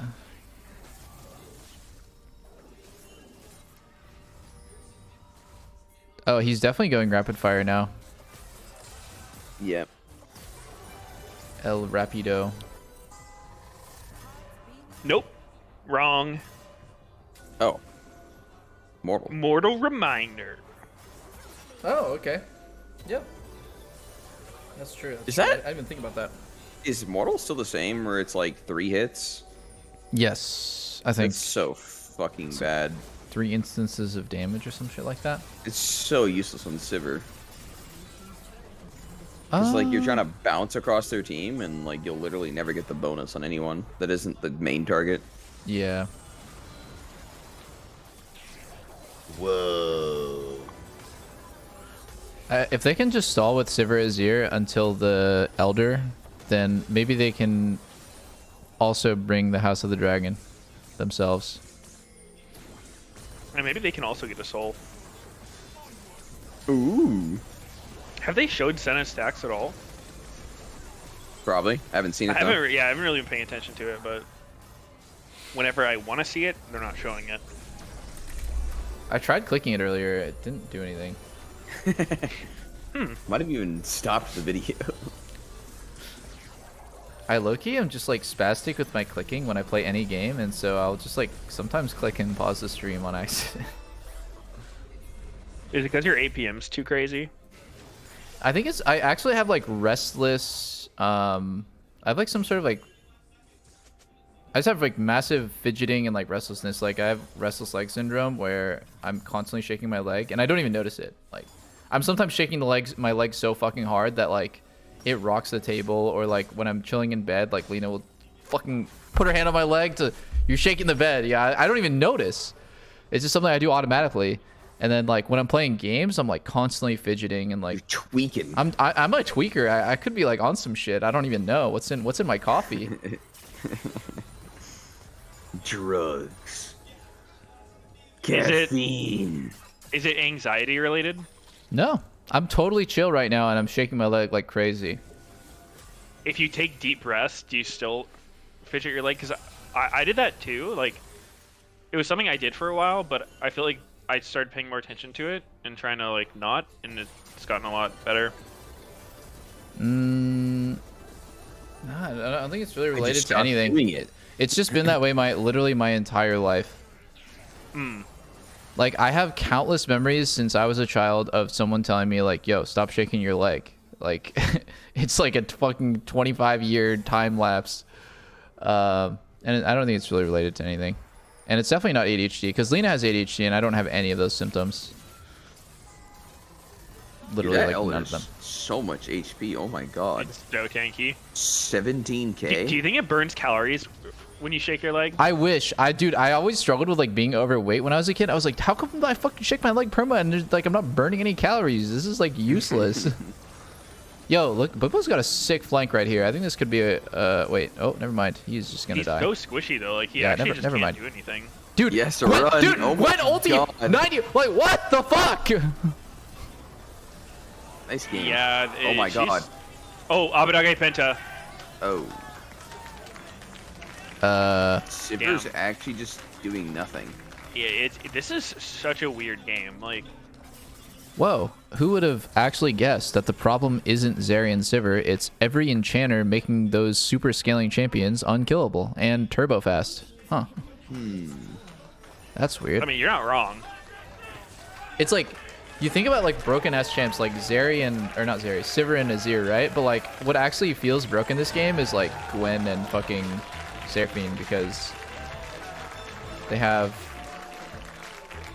huge heals and shields coming in. Yeah, I would like Riot for sure to take a look at that, but I think it's a hard problem to tackle because like I'm actually curious. I'm gonna ask my chat right now. Do you guys feel like in solo queue, Zeri and Sivir are like problematic? Like, do you like constantly lose to them or feel like it's super unfair? Also, before you type your answer, make sure it supports the claim. Most people said no. See, most people said no. Like, Yeah, good job, guys. good job. You all get VIP. I mean, some people said yes, right? But I think overall majority of people in my chat said no, and I think that like Twitch chat unironically does represent like the average league experience. So like we're here bitching, being real negative about it, but like for most people, they're like, yeah, could see that pro play, you know, specifically Fringe case, but they don't really see it themselves in their games. Yeah, I mean, I think also solo queue is different because like in competitive, carries get a higher percentage of their team's resources, right? Like usually in solo queue, junglers can be carries, like top laners can like pop off, get super fed and carry, whereas in competitive, that's much more rare. Yeah, 100%. You know what's absolutely insane to me is that you're saying last game, Lee Sin is the lowest win rate jungler in the game. Gwen is the lowest win rate top laner in the game, and yet I feel like she's absolutely without a doubt the strongest top. Like, stronger than Ornn top, stronger than, what else is a meta top laner right now? Sejuani top. Like, I think she is, like, so insane. And yet, yeah. Pretty hard carries, yeah. Yeah, it's like, if you pick her in solo queue, you statistically have a 3.5% less chance of winning, you know? Like, that's fucking insane. It's just so mismatched. It's hard to get both of the fucking types of games to be on the same page. Yeah.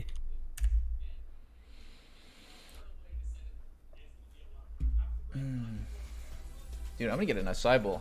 I'm gonna get a little pick-me-up.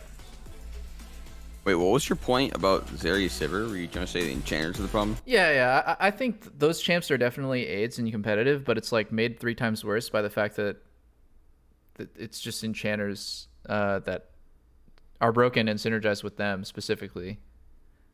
Because you don't want to play fucking Yuumi Aphelios. You want to play Yuumi Zeri. Like, you don't want to play fucking Lulu Lucian. You want to play Lulu Sivir. It comes back down to like what's the strongest in the game and like what can match with it, because it has such a huge snowball effect. I do think that if enchanters were worst and it was like Nautilus, Alistar, Rel meta, like we would see more variety in AD carry. That would be really cool. Maybe we'd even see more variety in jungle and top, you know, like that rippling effect could be. Now you don't have to play a melee jungle every single game because you have engage from support. You can play like Graves or something. I don't know. Maybe. Yeah, I mean, I feel like it. I don't know. It's like the everlasting problem where it's like you change one thing, and it's just like, oh, now it's just shifted back into completely on the other side where it's you're only getting the engaged champs. I mean, which aren't a bad thing because they're like fun to watch sometimes, but then you complain about that meta. It's like, all right, well, too many engaged champs, too many of the same things. Yeah, it's definitely about picking the lesser of two evils. I would so much rather watch Nautilus versus Thresh and, you know, just like slugfests than snoozers. But then everyone gets tired of the same dish. Yeah, for me, it's less about the variety, more about just like what the champions are actually doing to the game. Like, is that actually interesting? Like, are cool plays being made, or is it just like a boring as fuck game until one team reaches a point where they can't lose anymore? Yeah. Like, that shit is not fun to watch. And I think what a meta shakeup like that does too is it like, I don't know if this is a good or bad thing. I'm just gonna point this out. It stresses out professional players because I'm gonna give you guys an example. Like Gumayusi and Keria were fucking godlike last split. You know, they had a crazy run in LCK. I think they're undefeated. They played at MSI. Obviously didn't play amazing at MSI, but they were insane, right? And that meta for bot lane was like completely 180 different than it is now. And yeah, all of a sudden the game can just be totally different. It could have less skill expression, or the champion pool could be like way more pinched, whatever it is.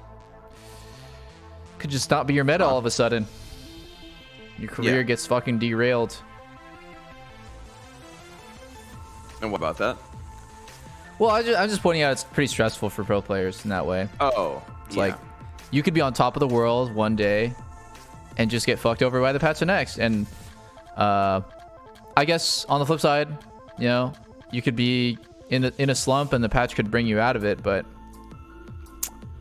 yeah, I mean, I think the other way sucks, where it's like you don't patch, then it's just like, okay, maybe not sucks, but like you just get a lot more bored, and like everyone watching is like stuck in the same meta. Like people are playing less. It's like, I mean, all right, it's just the same game, but if you change the game up enough and make it fresh, then it's like more entertaining for the average player, and then the pro players definitely suffer for it, but overall, probably a better thing. You know, I personally, I made a video 3, 4, 5 years ago, I'm not really sure, when I was on Team Liquid, about how Riot patches the game too often.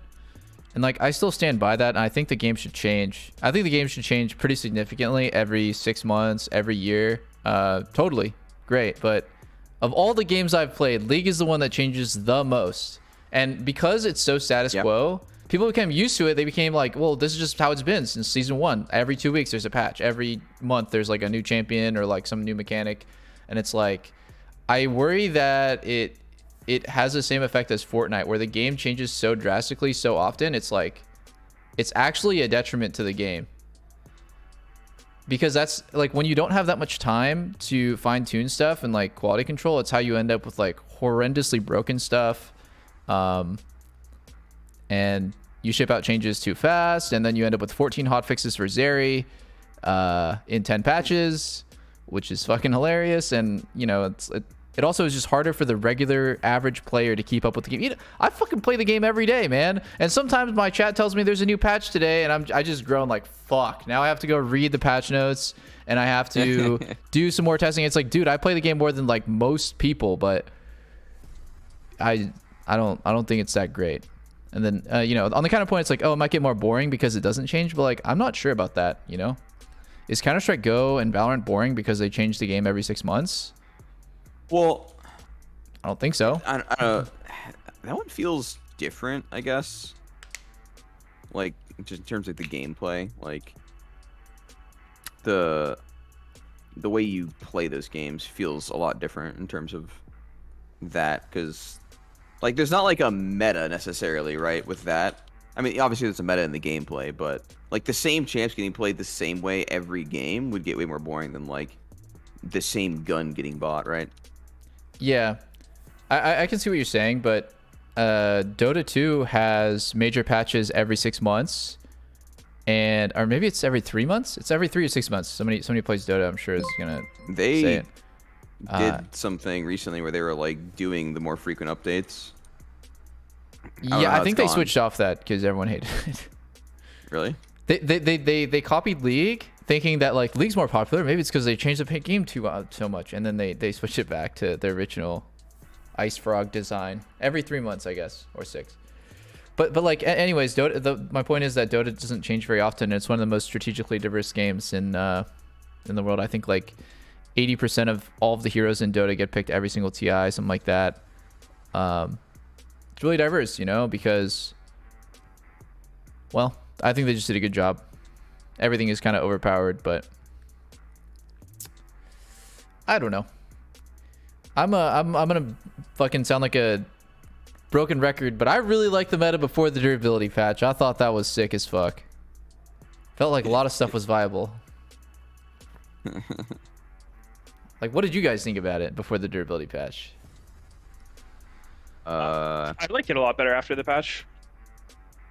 Felt like everything was too, like, fights just ended instantly. Like, stasis effects were the only way you could survive anything, which is kind of boring. Yeah, actually, the gameplay itself wasn't maybe as good. You're right. I'm actually just tunnel vision too much on like champion viability. I felt Yeah, like there was a lot more. The meta now, I champs. think, is worse, but I don't think that's because champions are more durable. It's because like they nerfed Grievous and enchanters are busted. Mm, I think if enchanters were not busted, the game would be in a really good spot. yeah. I do not have. Being a fucking league designer must be one of the hardest shits in the world. I'm not gonna lie. Yeah, Sometimes like I making would. Yumi. No, How do they do it? So tough. It's just They're no so matter what brave. you do, someone's gonna be bitching at you. Make a Straight literal up. potato. I just don't get how have they been balancing the game for 10 years and it's still not balanced. Yeah, like how much I time swear, do they need? the biggest meme is like the fucking armchair league players who are like, Riot balance team, lol. It's like I think they objectively do a great job with the game. It's like it's so fucking impossible to get it right. I've never experienced a period in League where someone's not bitching about game balance. Actually, I mean, it literally will never happen. yeah, it will People never bitch happen. Like all the something time. is broken. Master Chief's broken. Garen's broken. Stupid developers, Aphelios, like this, that. Holy shit, man! Like I fucking. I've been through it. Like I've been seeing this for 10 years. I mean, there's always going to be complaints, but at the same time, it's not like I don't think that's the metric by which you judge game balance. It's like the amount of people that complain. Like there are times where the game is like in a much better state than others. You know, I would love to have a Riot dev. How many things are viable? Like, you know, how much better is the best thing than everything else, kind of thing. You guys want to have a Riot dev on the co-stream for one of the playoff games, maybe? And we can prepare a list of questions, have them on for like 30 minutes, and just ask about stuff. I think that'd be sick. A dev? Game balance person. I think like why half an hour? How about like an hour? Sure. I mean, it just Call it the because dev I think like for the viewers, like honestly, attention span is like so low on Twitch. Like they're not gonna want to hear about like game design for an hour. It's like a fucking game design seminar. But we could do an hour for sure. Yeah, I think like Yeah, a like- dev hour or something. Yeah, like a whole hour for the dev. Yeah. That'd be good. Are they gonna be talking about Sneaky on the dev hour? Me? Well, we could bring on Mort Dog and talk about you on the dev hour. Why me though? Well, Put him on the game. You're one of the cornerstones of the game, man. Oh. Thank you.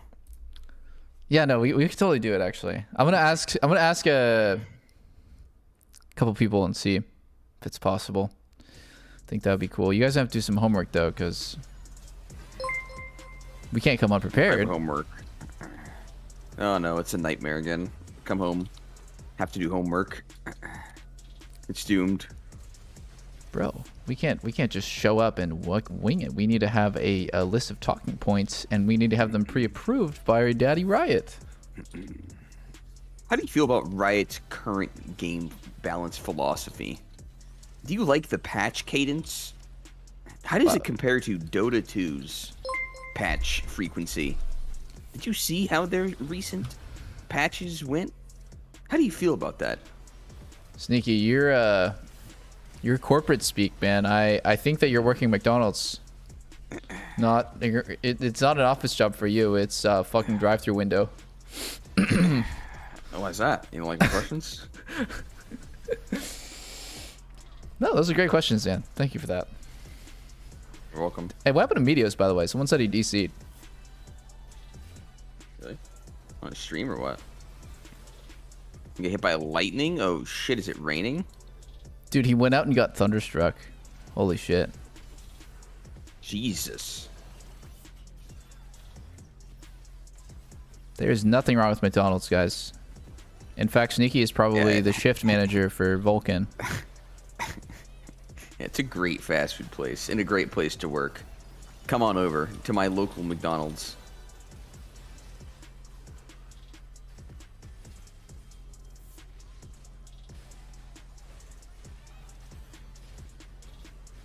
Holy fuck, these Wukong ultis are kind of huge. The spinning monkey. I don't get it. Abadage doesn't have Leandries, so how did he kill him? Was it an auto attack or what? What happened? Got it? The Wukong? Red Smite? Talia got it. Talia doesn't have any dot effects, right? Must have gone with Besides an auto. Leandries. No Leandries. She had Luna's this game. Oh. Weirdo. So much Talia in pro play. Why? Well, Ashe Arrow at max rank stuns for 3.5 seconds, and Talia's E stuns for 2 and is AoE. And is spammable. It's an interesting way to put it.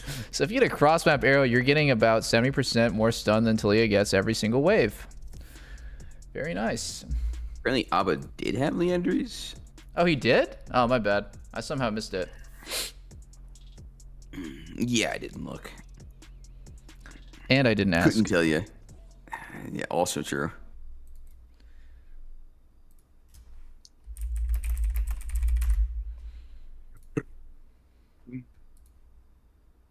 Deep bass typing. My mic is sometimes quite loud. It's powerful stuff. Your mic was peaking a bit today. Or is. Really? I'll turn it down. Oh, it's just only for when you, like scream. I'll Doesn't normally turn do it that. to 65. It was at 75 earlier. You hearing when Meteos screams? It like cuts out everything on Discord. It's so troll. Oh, really? I kind of haven't noticed that, to be honest. Yeah, like he screams and you can no longer hear him. I But, like think you can that's tell he's pretty normal. screaming. Yeah, it's like it has like a noise gate or some shit like that. I'm peaking. But it cuts out all of them. I'm tweaking. Oh yeah, I at least for me it just gives you fucking ear cancer, but you can still hear my beautiful voice, right? So.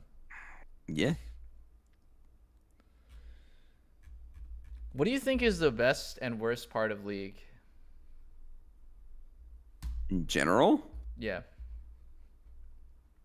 I mean the type of game, like the MOBA is the best part, right? Like every game is a new start.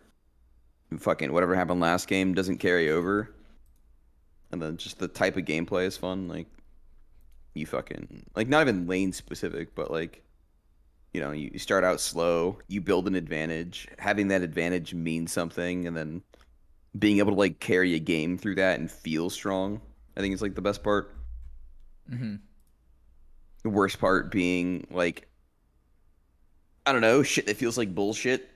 Like they didn't deserve to fucking own you. Like that's how I feel about level leads a lot of times.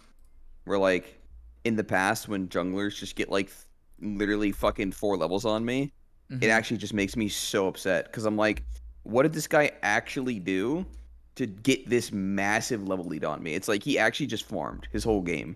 He just farmed and he got infinitely stronger than me. And it's like, why is his farming mean more than my farming? It's like, how is there such a fucking disconnect on that?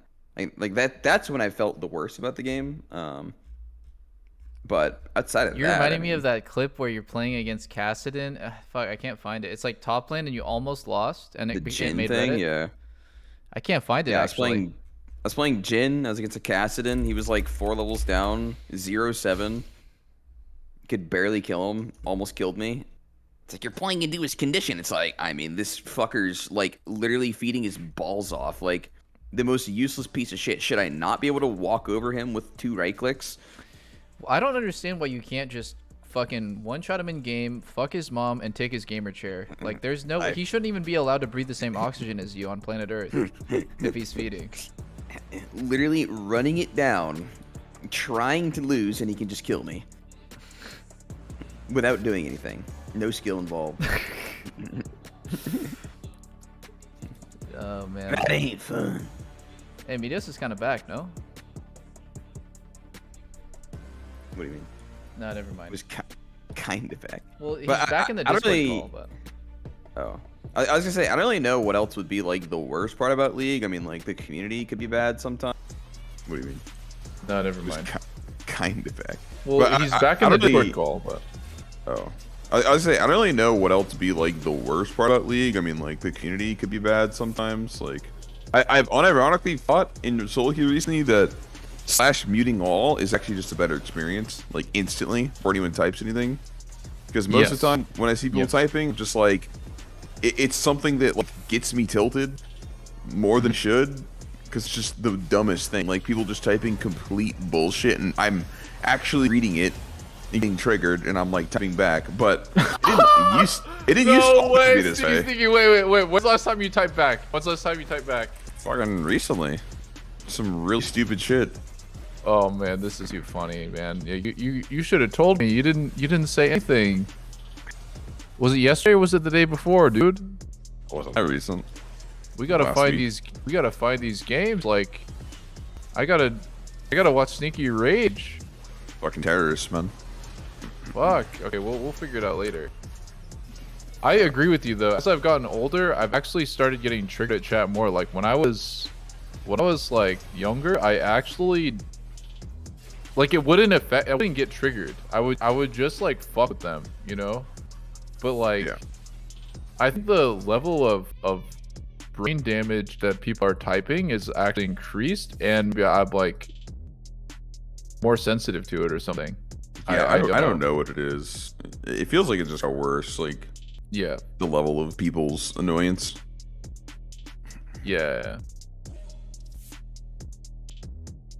That's what they say actually. It's a kind of a common trope. Is like as you get older, you don't want to deal with bullshit anymore. And like, I think with League, you're probably right. The best and most ideal way of playing is /full mute all, which is why our new account, a fresh account made now, is like has all chat disabled by default. Little sneaky sneaky change there. I mean, it's mostly for my teammates, if anything. Yeah, your teammates are usually the biggest terrorists. Yeah.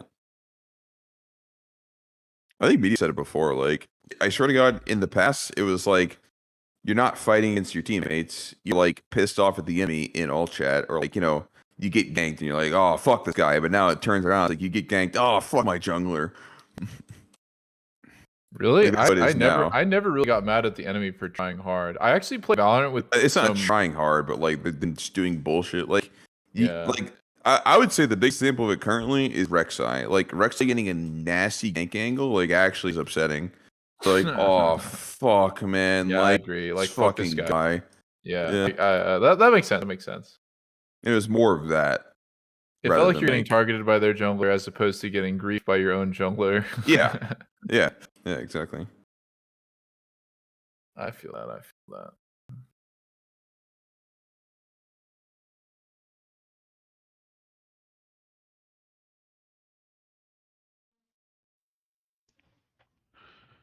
Yo. Hello. Welcome back. Dude, that's crazy. My stream and my Discord just started up automatically.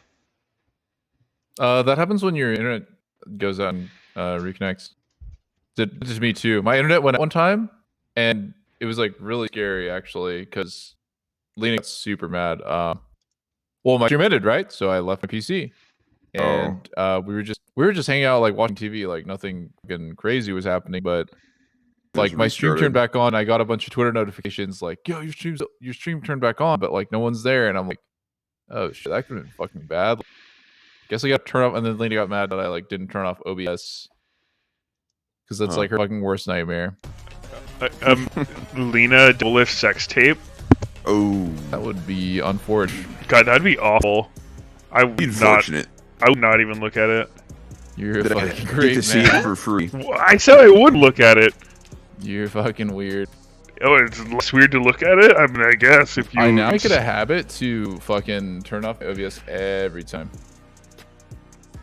I should turn it off. I usually... I mean, because for me, my OBS, even if it's not recording, it still has like blue light on my webcam, and I feel like Mark Zuckerberg's watching me. Ooh. Yeah. Do you guys have a webcam cover? Why would anyone have a webcam cover, man? You really so you don't get spied on. Zuckerberg gives a fuck about your instinct. I mean, it's for. It's not for Mark. It's for the creepers. Who's creeping? Well, it's creeping on me. It's not someone specifically, but like it'd be like if you get hacked or something. Yeah. I see. I don't know.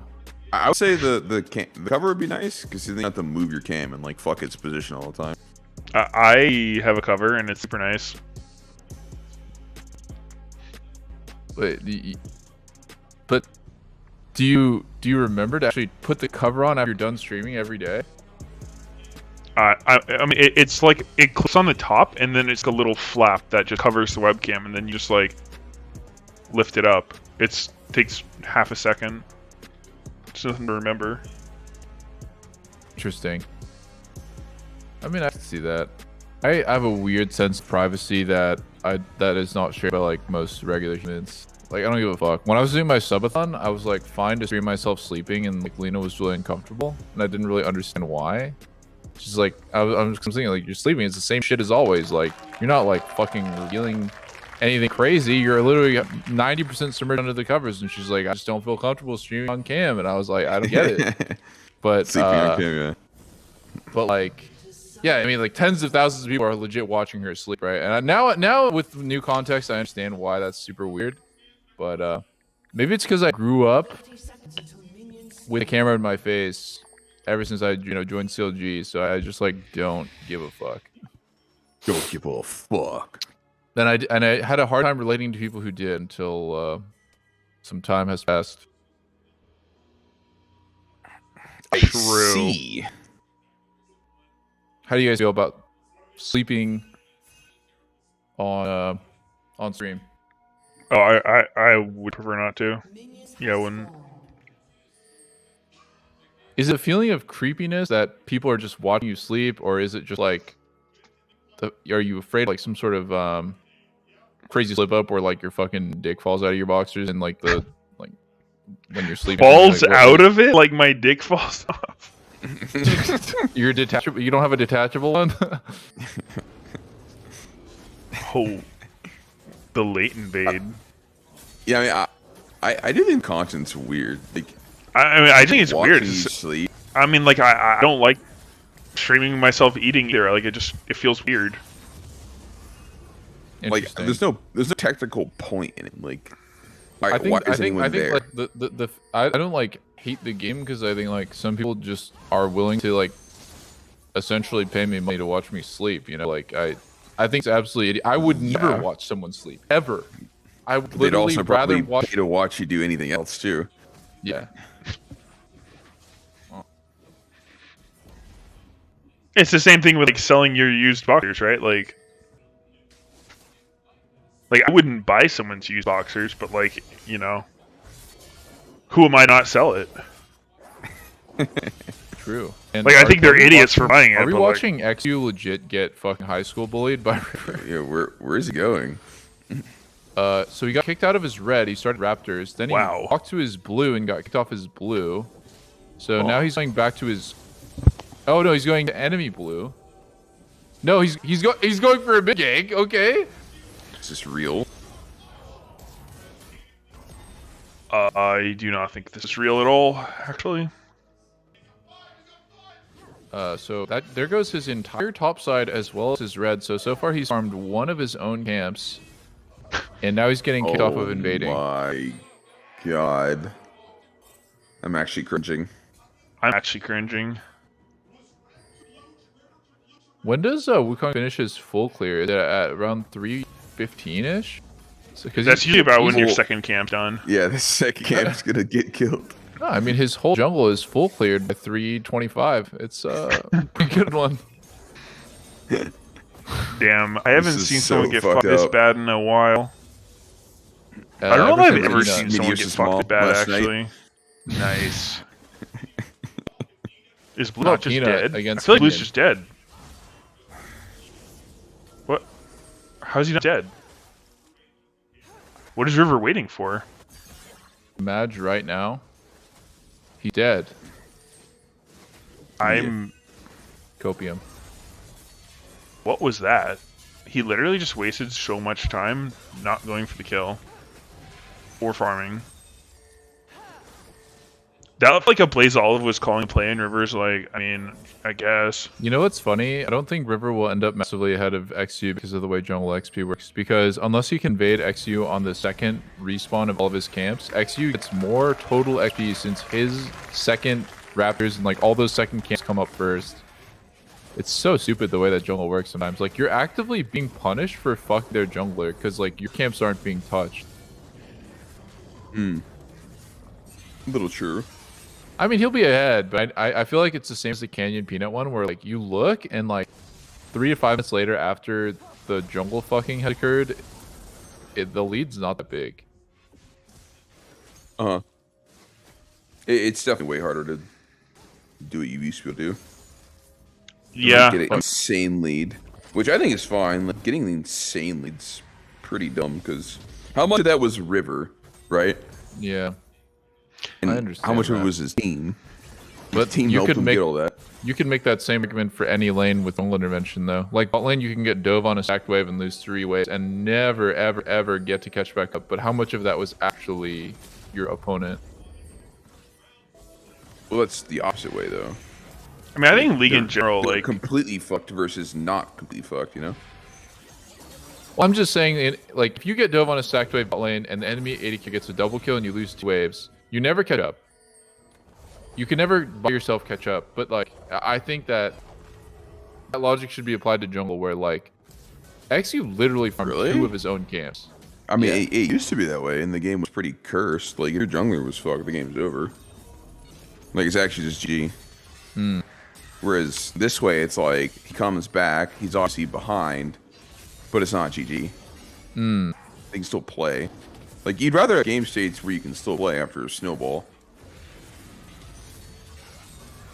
I want it to be like one guy's so insanely head off of one fucking move that it's just completely unplayable for one side. That's Agreed. fucking boring as hell. yeah, I'm not That's a why I huge like fan of comeback. Giga Snowball mechanics. Yeah, like the comeback XP existing is for that reason. Like, you don't want crazy snowballs though off that. It just makes the game too boring. I could see that, actually. Yeah. I think that ties into the discussion that people have about League, where it's like, it used to be so much easier to just solo carry 1v5 because like the game was ridiculously snowbally. Yeah. There was like, sort of the occult, like, Medjay was first by every mid lane, fucking... There was like a whole bunch of stuff that added to snowballing. Like XP range was lower, so if you're getting shit on, you can't even breathe in lane or get XP. And yeah, maybe like there's a balance where you can play the game when you're getting shit on, but there's still carry potential in this game for sure. Yeah. Yeah, I'm not totally convinced that like back in the earlier days of League, like it was that much more 1v9able. Like people say that, but like it's still a 5v5. Like one person's never just like fucking running the game unless everyone else in the game is just super bad. I see. I mean, part of it was that jungle and support weren't humans, like later in the game. Yeah, so, well, like you'd kill those guys super easily, and then there's only like 30 people left. Yeah, I think the game was a lot more pointy back then. Like for example, when top lane got ahead back then, it was like less that your top laner would like carry team fights, and more that you would just solo split push the game, like the entire game, just shitting on your top laner and like pressuring your fucking inhibs and side lane. And like AD carry was the late game.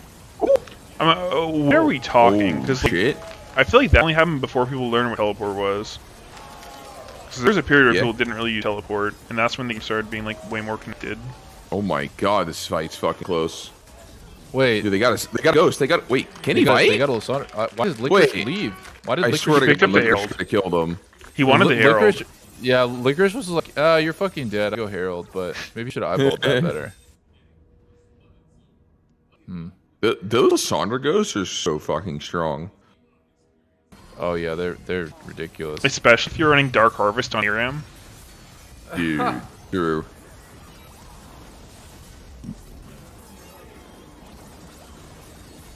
I really like the initial play by Bio. It was slightly personal. Flash combo 2, it was nice. And now I'm actually surprised how close it was afterwards. Does Hoon not have... he used his ulti already. I mean, there's no way Licorice gets in here. Like, I think that'd be kind of troll too. Yeah, you're right. You're right. It's not close. It's not close at all. He couldn't have made any difference. Especially because Ari's gonna get like extra R. Like he'd Yeah. honestly probably just die. Like Alistair's combo will come up, then you get charmed. On second look, he made the right move.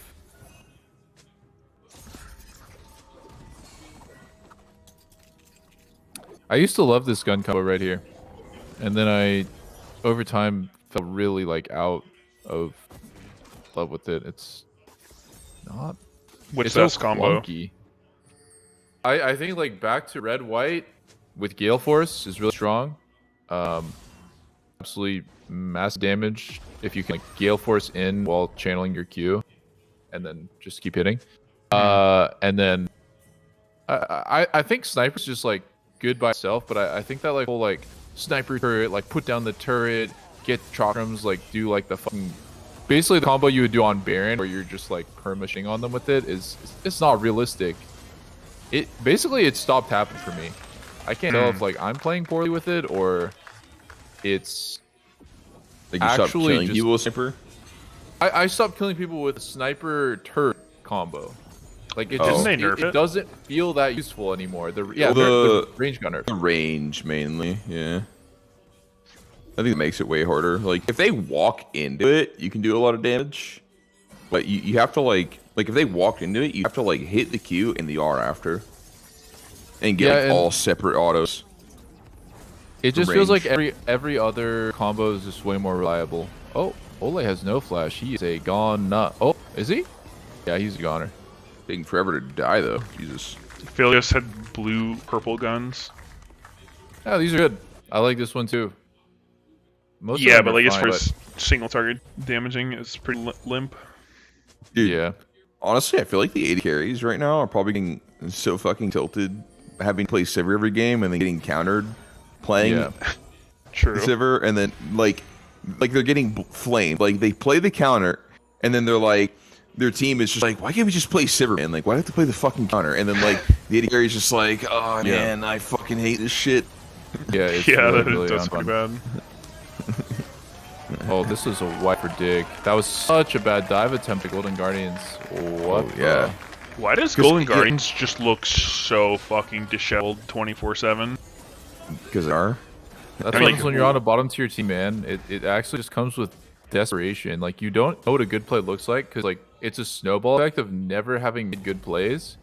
Or Yeah. hardly ever. And then when a good play does come up, you either hesitate on it or you like go for it no matter what without any consideration for all the other stuff. Like right here, a Blaze Olive should say, "I'm here first, but Their Ari's whole also coming." fucking team's coming. like Ari's missing too. I'm not just here. And for then the guy. Licorice is Ari's like, this also. looks so fucked, but like we're in, I guess. Yeah. Let's fucking go! Loads up the jacks, jumps. I guarantee you, nobody on this team individually thinks this is reasonable at all, but it's all just like, I'm here. yeah, they feel forced to do it.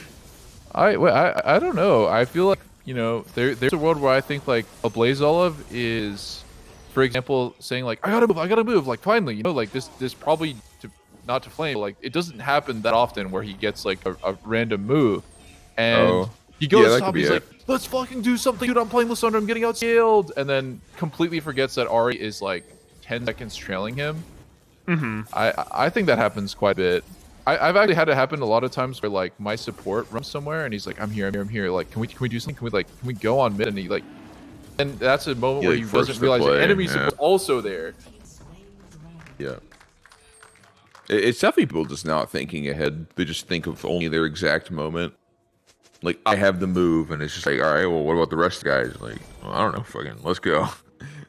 Yeah. It snowballs really hard when you're on a bad team, I would say, because naturally you get less chances to learn this stuff because you naturally have been like losing the game and losing your lane probably. Mm-hmm. That's tough. I think another like great example of it, I would say, is a jungler who's on a bottom tier team is like has way less practice diving than a jungler on a top tier team. Like all skill levels completely equal. Because you're on a bottom tier team and your lanes are just losing, you just have like 1/5 as much experience diving bot lane. Your bot lane sucks. I mean, in my experience, like when I played lower tier teams, it was like invading jungle was one thing that like I would never get to do because it would be like we would never have prio or I mean we'd rarely have prio, but then when we did have prio, there'd be like really like forced calls like, yo, we got pushed, dive this guy. I'm like, bro, like, yeah, the jungle's right there. Like we just forced him out of the jungle. Yeah, well, I mean, like, how often did your bot lane like fucking get in that situation? You know, it's like maybe 1 or 2 scrims a day they get a fucking insane dive opportunity. They're like so horny to make that happen. Top tier team every game. The world is your oyster. You get to choose. Like, do we want to dive or fuck the jungler this game? I'm not really sure. Let me just take some time. I remember when I was on Optic, it was like really bad. Where like we had this period where our bot lane was like straight up going down like 50 to 100 CS, losing the turret by like 10 minutes, pure 2v2.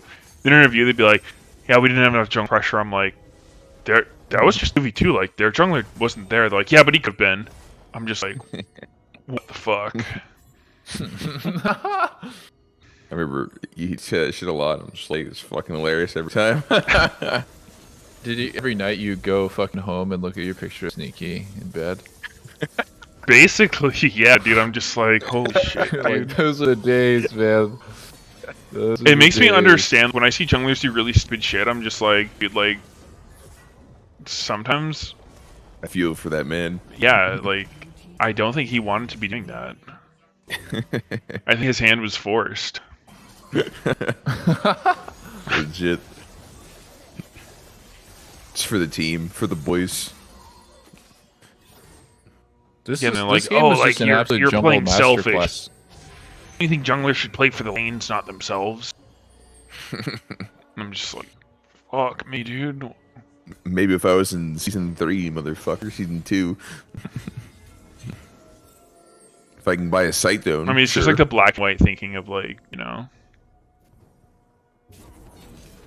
Wait, I just realized something totally random. This is River playing against a team that sold him. True. And he fucked the jungler so hard level 1, and now this is the game state. No, I mean, XQ was owning him since minute 1. Was he? I mean, they late knitted his red, then he took his whole top side. Yeah, no, he was getting turbo fucked. Unfortunately, Golden Guardians cannot play a fucking regular mid game to save their lives. Golden Guardians and Immortals for me are in the same basket of like, player for player. I don't see really anything too wrong. It's just the way that they somehow play together is like, they have a team debuff. It's like play 20% worse than normal on everybody, but you know, good team is like play 20% better. Yep, for sure.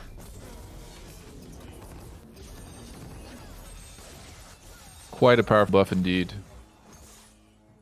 I really like this build. Yo, Sneaky, you should try Aphelios with lethal tempo. It's actually becoming somewhat popular in China. I like it a lot.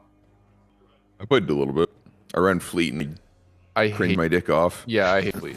I actually play worse with Fleet. I start thinking about how to maximize my Fleet, so I like go for dumbass trades where I like hit champion every time my Fleet is up. It's like awful. Yeah. And then like I never actually get value out of the move speed in lane. I don't know. It's maybe I just suck, but like this build Gale Force into BD into Lord Doms is actually quite good. I guess you can go IE too since you hate Lord Doms, but it's really good. Lethal tempo just busted. Yeah, it's the best. Good, yeah. I'm still waiting for the lethal tempo evolution to make his debut. Nah, that would be fucking best up, man. So good. This is such a banger play. That was fucking close. It's pretty good. Pretty good. Pretty solid play.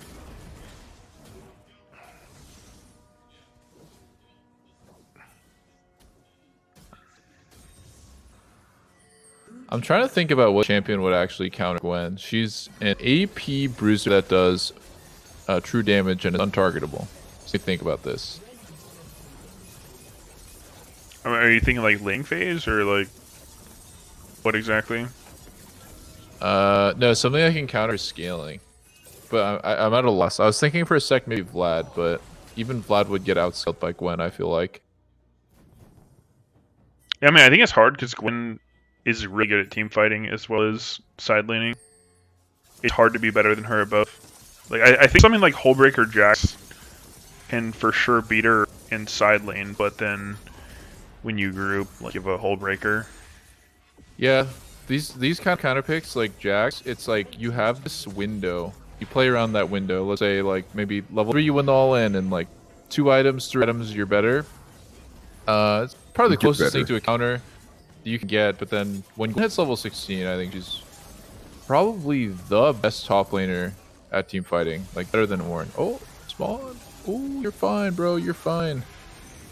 But you shouldn't walk into that. That was disgusting. He just took 60% of his health. Oh. Oh. We're one so bad. Where is Shiver going, bro? What the fuck was that? Huh. That was a really forced engage by Dig. Yeah.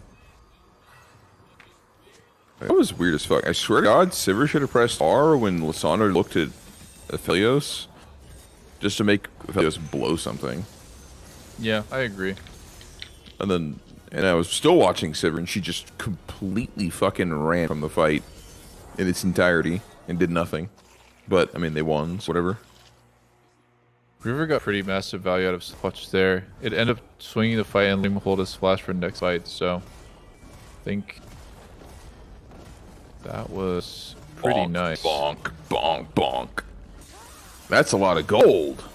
It's actually rich. Yo, watch Sivir here. Insta flash, and he sprints. Too far. Like, where's he going? Like, I guess he's dodging the flank. Yeah, but like, what happened to his team? That was hard you get fucked in the ass by Gwen with your team. Gwen, did you see that? Gwen almost killed Liz and Lulu. Like, I think 6A's movement there was fine. Like, I don't think you wanted. Your team's not helping you with a Gwen. It wasn't perfect. It wasn't perfect, but I understand why he did it. He is running from the initial engage, the flash Wukong, right? He flashes away, and he sees the TP, and he gives him even more space. But I think if anything, like Gwen, literally should just ran at Sivir, like, and completely using her from the fight, and probably killed her. She's actually just fucked if he does that. Yeah, instead of kind of turning and letting Sivir get back in. Yeah, I agree with that. I agree with that. Like, I swear to God, any 80 carries running through the TP spot, like, he's actually just gonna die. Yeah. So he'd rather just stay in and, like, do something. Have Gwen dives and whatever. Gwen suicide for him. I think... Sneaky stays in there. I'm still actually... I think for Golden Guardians, it's better for them if Gwen chases Sivir off Narnia. Even if he kills her. I think Sivir staying in, getting Gwen ulted, because then she's also AoEing your whole team.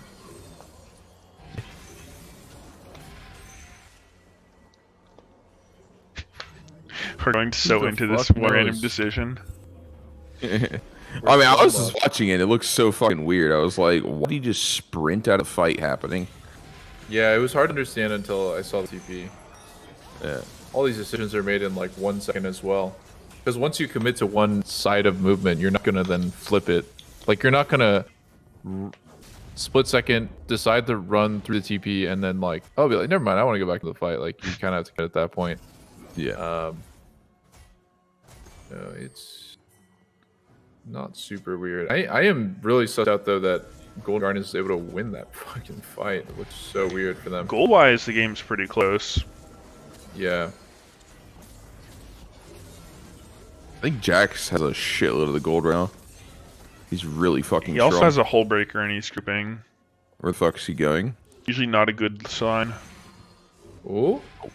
Don't tell me he dies here. No. No, he'll never die unless he doesn't have ward up. Don't combo him, man. Don't combo. Dude, he has 7 levels on Alistar. I have almost... Wait a sec. Wait, what? Wow, that was a really nice play punishing Lickers for that play he had to make. What? Good play on Dig there. Huh? What was that? We're literally talking about like, yo, he's fucking rich, bro. Like, he's gonna own. He just runs it down. What the fuck? Okay, so no way. I can understand the idea of like, yo, I've got Hullbreaker. If they come and engage on me, like I can make him waste a lot of time. But like, that wasn't what he did. His team was there, so he had no Hullbreaker, and he just jumped into the whole team while seeing them there. That was fucking wild, bro. Nah, bro. The problem? This guy got sneaky kicked off C9? Yeah, Fuck the problem is Licorice. how he did my boy Sneaky dirty. Oh! Well, Wukong got it! simultaneously not practicing. What's up with that? Any thoughts? No, he was just doing a lot of 1v1s. You don't get it. He totally wasn't playing with girls trying to get in. He was doing 1v1s in VOD review. Hey, let's not take that away from Fudge. That's his job. What? You're burning the whole house down, man. Oh! Wait, that's a lot of gold. That's 1k to Sivir. Oh, and he's dead. Or is he? He has flash. Yes, he is. Or yeah, he's gone. Or he's but fucking wait, gone, Sneaky. Maybe he's gonna live. Never said who he is. Oh. Wait, Jax is up. He's bonking. Jackson needs to end right here. Just fucking push to end. Void Staff second item Gwyn. I don't think I've ever seen that before. Is that real? I have. Penetrating that frozen heart. Doesn't she do true damage? I don't know. Whatever. I see a Probably lot fine. of voids. Oh. Jackery. Let's go. Bonk, bonk, bonk. Oh. Awesome escape by Gwyn there. Utilizing his E over the wall. Just honestly spectacular play coming out of Hoon in his rookie debut. What would TF Bloodjacks do here? Take Krugs. Full mute. Full mute and take Krugs. Okay, what next? Get chat restricted. Does he get chat restricted? No idea.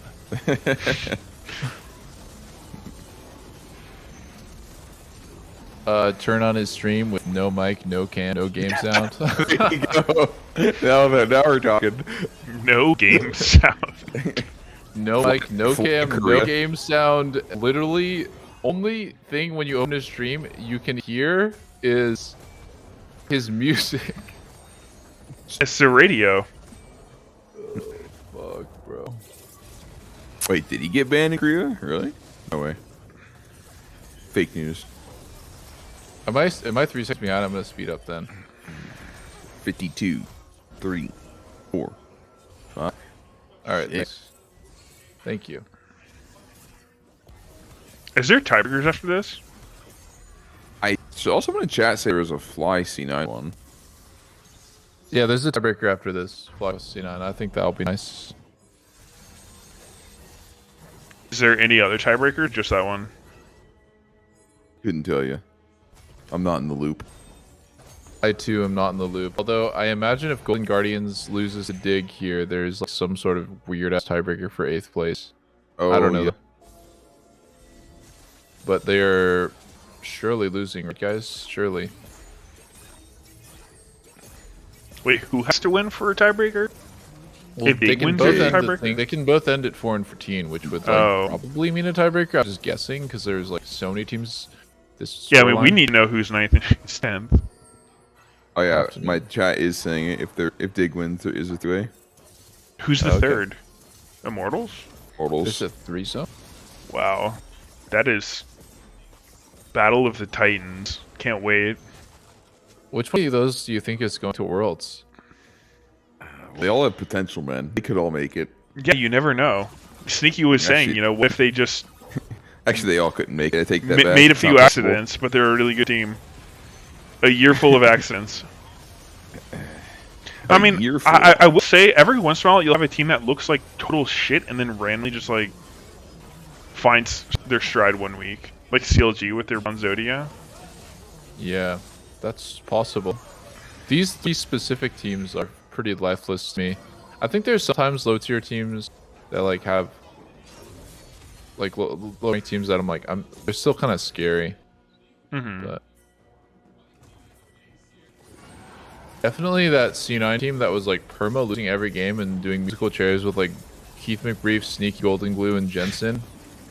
But that was lit. Like that team had potential. Oh, they get Soul, but X dies. Spawn throws all of his abilities into the void. Oh, House of the Dragon! Another House of the Dragon. I can't believe it. Dude, that turret be banging. Yo, Spawn's about to just pin a kill. Turn, Spawn! Burn! He's actually just gonna let Bio die. Someone put a pink right on his turret and I got fucking confused. I'm like, why is it shooting anymore? It's just pink ward. You thought it was a ward? No, the other way around. Like, the fucking turret was still alive. I would go down with Bio Daddy right there. You would go down on him, huh? Dude, like, I'm trying to not get any warnings on my co-stream. Like, I hate you. Whatever you and Biofrost do in your time together is none of my business. As a bot lane go, we don't need to know about it, Double. My bad, guys. Okay. Dude, don't tell me this is not a fucking Aphelios Lord Dom game, by the way. Everyone on the enemy team bought armor items. No, Sneaky says he would go, Sneaky says he would rather jump off a cliff than buy Lord Doms in any It's game. Lord Domies. It's Nope, Domies. Sneaky would not. You're all wrong. I'd buy Domies. What would Sneaky get here? Looks like a patented Sneaky troll Vampire item. Cannon, I think Sneaky goes Stormlazer here. A fucking second Infinity Edge. He said that Ghost Blade is actually better than Lord Doms. I buy actually 6 IEs and refuse to elaborate. Nice.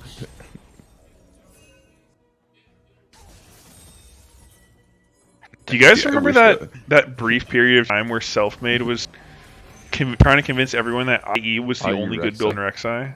Yeah, that was banger. That was so... I didn't realize I was Selfmade till recently. I remember some European person saying it, but then recently I was reminded it was Selfmade and I was just fucking mind blown.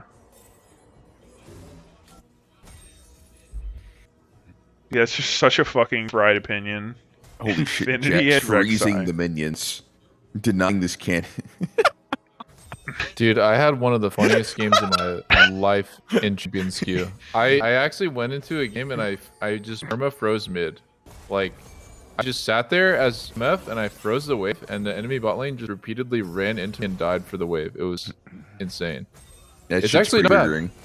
Like, if you don't insta-clear the wave, then the enemy AD carry feels really pressured to like farm something, so high chance they make a mistake.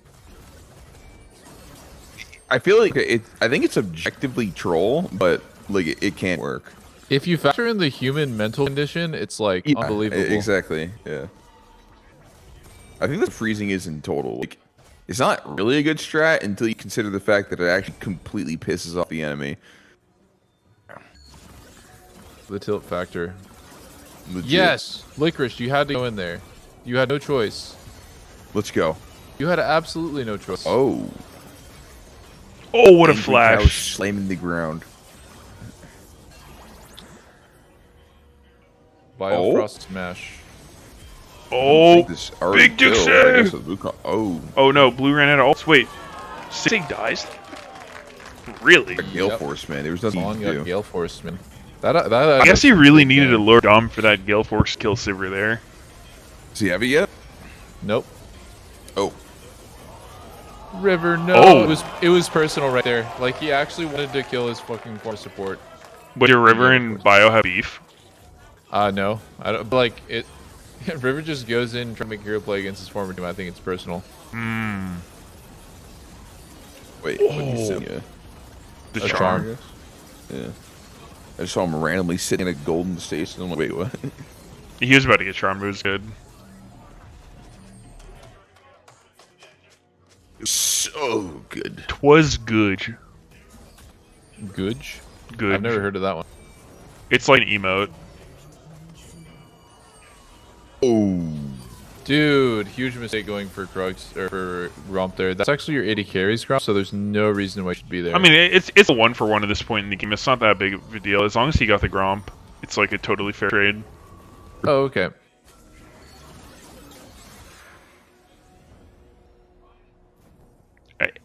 It does seem weird X using LCS right now. Like, he seems very inexperienced. Like, wasn't that part of it? It's the same shit. It's the same shit Spawn, right? Like this year is Like, not they're not about actually trying to win right now. Yeah, they're trying to test out who they can keep and who they need to replace for next season. They've given up on this season. Who's got the sauce? And they're, you know, I assume also Yeah, trying to I don't figure out know.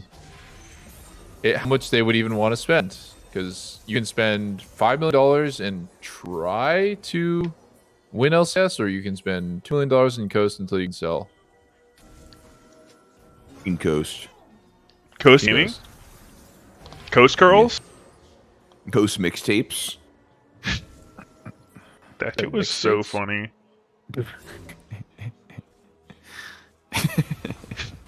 They had mixtapes?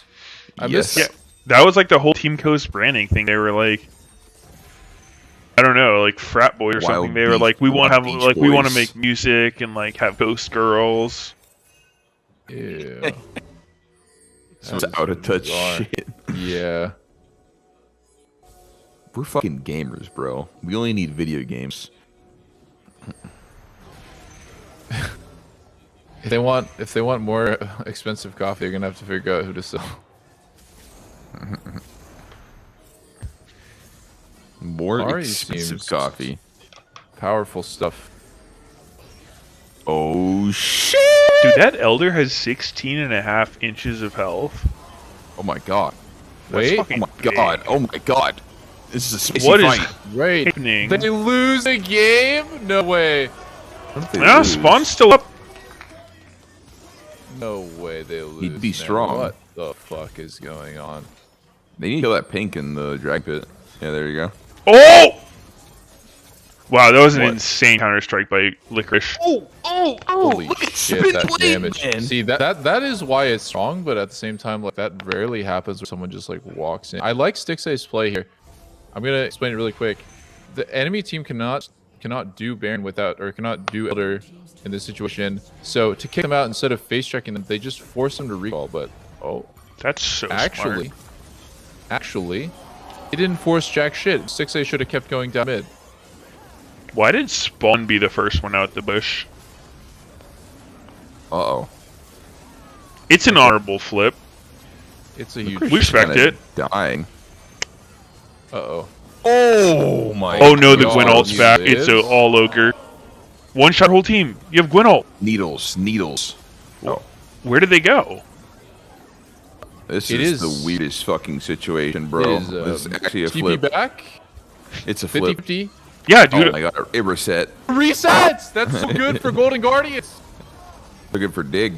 Oh! Wait, but they're losing. What? They're losing. They're hard losing. Oh, Hold up. Spawn's still alive.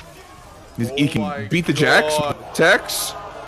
Oh, GG. They lost with Elder and Soul. Holy fuck! This is the actual winners here. By the way, is us Yeah, no viewers. tiebreakers is actually goated. Right. Wait, isn't there still going to be a tiebreaker between... Yeah. Oh, wait, I guess not, because Golden Guardians will have a win up on Immortal. Immortal's the true losers here. Exactly. Wait, why? Because How are they they're ninth losing? place. Yo. Like, Immortals are well 4 played, and 14, guys. right? So, if Dig won, they would have had a tiebreaker. But now, they get ninth place. Sneaky's too fucking stupid. I give up. Thinkage. Thinkaga. Thinkaga. River ends the season with a win up on his former team. Man, that's gotta feel amazing. My He is so brain pumped cells for are Worlds. colliding right now. Oh yeah, okay. Do you see it have now. to fist bump the enemy team? Like, I would not want to. I don't think they want to touch This my is hand good. either. Wait, why did River and XU hug? How do they know each Don't- other? I just.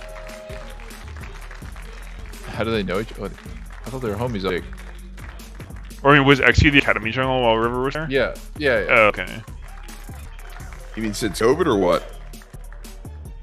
Doubled? Yeah, just any sort of Jeremy's. Yeah. I don't think they should be touching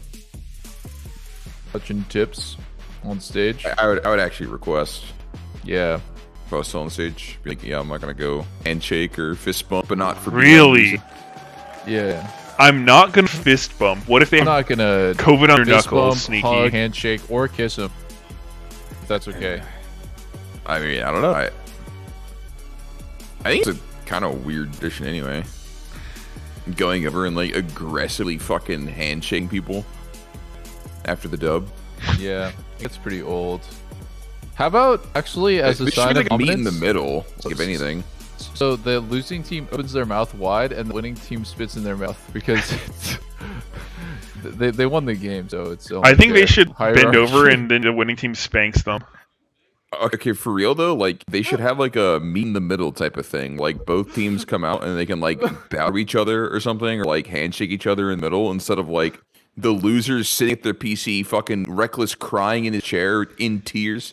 You have to go walk over and be like, "Yo, bro, can I get a handshake?" And you just sitting there, and you're like, I have to handshake you, dude." I have to. You can't see it on cam, but there is a line of firing squads outside, forcing me. Literally. Do you think it would affect the way people play if, like, after the game, like, the winning team should just punch the losing team in the face as hard as they can? Like, there's an actual physical punishment for losing. Do you think people would play, like, better? Or do you think it'd be the same? You're reminding me of CV Max, the coach for what's that team's name? Griffin. He like said that he told his players the way they should think about it is if you're in a gladiator arena and if you lose this game, you'll actually die in real life. Like, how would you play? And I want you to play like that every game. I mean, I don't think it's, like, good, but I can kind of understand the idea behind it, right? It's like you tap into your survival instincts instead of just being like, I don't really give a fuck, I'm getting paid either way, bitch. Yeah. Welcome everyone I don't know. back to the stage. I don't really know what kind of effect it would have. Quite a nail biter for Golden Guardian fans out there. I know you got a lot to digest with everything that just went down on the Rift. So how are you feeling right now?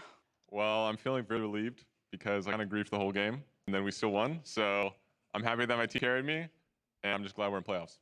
What was that team fight like in the end that managed to really secure it for y'all?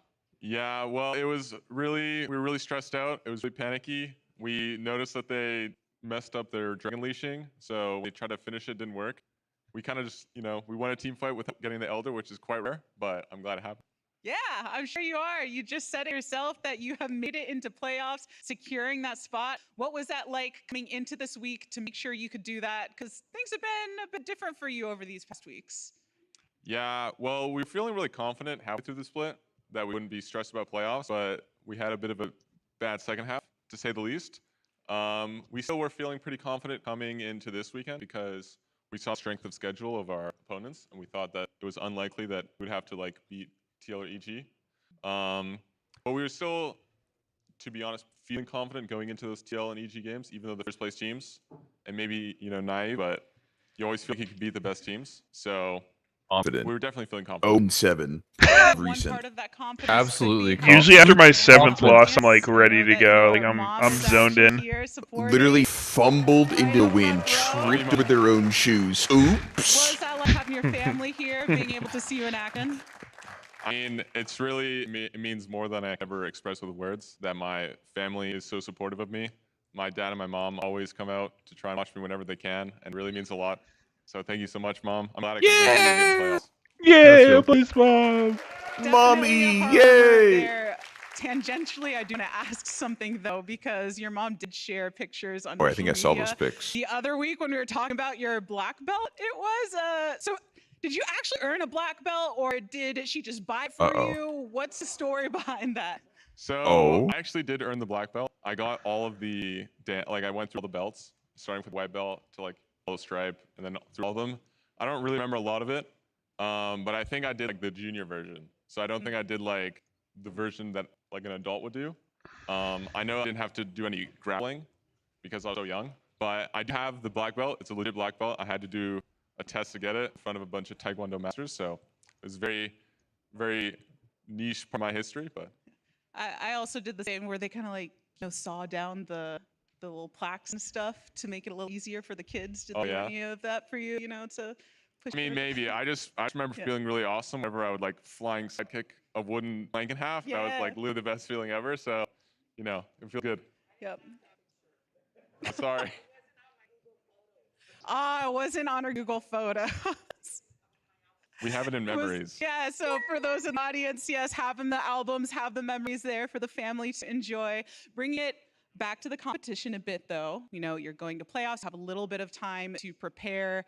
What is on your mind and the team's mind, making sure that you're focusing up for best of fives? That's a whole different territory.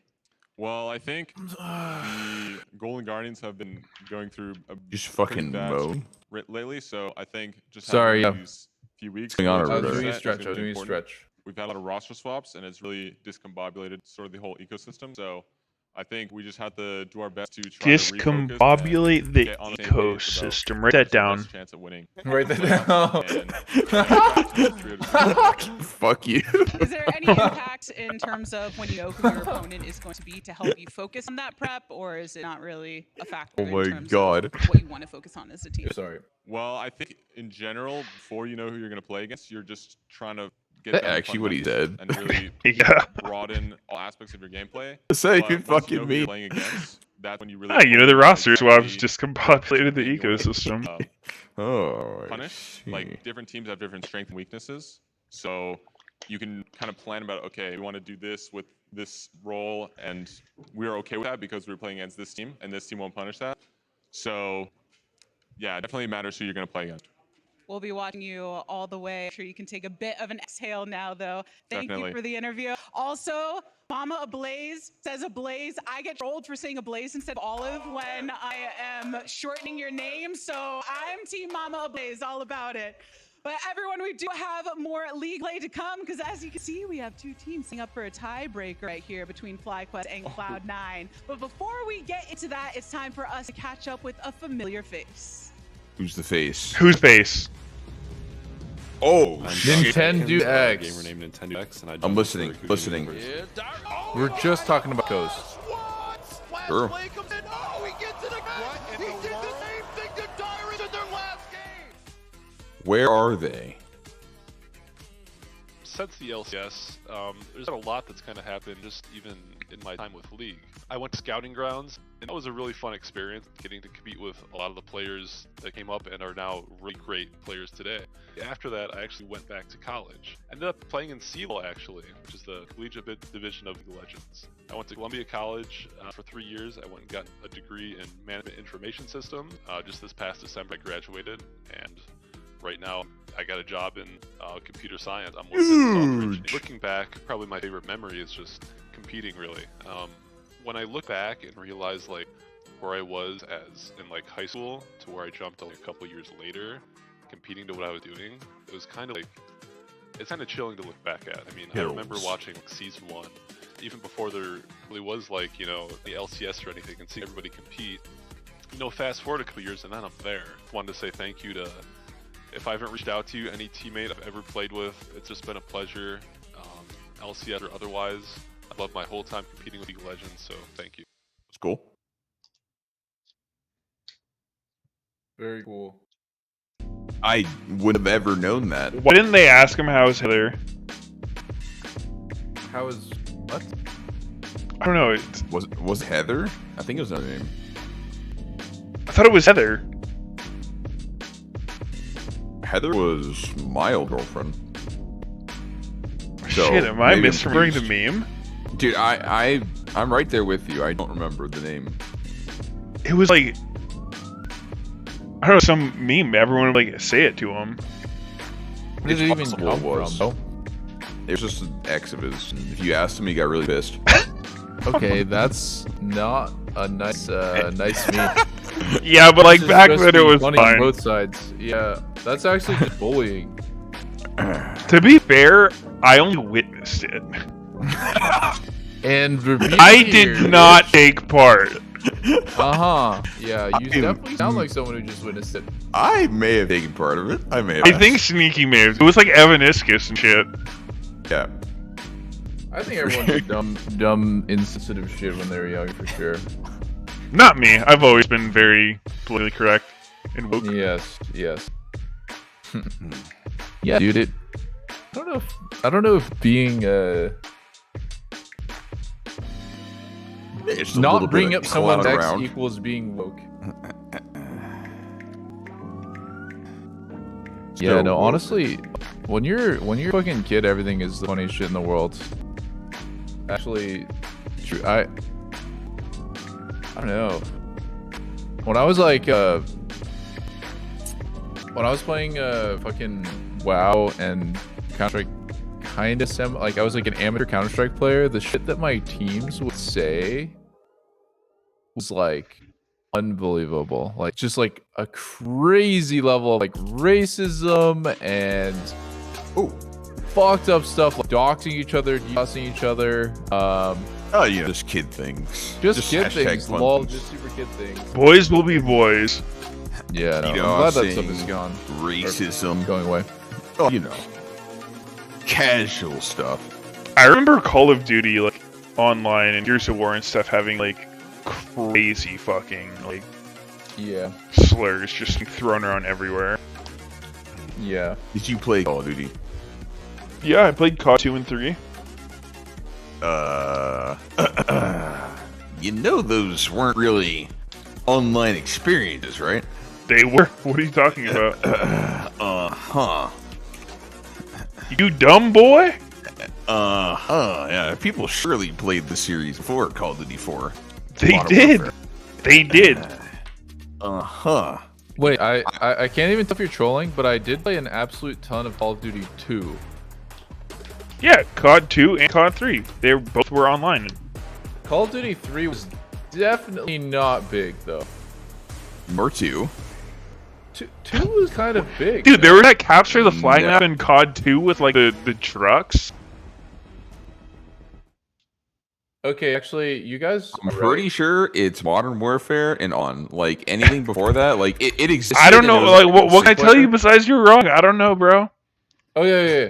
Guys. I found the stats. One sec. I'm gonna look it up. So Call of Duty 2, or wait, no. Call of Duty 4, Modern Warfare sold 20 million copies. Call of Duty 2 sold 1.4 million. 4 sold 20 million? Yeah. And I guess Call of Duty 2 sold 1.4 million copies, but eventually sold 6 million total. So yeah, I think 4 was like 10 times bigger than Yeah, but I mean, you have to factor in like the world's population from the release dates went up. Oh, I see. Oh, Thank wow, you for that. dude, that's smart. That's smart. Never would have seen the angle. What I've always been shocked by is how big Battlefield actually is. Like that series is so fucking fun. It fell off, yeah, but how are Golden Guardians 05 in their last 5 when they just won? Dude, these are. Wait a sec. You're actually right for once. They lied on the last 5. They're fake news.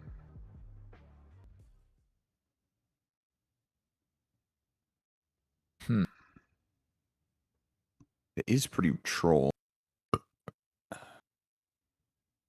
Wait, so you only play 2 and 3 Meteos? Yeah. You never played any more than that? How? Why? What do you mean, why? Because I was doing other shit. Like, literally, Modern Warfare sort of exploded. Like, everybody played. Clearly not everybody. They cost too much money, so I would play Call of Duty 2 demo over and over again. Really? I played the Call of Duty 2 demo, which had one multiplayer map, and I think the map was like Bog, and I just played it over and over. It was sick. I actually had so much fun. Call of Duty. I remember my friend would actually legit rage in COD 4 if anyone used the grenade launcher, because it was like one shot any range if you the noob aimed it. tube. I mean the noob. Yeah, he would legit get so upset And how do you feel about Martyrdom? Is that the one where you drop a nade when you die? Yep. Yeah, that was AIDS. Didn't they nerf that? They actually had to patch Not in the game, I don't think. Oh, really? Maybe way down the line. I don't know. By the way, it's martyrdom, but what do you think it said? You said martyrdom. Huh? You said martyrdom with emphasis on dom. It's martyrdom. Oh, done. I see. Huh? Nerd. sorry. I didn't know the fuck you said and what the fuck I said. I don't know. How dare you put the emphasis on dom? Dude, wait, what did Jensen stop watching this fight? Or Zonia? Jensen has been playing a little sussy lately. I have a friend though who can't pronounce anything. Like, it's so funny. Oh, I guess servers on him. I'm trying to remember what the last thing he said was. God, I must be right there with them. English is a fuck language. English is a fuck language. I remember when you tried to say. I think you guys have what's called like verbal dyslexia. Sari does, yeah. Lena has it too, where she can't pronounce anything. She can't say the word anemone. Neither can you. Anemone. She always like anemone or anemone. Say it, Sneaky. Say it. Anemone. Anemone? Okay, you're fine. An enemy. Enemy. I love that song. Oh, an enemy. Oh, the misery. Anemone. Anemone. Oh, the pottery.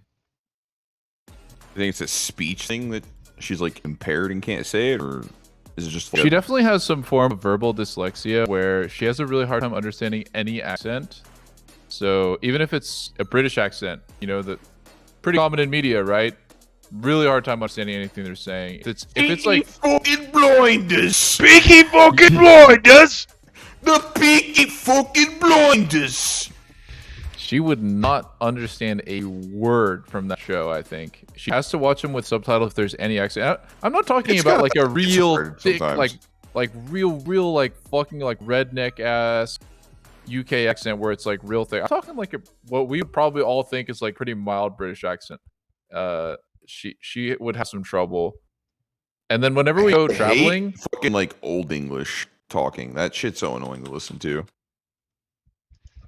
You know what I'm talking about? What is old English? Like, I know what you mean. You don't really hear nowadays, but like, how do you describe it? It's kind of like old English.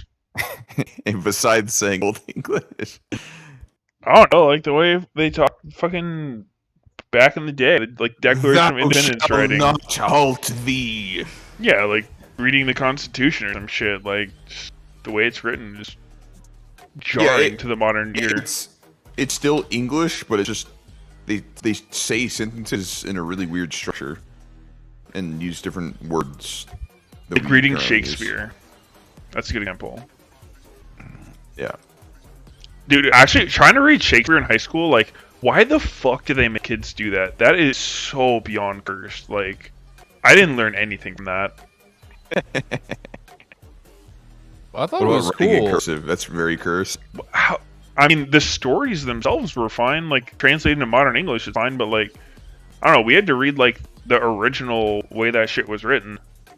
And it was... Well, I thought the whole toxic. point was to be able to read something and interpret like what the fucking author was actually trying to say, because like sometimes like you read something satirical or you read something that's like figurative, you know, you'll watch a movie that is like about the state of like, I don't know, some sort of like social commentary, and like I guess it was just like a way for you to exercise the fucking muscle of I feel like you're bullshitting so fucking hard right now, man. There's nothing you learn from reading that shit. Like, it's no chance. It's chance. the same shit as math, bro. You're not learning. All right, I'm going to bed. It's not like the same shit as math. It is. It's really not. Because it was like not specifically about the thing that you're learning about, but it was just like trying to teach you how to learn something. But No, like, what do you learn? Like, nobody says this shit anymore. You're never having to decipher what Shakespeare is saying in modern day. Like, you should learn how to like decipher what people are saying in today's day. Like, learn Zoomer terminology or something. Like, not Shakespearean. But you can't like future-proof the like. Well, you want him to put in fucking like a Zoomer essay, an Uwu translated essay? I think like, that would be more useful than a Shakespearean one for sure. The PogChamp pasta, like where you're bringing out with your girlfriend, babe. It's not you. It's not you. It's you were poggers. Oh wait, someone said Shakespeare's Old Middle English. Old English is Beowulf. Because I had to read fucking Beowulf in school too. Ugh. Like just I think like spam reading that shit, it like does improve your reading comprehension where you like read something and like it gets you thinking about what the fucking exactly point what is of like this guy, like why this guy spent so much time writing essays to me, you know? Like I think it was I don't buy helpful. that for 1 second. Double that is just it's there to torture people. It's literally there to torture. To shape you into a fucking sheep. Yep. So you can be a cog in the machine. That's how they get you. Mm-hmm. Read Shakespeare. Right, I found the pasta. Babe, I'm bringing up with you. It's not you were poggers. It's me. I'm Omegalol. I'm sorry if this is Pepe hands, but it has to be done. I've just been feeling Pepega and our relationship has been weird champ for months. It's time to end it. No kappa. Yeah. Put that in the schools. They'll say, what the fuck does that mean? Oh, that's just the new terminology.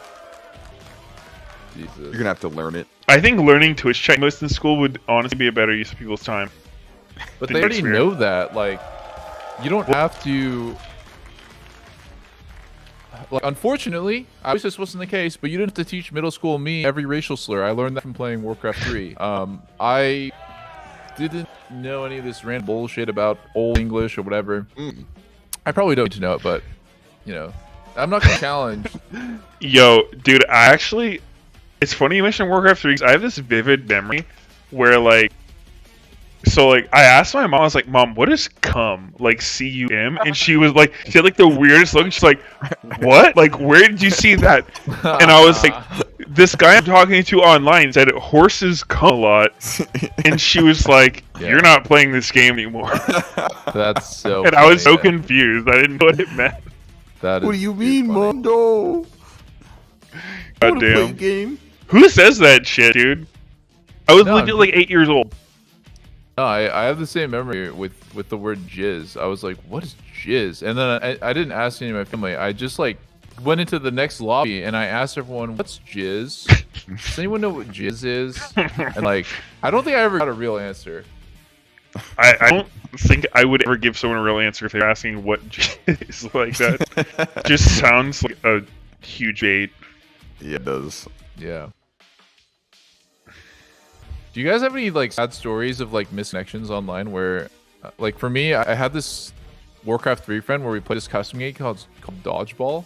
We played together this custom game called Dodgeball every day for like 3 months, and one day he just never logged on again, and I was like, no! What happened to him? Like, did he die? Like, did he get bored? He didn't say shit. What was the name? Let's try to find him now. I don't remember. I just remember my name was King_Peter II.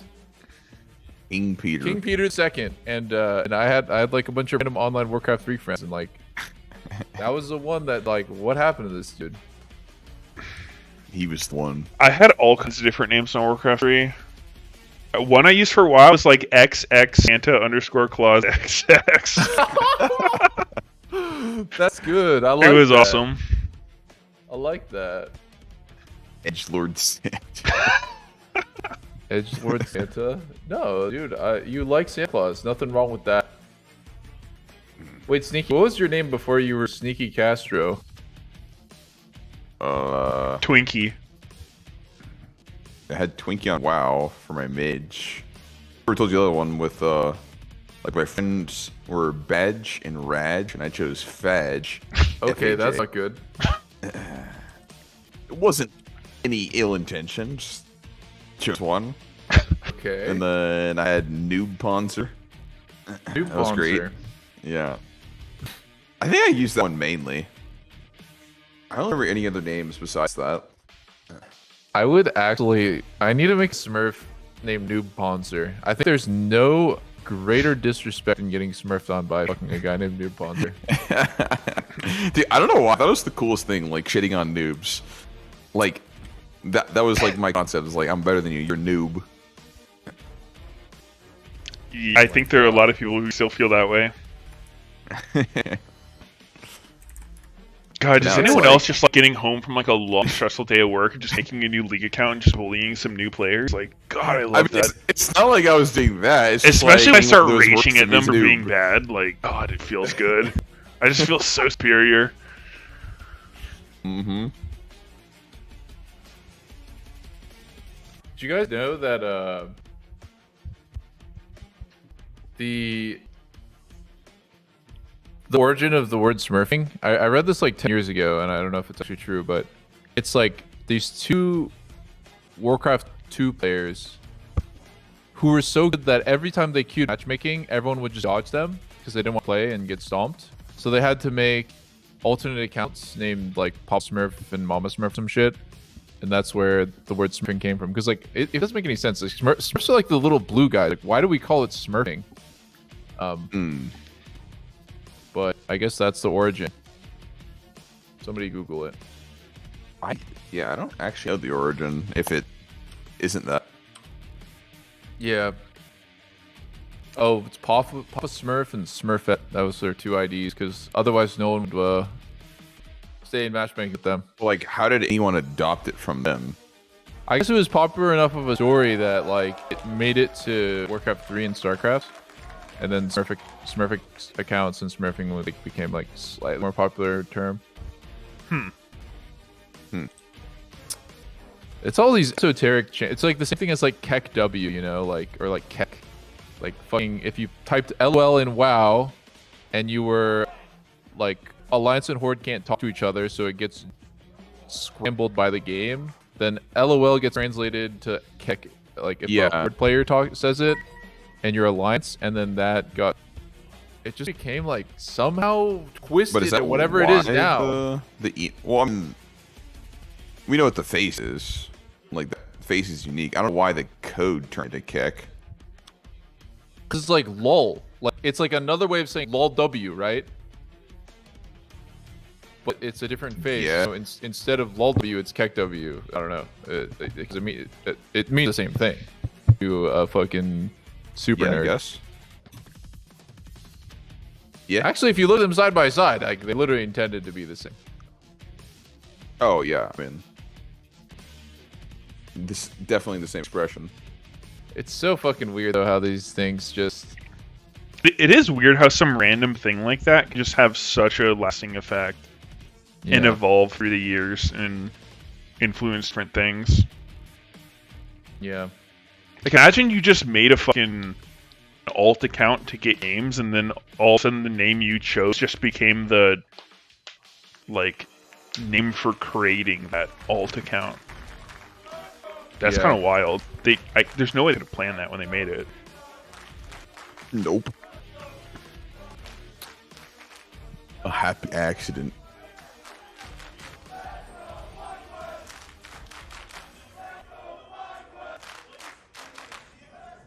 Crumble any mountain. Let's go, fuck go. Alright, well, it looks like C9 Auto wins this one because they have the much more AIDS comp. FlyQuest picked Kennen for some reason. Really? FlyFan might pop off. Who knows? I don't think so. I think Kennen is just the most bait champion of all time. What? Oh! Stick play. Afro maybe could flash auto E Ignite. Like fucking just blow every CD there to kill him, but I don't know. I actually couldn't tell the range. Maybe they will show it again. Oh! Wait, why did Jarvan not combo? He just E'd. Ooh, Johnson with the flash. Wait, you're so behind, by the way. I'm at 126. There's no way. 127. Yeah, I know. I was kidding. Oh, okay. Thank fucking God. Wait, holy shit! They just locked in Zillion. Oh my God, this is gonna make their comp so good. Wait, Jensen Zillion?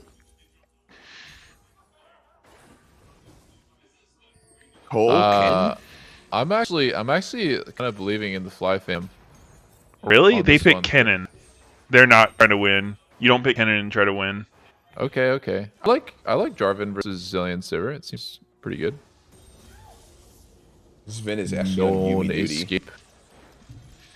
I mean, I agree with you on the theory. I know that if Meteos was playing competitive right now, he would totally not play Jarvan for the team. He'd be like, "Oh no, but my clear speed, dude, I can never 1v1 like Xin Zhao wins every level. Actually, What? I can't play." I'm taken back by that comment because I played a shit ton of Jarvan in competitive. You're a Rek'Sai player, man. Admit it. Disgusting. What are you on about, boy? You would never be my little kitten and play Jarvan for me. Alright, I'm gonna look at my all-time played champions and I'll let you know what my Jarvan's like. Looking pretty crisp. I've played 23 games of Jarvan. Ooh, he's one of my lowest win rates, though. Ooh. Oh, exactly. Oh, Jen missed cannon. Oh, man, man. I'd actually BG. He's tilted. So -1. Wait, do you get banned for typing -1 in double shot right now? For Jensen? Not right now, but later, yes. Oh. Dude, whenever I go by your stream, I'm just seeing people get shot down right and left. Like, there's snipers on the rooftop looking. I don't even know, man. In the game. My mods are too insane. You see double eyes look slight to the side. You see 3 people get shot down. Dude, 7TV makes that shit so easy. You know, like how you have the slider to ban people? It's fucking broken. Oh, Is that 7TV or is that better Twitch? I think it's 7TV. Oh. Let me see. Yeah, I've had that shit for a long time. Randomly, but I'll unban you in a sec. Just one sec. What's the ban slider? I haven't seen. What, like you right-click someone's name and there's like a ban thing that comes up and like the top is ban and the bottom is purge? No. Like on the left of their name, I unbanned that guy. On the left of their name, there's like a little tab that you can like click and hold, and if you slide all the way to the right, it bans them. Wait, what? Yeah. I don't know the thing you're talking about. What the fuck? I haven't seen it. Yeah. Wait, why do I only have it then? That's weird. I don't know. Screenshot it. Oh, are you in mod view?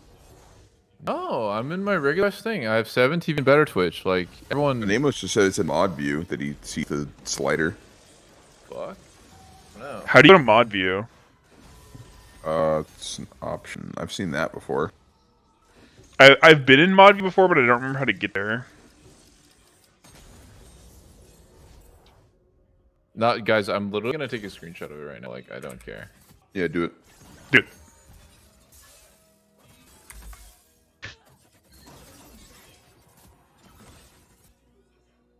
Here, I'll show you guys what I mean. On my left, everyone's name has a slider, right? And if I hold it and I drag it, then it does different stuff left and right. Oh, I've never seen that. Oh, yeah, I have that. You have that. There you go. I don't have that. I didn't notice that. What the fuck?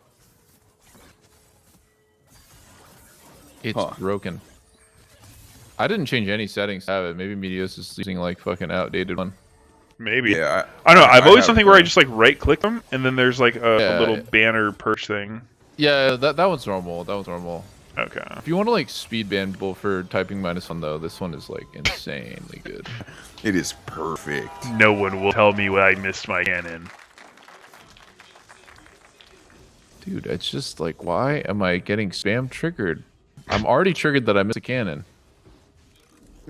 Everything they're just having a good I think time. it'd be the fact that you would look at the chat after you missed the cannon.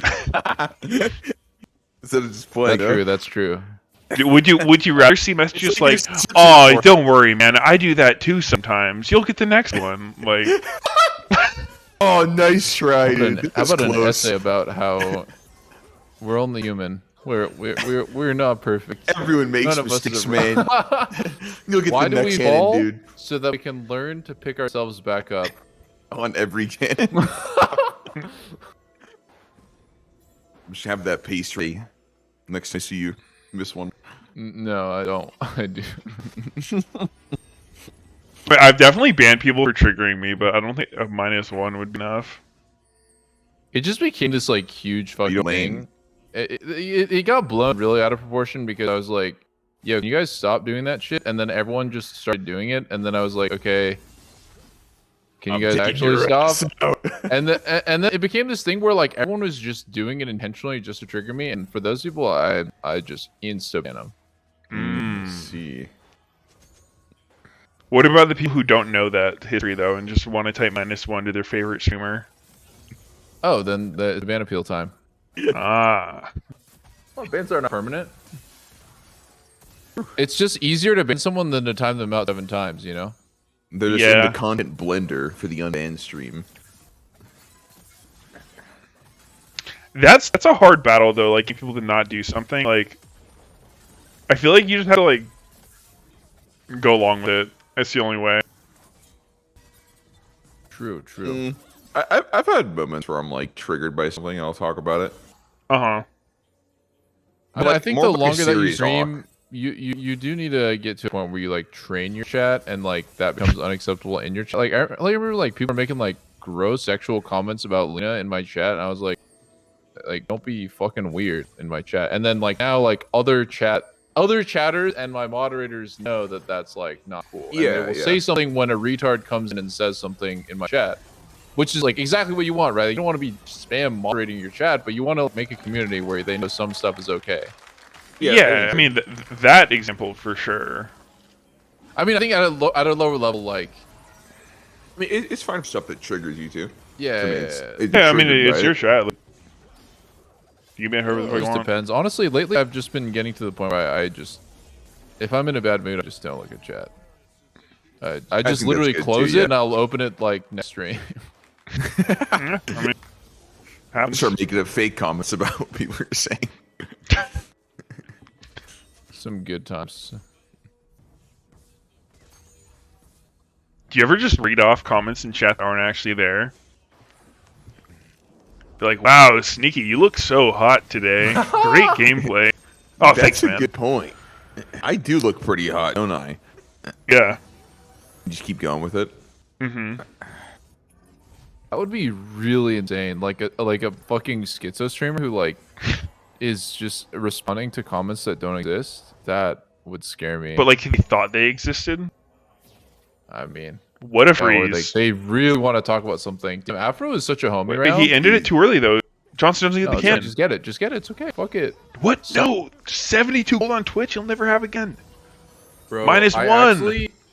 I actually have to trade my supports in Champions Queue to like not base when no one's looking XP because it's like the XP is literally going nowhere. Like there's a difference between like basing when your AD carry is there and soaking the XP himself. But like if you're basing and you're letting like 4 or 5 creeps die and no one gets XP or gold off them, like why, man? That's so not worth it. Yeah. For a second, just pretend that you're a solo lane Nautilus. Would you ever base here? No, of course not. Hell no. Like technically, for a second, while I'm fucking coming out, you're a solo lane Nautilus, bro. Time to get your CS on. Yeah. Have you guys seen my alibi pasta? No. No, what is that? Someone just posted the fucking comments like Sneaky wants to make a dumb play, but he doesn't want to be criticized for it. An idea pops into his scheming mind. He asks, chat, what do I do? Now, all he has to do is wait. He sifts through the hundreds of comments, all asking for the highest play, but there it is. In alibi, a single 3-head commenter in chat asking for this same dumb play Sneaky wanted to do in the first place. The play fails spectacularly. Sneaky smirks to himself and sighs. That's the last time I listened to chat. That's pretty good. It's a fucking troll. Wait, oh wow, that's a nice spell shield. Actually, that was not easy at all. A lot of fucking abilities coming at him. Oh, that's pretty good. God. Yeah. I've done that troll sometimes where I just do something dumb and I'm like, oh, fuck you, chat. Look what you've done. The full mind control. Yep. Gaslighting. Let's go. That's the last time I'm looking. That's good. No, but there actually are times where I look at chat and I actually fucking get distracted on a really important time. Oh yeah, definitely. Pretty much like it's weird. Every single mistake that I've ever made on stream is usually a result of that. Dude, your chat is just laying you down, dude. Like anytime I make a misplay, it's usually actually not usually always chat. Like I never would have done that if chat Yeah. wasn't there, forcing me to do it. It's really selfless of you to put up with it at all, honestly. A true hero, some might say. Oh. Jensen got soul killed by a jungler earlier. Is it time for a support to do the same? Yeah. Okay. How big are Berserker's balls to be getting Cole in this matchup where like they could just all in him? Wow, that was interesting. Cheating? Jensen is cheating and Afro stream sniping.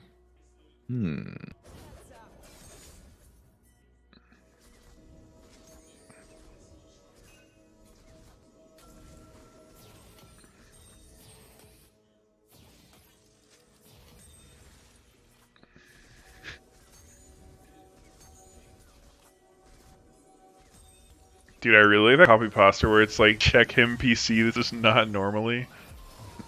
Oh yeah. It became really popular with XQC. It's fucking funny, no joke. Oh my god. They're just getting They're getting Johnson just flashed into Xin Zhao. Well, he had to. Oh, that's fair. There was no choice, he had to. Oh, wow. I like that C9 was so decisive on a 4v5. Yeah. The power of Zillion, not even a single kill to the enemy. Divine Turret Sunder or guy. Xin Zhao. Haven't seen that too much. People usually go Gore. I do like Sunder on him though.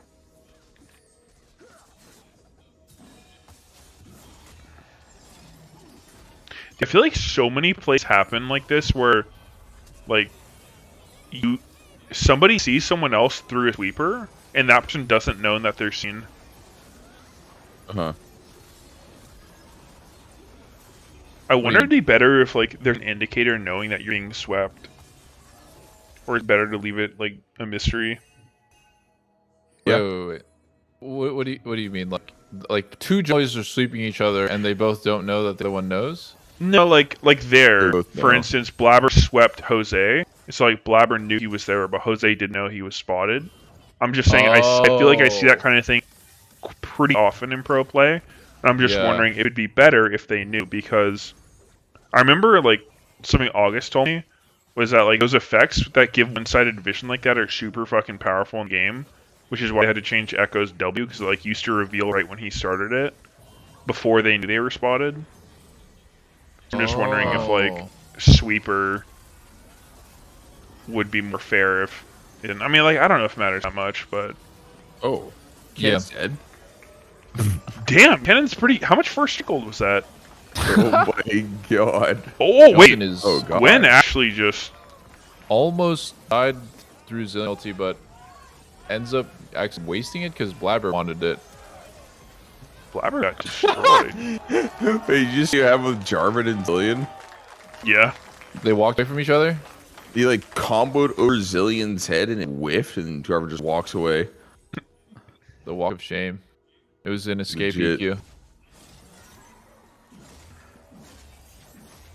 It does make sense that Zillion would be good against Twitch for the reason of, like, he runs out of juice real quick after his ult. So just because much like second lives, I think like Blabber gets a second life with his ulti where he can immune it, Gwen gets it, and then like Zillion kind of gives it to someone else. But I was surprised I lose this fight, even though it started off so bad. Philip just insta died. Let's see. Oh, that Jarvan ulti was kind of that Jarvan ulti was kind of bad for Johnson. It almost looked like he got Jarvan ulted by the enemy Jarvan, but it's his own teammate that trapped him in. Yeah. That's a bit of a misplay, you could say. Berserker's like, nice, we have Jarvan?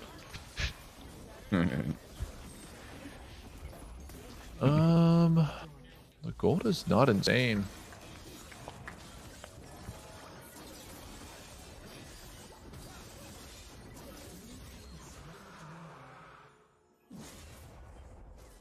But it feels over. Unfortunate. Unforge.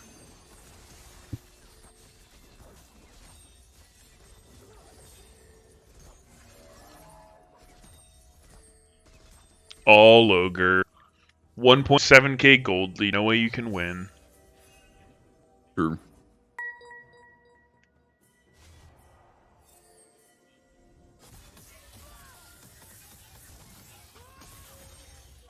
What is this for, by the way? Like, what is the actual point of the game? Winner gets some playoffs. Wins Worlds? Okay. 5th and 6th place.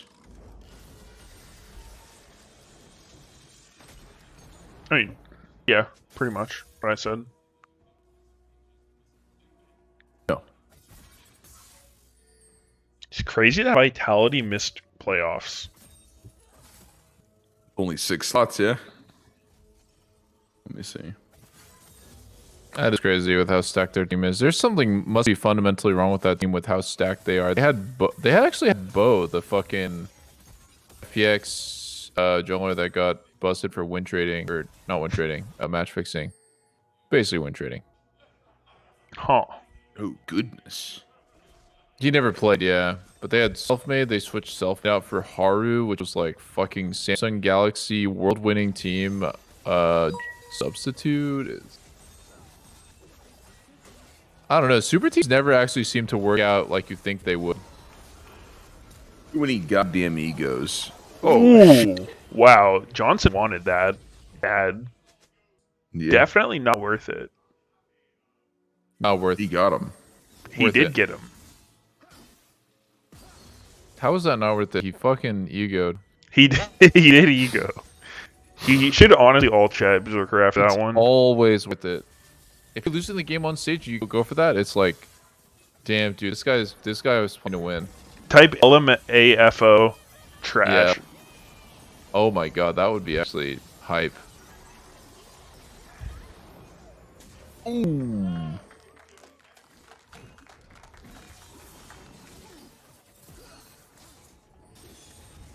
Oh my god.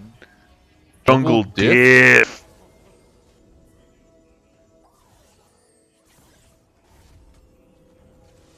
That's instilling the fear of God in a Berserker. You know he's not touching that mid wave. Oh my god, he is touching that mid wave. Oh my god, this guy. The balls on this man. The balls. Do you dodge EG by winning this game? Well, or EG get is it a choice? I don't remember. Like, I thought they took the choice away or something. I mean, I feel like there wouldn't be a tiebreaker if it was a choice.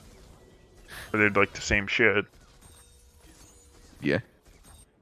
You guys know how back in like season 3 and 4 there was like set seeing, so like 3 plays 6 and 4 plays 5, like 1 plays 3, 2 plays 4, that kind of thing.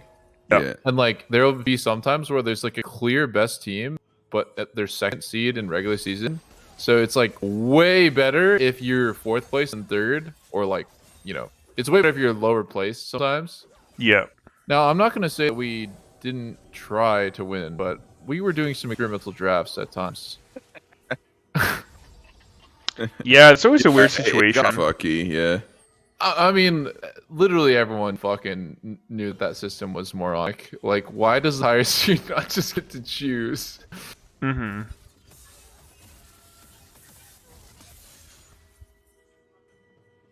Wow, Philip clean with it. Don't tell me he's not turbo smurfing. He's actually two core items. It would also Just some suck when teamfight a copium. really good team would randomly be like low seeded because they fucked around in the season. So then you'd be like punched for having a higher seed because you play against a lower seeded person. I feel like there was a time on DL where like our roster was insane and our seed was pretty low. Like 9th that one season? Dude, I'm not even kidding. If we won that tiebreak versus Cena, we were gonna win the split. Everyone was so weak then. Like where you didn't make the offs thing? Yeah, we like if we win the tiebreaker, we make playoffs. I don't know if it was a tiebreaker or if it was just a regular season game. But or actually no, I think there was a tiebreaker. I don't know. Yeah, there was some spicy shit. If we didn't get 9th, we would have won the whole thing. I mean, dude, we were actually hard griefed, no? Yeah, I mean, you guys have been Surefire for the first like 4 weeks of the fucking split. We get to practice with our main roster, like disgusting. Yeah, I'm just talking shit for fun. It was pretty cursed. I was talking to Sven about it actually. Oh, Johnson looked kind of fucking boned. Fly is just getting ran over. Yeah. Everyone has a pretty interesting counter to Twitch. First it was Vi, then it was play a bunch of champs that can't take damage. They're ranged champs. And they both seem pretty good, yeah. Yeah, I feel like there's no way for Fly to have fun this game. No fun allowed. Nice spell shield. I'm okay. Kennen is just such a troll pick, man, every time. I had a He's so bad. insane idea, okay? A really insane idea. But it might be actually good. Okay. Here's the idea. You pick Mord, right? And you ult someone, but okay. You don't actually ult them for Mord to kill him in 1v1. Your entire team has like perfect timing on the Mord ulti because it lasts 7 seconds or something. And they perfect timing one-shot somebody out of the Mord ulti. So he like ults somebody and he runs away. And then everyone just looks at the red dot and one-shots off the... It's like a zone timing. 5 head. And what is the one-person team doing? Well, he's getting 5-man slow stroke to death.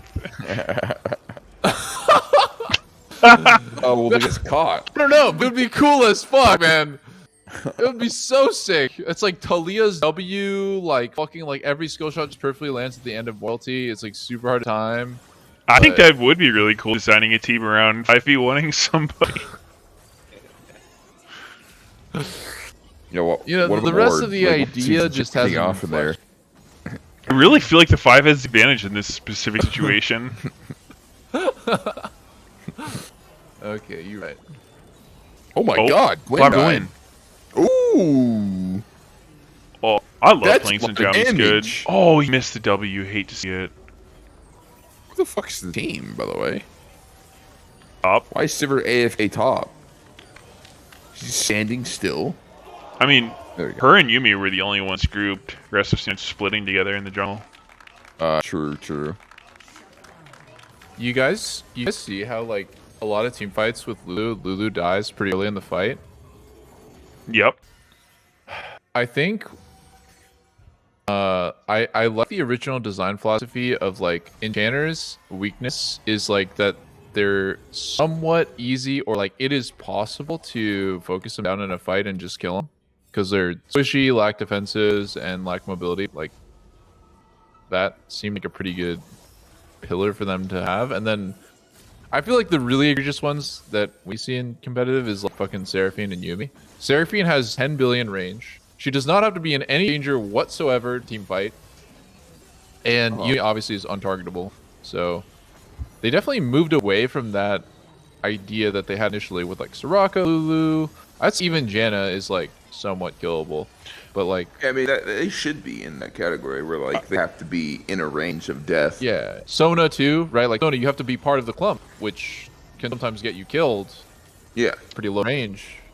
You're not squishy as fuck, low range, slow as hell sometimes. Yeah, like Sona's my boots sometimes. How did Jose die there? I don't know. I'd see. I mean, I agree. The thing that's always kind of annoyed me is like, it's not so much the health and like shields and shares give, but the move speed. Like, there's just 2 bombs on the ground, and he just walks into the Venn diagram. No fucking way. Wait, really? Yeah. Oh shit! I didn't see it. Sounds funny. That was awesome. Was he trying to defuse him? I think he knew the spike was planted. It's pretty stupid looking. Oh. Oops. I was oop with that banana peel there. What the fuck?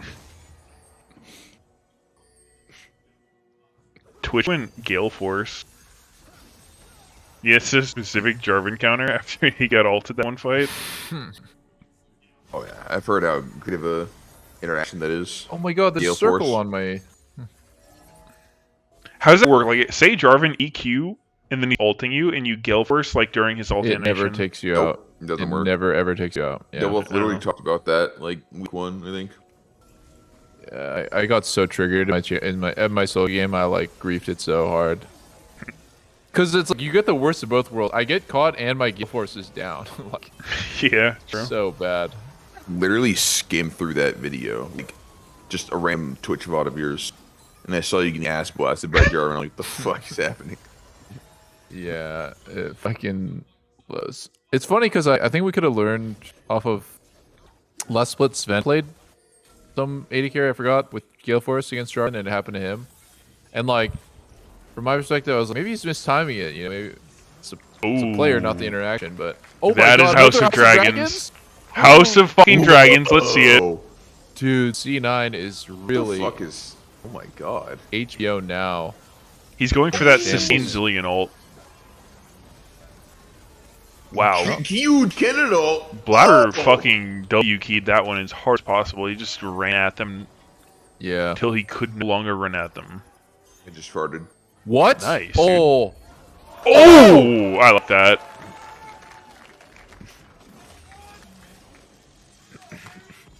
I said I just farted, and Double says, what? What? He was You definitely farted? saying it about that. Yeah. There it is. August 21st. I have chills. We'll see the Checking epic the date. conclusion. So soon, 7 days. Jensen, get the Grump. Nice, get the Yes. Grump. Thank you. Oh my god, you think Gwen Yumi can actually outplay Ari here? Damn, that was sick. How come Gwen didn't go staff this game? He's trolling. Just playing for fun. I see. Well, GG, I guess. And with that, C9 makes it to playoffs. First time since they kicked Sneaky Castron. Well, they were already in playoffs. And also not the first time. You're just trying to disagree with me? Worlds. Yes. Why can't you ever agree with me, dude? I'm just so sick of it. Dude, you just always have to be so contrarian all the time with your takes, man. I'm bad. You need to just be more agreeable sometimes. I'll work on that. I'll be the yes man you want me to be. That would be awesome.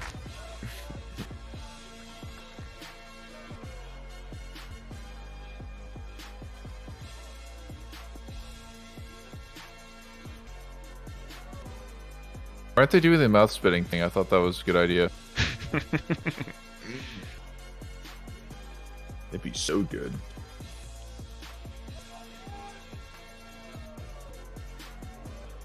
I saw a really fucking funny ass TikTok that was also disgusting, where like it was like about a secret handshake, and it like ended with like a spitting in the guy's mouth and slapping him in the face.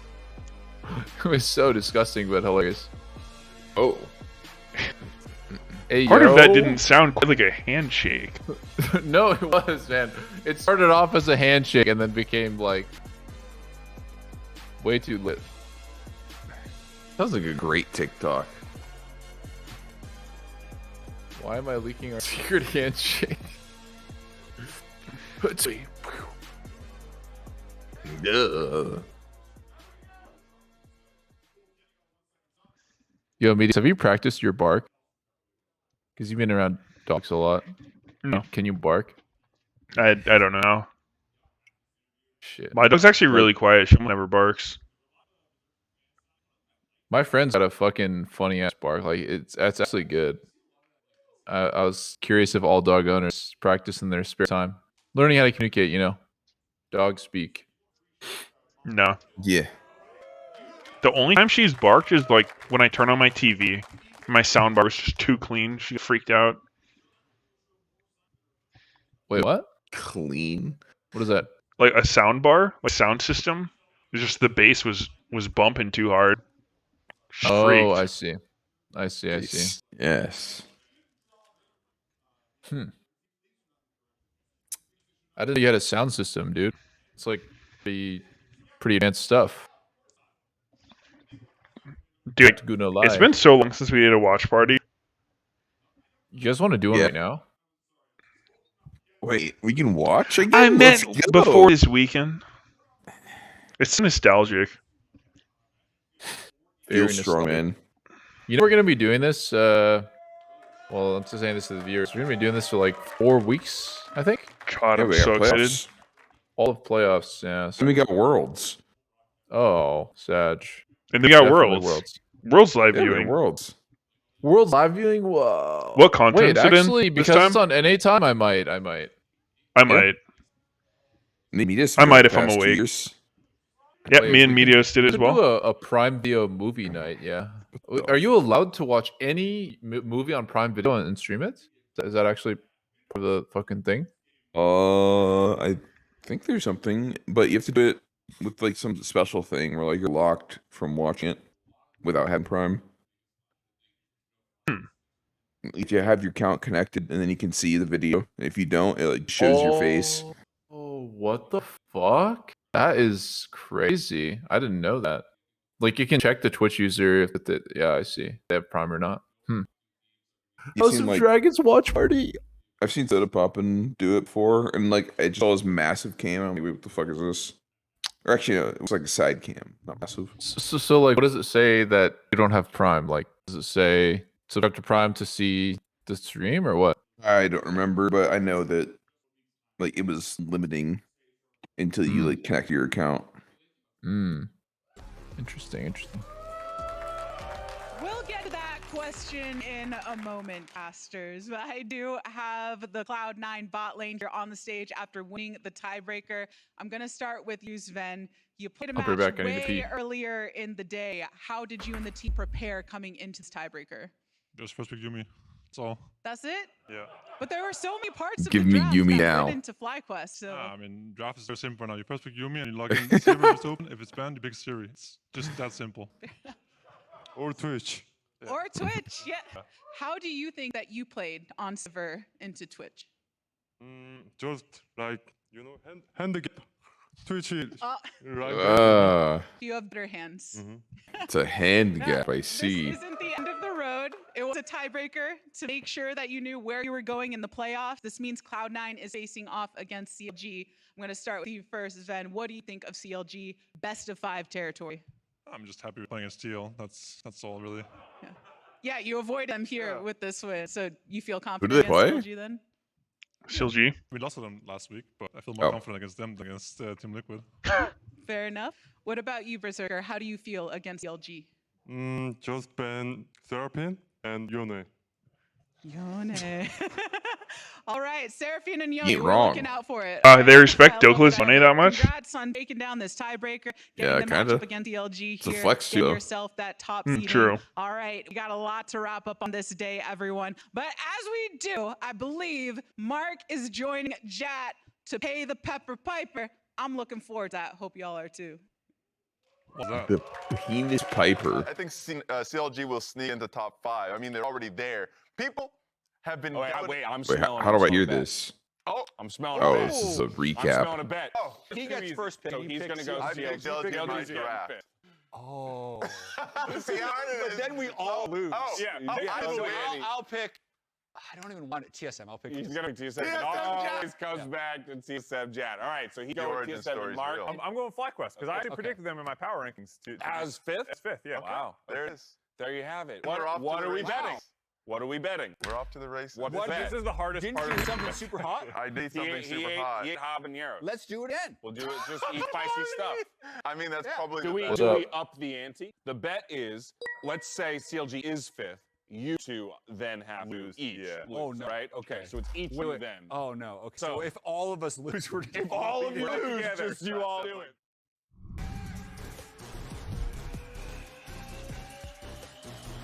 Wait. Oh? Yo. Oh!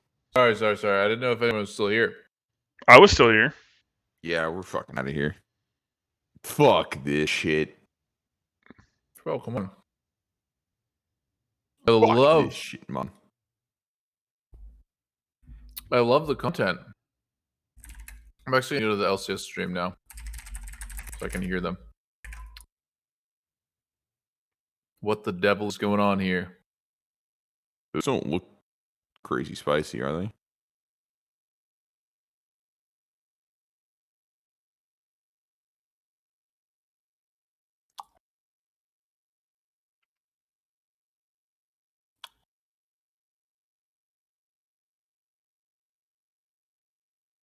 League needs more fire champs. There's only like Brand. True. Oh my. They just one-shot it. Oh.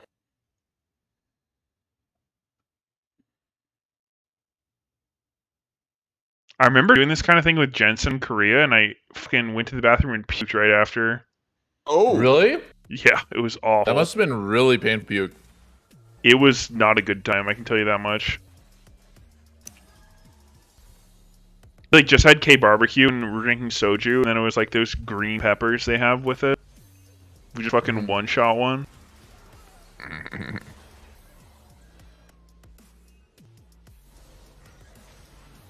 How long till Rexai is nerfed?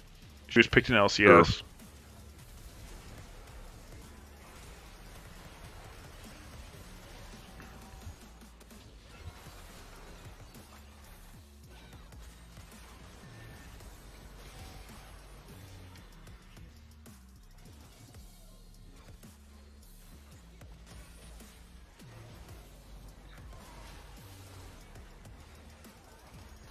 Alright. I guess I'll see you guys later. Fuck. Oh. I guess that's the last game. Is it next week or 2? I don't know. I was hoping you guys knew. Clicking. Was it next week? Any My God. Lore Masters? What did I click? What the fuck did I click? Where's the schedule, man? Oh, there's nothing. There's no schedule. 2 weeks after? It's 2 weeks. Next week? I assume it I have no week. idea. I always assume it's 2 weeks. Someone said it starts Yeah, on the I don't know. 20th. Playoff starts the 20th? I don't think it's ever been 2 weeks, right? It has. Or wait, no. I guess if you had the bye, I guess it's 2. Yeah. It should just be next week. Well, I guess we'll see you guys next week. Eyeballs. All right. Oh, hell yeah. GG's, guys. GG's, boys. GG. Until next time. See ya. See ya. Goodbye. Alright, stream. I think this bupper needs to go outside, so I shall take my leave. I'll be live tomorrow, though. And the next day. So be sure to follow for stream updates. We're playing some solo queue. Take care, everybody. And I'll see you next time. Say bye. Bye. Alright, you need to know how to wave. Oh, what are you clicking on? Bye, guys.